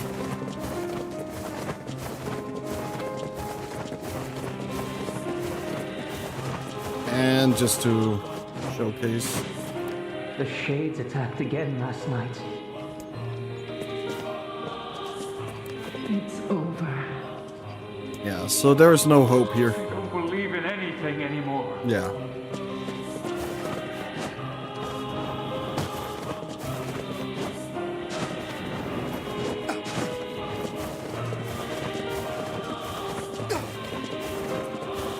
I'm just gonna check. He probably doesn't have anything. Yeah. Thanks. Thanks! A letter, huh? So, you could say. I've heard the. Indeed. Everyone.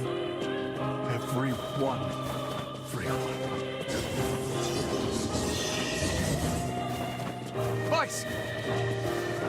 Beware, this man is a shade. It's a trap! I figured as much. You guys sure are taking your goddamn time. 1,000 apologies. We were distracted by the local welcoming party. Want some help? A carnival of murder? I love it. Yeah. Die! Kaine, the villagers are possessed! But not all of them. Some are still human, so be careful. Hell yeah, dude. Everything just fucking dies.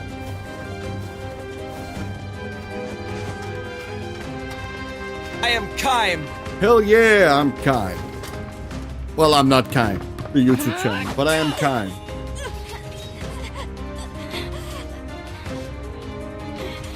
Get out of here! No way! I'm not going to abandon my own sister! Kaine, what's going on? Don't be fooled by this lady. She's a shade. That's shady! Oh! No! No!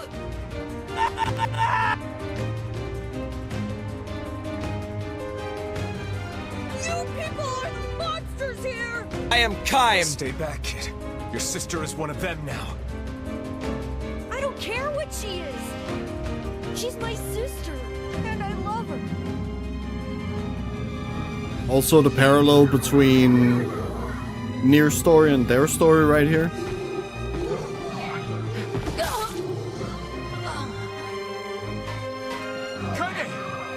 Like, what would happen if Yona was a shade all of a sudden?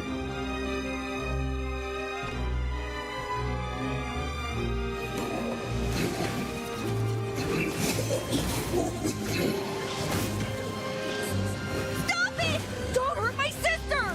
Yeah, so we can kind of we can read what they're saying. You are the true monsters. You have lost all of your humanity. What madness. These people are behaving as if we are the villains. Wait.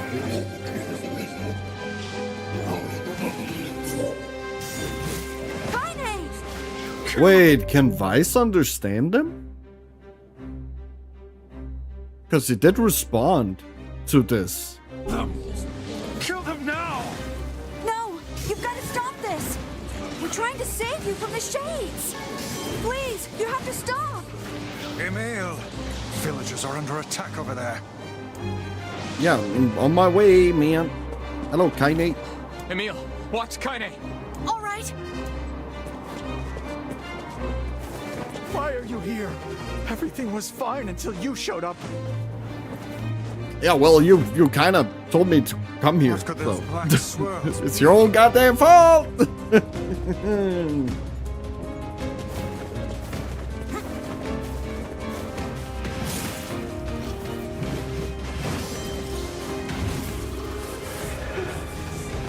can't tell who's human anymore.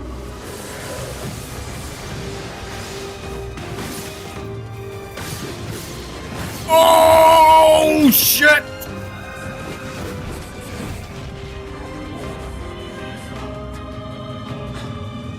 What's happening?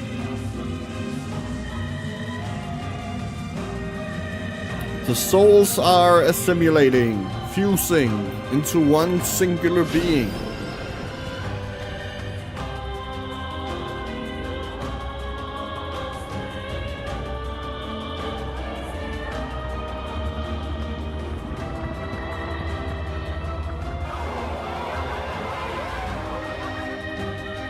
By my pages, is this beast a shade as well? That thing sucked up the villagers. No! If we keep this up, we're gonna kill them all! We can't let that happen!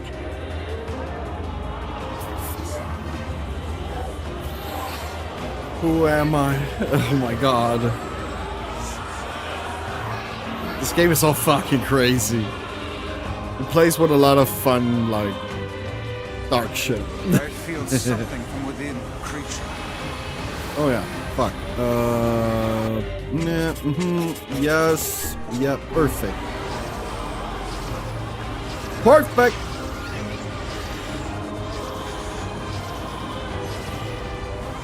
Is this the combined power of all those shades? This indeed. It will take more than a barrage of magic to stop us. The first to waver is the first to die.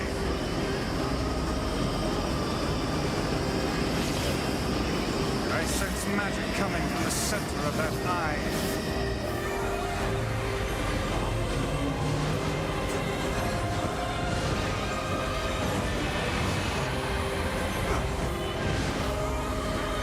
Wait! I think those are actual people! Hold nothing back. Those are shades. So even Emil sees that there might be something wrong here and says those might actually be people. They dismiss him and tell him they're shades. They are not open to the possibility. The surrounding tentacles appear to deflect magic. Oh yeah, but could I do damage? Can we do? Oh shit! Nice, awesome. Now, focus your magic on the beast's center. Such speed!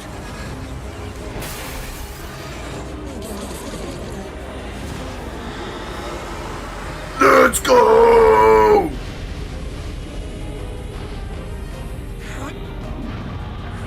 Oh shit! What are you doing, NieR? Look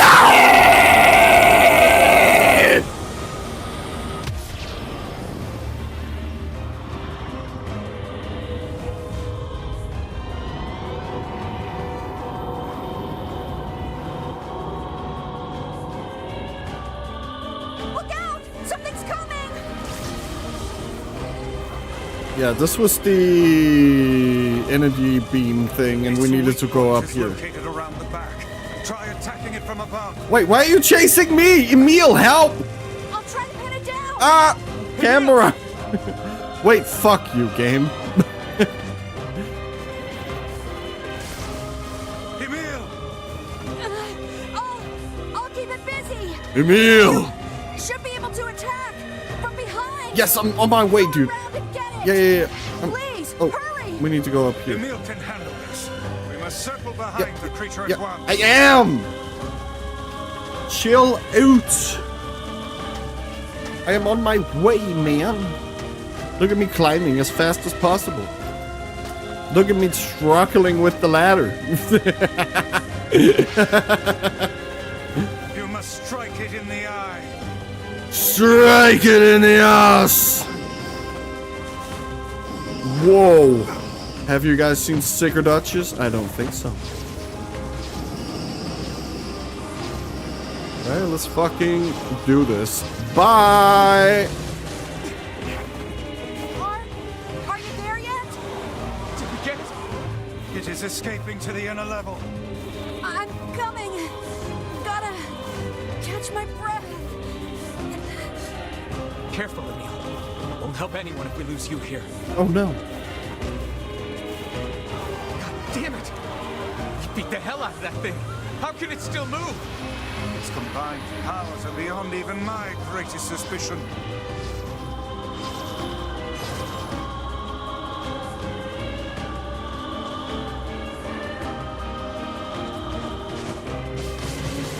Come on! Help me take it out! I'm on it.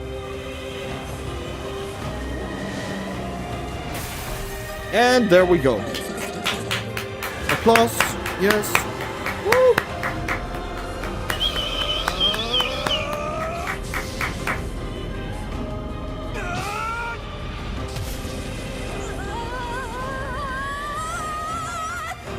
I am Kaim.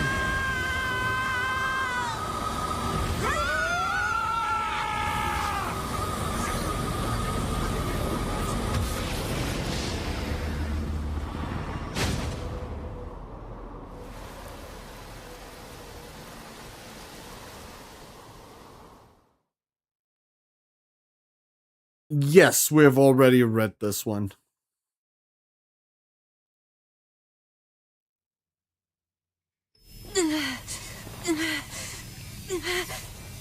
Emil.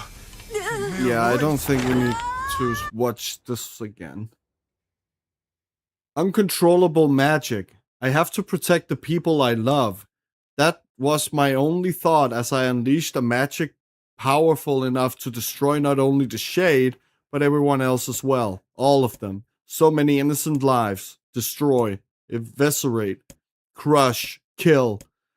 These are the dark impulses that override all other thoughts. As a being that was created to be a magical weapon, these are my instincts. Or maybe it's better to call them our instincts. Emil's dream. Rampage. So now we get Emil's perspective. A klaxon sounds from deep within the bowels of the laboratory. Thick metal shutters drop down, sealing off the room with a series of dull metal thoughts. Abort the experiment! Number 6 is out of control! Everyone get out of here now! Get out of here!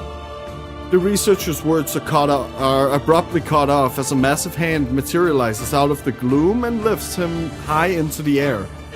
The researcher begins to scream. He screams and screams, the sound echoing off the walls of the laboratory until the hand squeezes down, coating the room in a deep crimson hue. The rest of his colleagues stand in silence, mouths open, unable to process what they have just seen. Then a female scientist takes a step back and lets fly with a heartbreaking veil. But this is a terrible mistake, for the sound of her cry suddenly brings forth a monster in all of its terrible glory. Its body is a bloated corpse, its head a grinning skull, and it is massive, many times the size of a human. The head lolls from side to side as it trumps about the room on all fours, bringing to the mind the wild maneuverings of some wretched starving beast. This creature, this thing, is experimental weapon number 6, also known as Halua. No, oh no, stop, please stop. Oh God, save me, I don't want to die. One by one, the maddened cries of the researchers silenced. If number 6 understands their petitions, it pays them no heed, instead continuing its rampage of destruction and slaughter with a focus that borders on obsession. After an eternity, the screaming stops, the alarms fall silent, and only then does the creature make a sound, howling out with an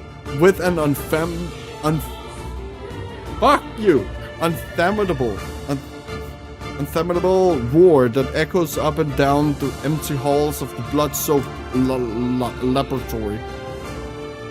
It's a sound that curses those who had dared bring such evil into the world, and yet one that also seems to be pleading for help.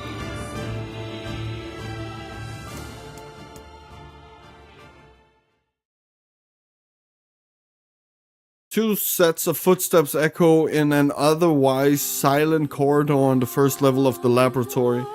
One set belongs to a young boy, his eyes blindfolded and his hands restrained. The other belongs to a severe man in a long white coat. The man drags the boy along by means of a long chain attached to a set of shackles on his wrists.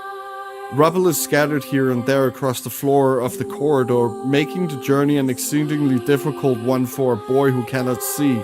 Excuse me, could you please walk a bit slower, sir?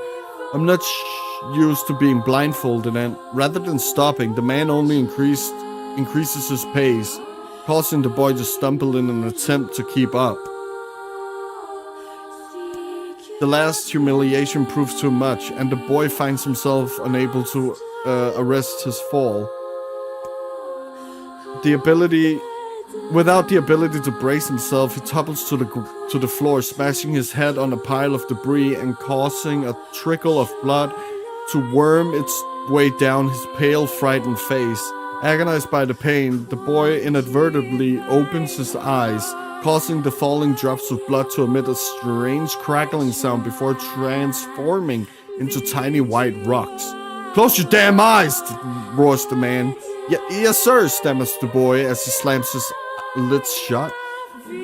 He hadn't realized the blindfold had slipped off during the fall, and now he keeps his eyes squeezed shut, so tight that sparkles appear against the black of his vision. The boy is Emil, also known as number 7. He is a magical weapon whose eyes are capable of turning to stone anything that falls under their gaze. "Don't look at me," barks the man. "Never look at me." "I'm sorry, sir. I'm looking at the ground now. So, if you just hand me a..." Instead of waiting for him to finish, the man extends one foot and presses Emil face to the floor with a heavy black boot. "Sir, stop. You're hurting me. I told you to keep your eyes and mouth shut, so do it." The man knows this boy, this weapon, could wipe him out with a single glance, and yet subduing him in this way gives him a sense of relief.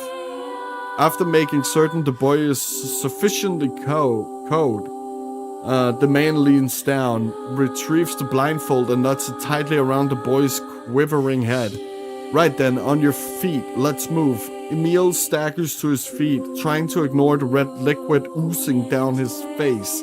The blood doesn't matter, the pain doesn't matter. All that matters is finishing the job they had set out for him to do. The second level of the laboratory is in even worse shape than the first. The environs are littered with rubble and rock, making the thought of a decent foothold laughable.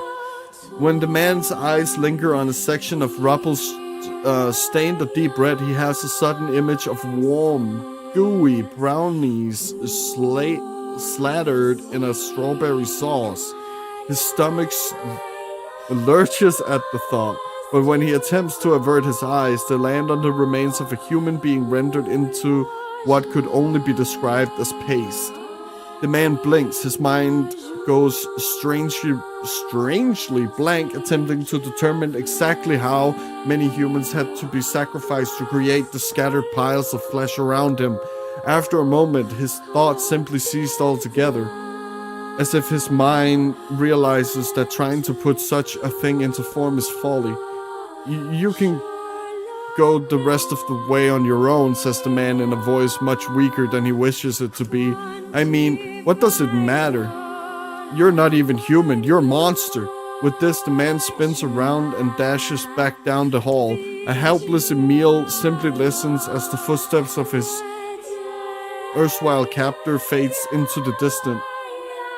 Emil finds himself alone in a room with a stench of death and blood. For a moment he considers opening his eyes, but the thought of the horrors that await him quickly squashes his plan. Instead, he stands still and listens intently. Eventually, a far-off sound reaches his ears. That's the howl I heard before.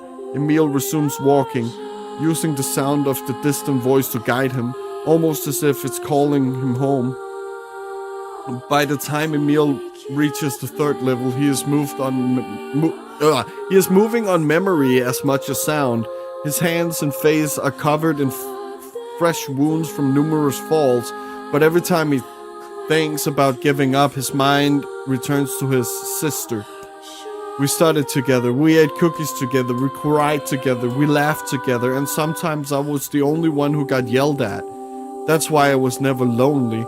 Our being together allowed me to stay strong. For Emil, his sister was all he had to live for, so holding that feeling close to his chest, he presses on, one slow step after the other. Finally, Emil finds himself drawing close to a certain experimental chamber in the deepest part of the laboratory. The howl is very close now, and as he touches the switch that controls the door, he thinks about his mission. Number 6 is the ultimate weapon. She is his sister, and he must turn her to stone. The door slowly opens, revealing the massive interior of the experimentation chamber. After a few steps, Emil removes his blindfold and slowly opens his eyes. His sister lurks before him, but she looks nothing like the girl he once knew. Instead, he sees a savage beast crawling on all fours through the shredded remains of researchers. As the thing that had been his sister stops and tilts his head in Emil's direction, he focuses his gaze on it.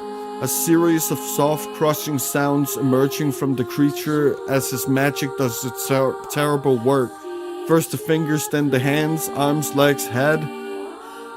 What little color the beast once possessed fades to a dull ashen gray, and yet somehow it summons what strength remains and pulls itself toward Emil, one slow lumbering effort at a time. Wailing, the massive monstrosity closes in. Is she worried about me, or is she coming to kill me? Emil feels prepared to accept either outcome. After all, this was his older sister, the person he loved more than anyone else in the world. Halua, The moment Emil speaks, number 6 comes to a sudden halt. Silence descends on the chamber as the siblings stare at each other. I'm sorry, Halua, but everyone says you're too powerful. They say it's too dangerous unless I seal you away. I'm sorry. As Emil watches her body begin to turn to stone once more, number 6 simply waits in utter, perfect silence. I'm sorry, I'm sorry, I'm sorry, I'm sorry.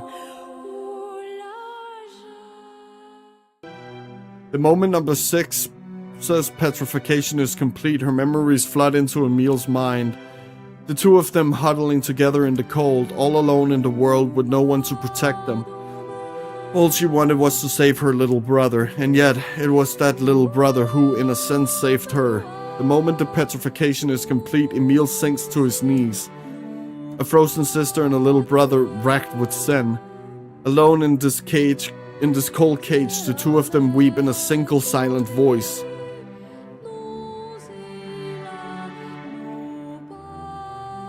And now Emil is that cage.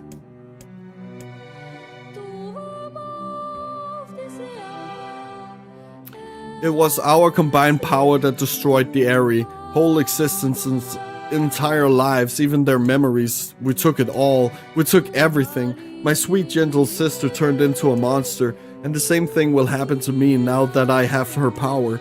If my instincts as a weapon win out and destroy me in the process, if that power ends up hurting someone I love,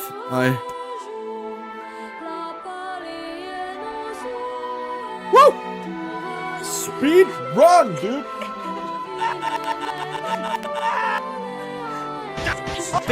What have I done? I killed innocent people. I killed them all. But you saved us.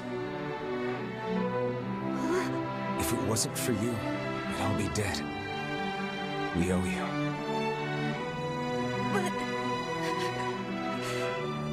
But I... It's all right.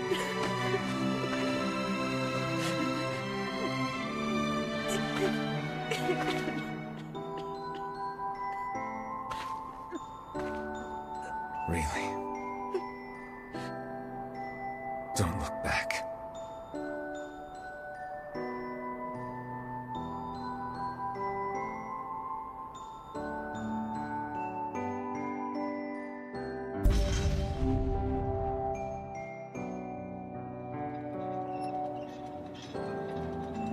We had best... Yeah.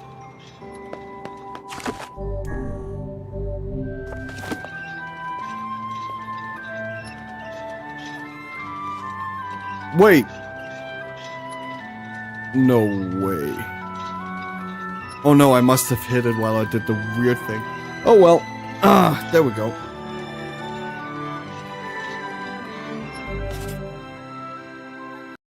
So, yeah, outro time, I guess. Oh my god, you people are fucking amazing, dude. Also, last stream, we had like goddamn 23 people watching us. Like, it was fucking insane. Oh my god. And we're like, oh my god, we're climbing. You guys are fucking amazing. Yeah. I love you. Like, that's all I can say. You guys are amazing. Yeah. We're slowly climbing, becoming something. At least something. Yeah, if anyone new here, I'm Roman Known. I play games I like and I talk about why I like them. And if you like the stream, please like the stream. Remember to subscribe and follow if you're on Twitch. And I just wanted to say, if nobody told you today, you are a beautiful, amazing person. And yeah, keep it up. You're doing the best you can, and that is enough. Oh, have a great rest of your goddamn day, and I'll see you tomorrow for more NieR Replicant. Bye.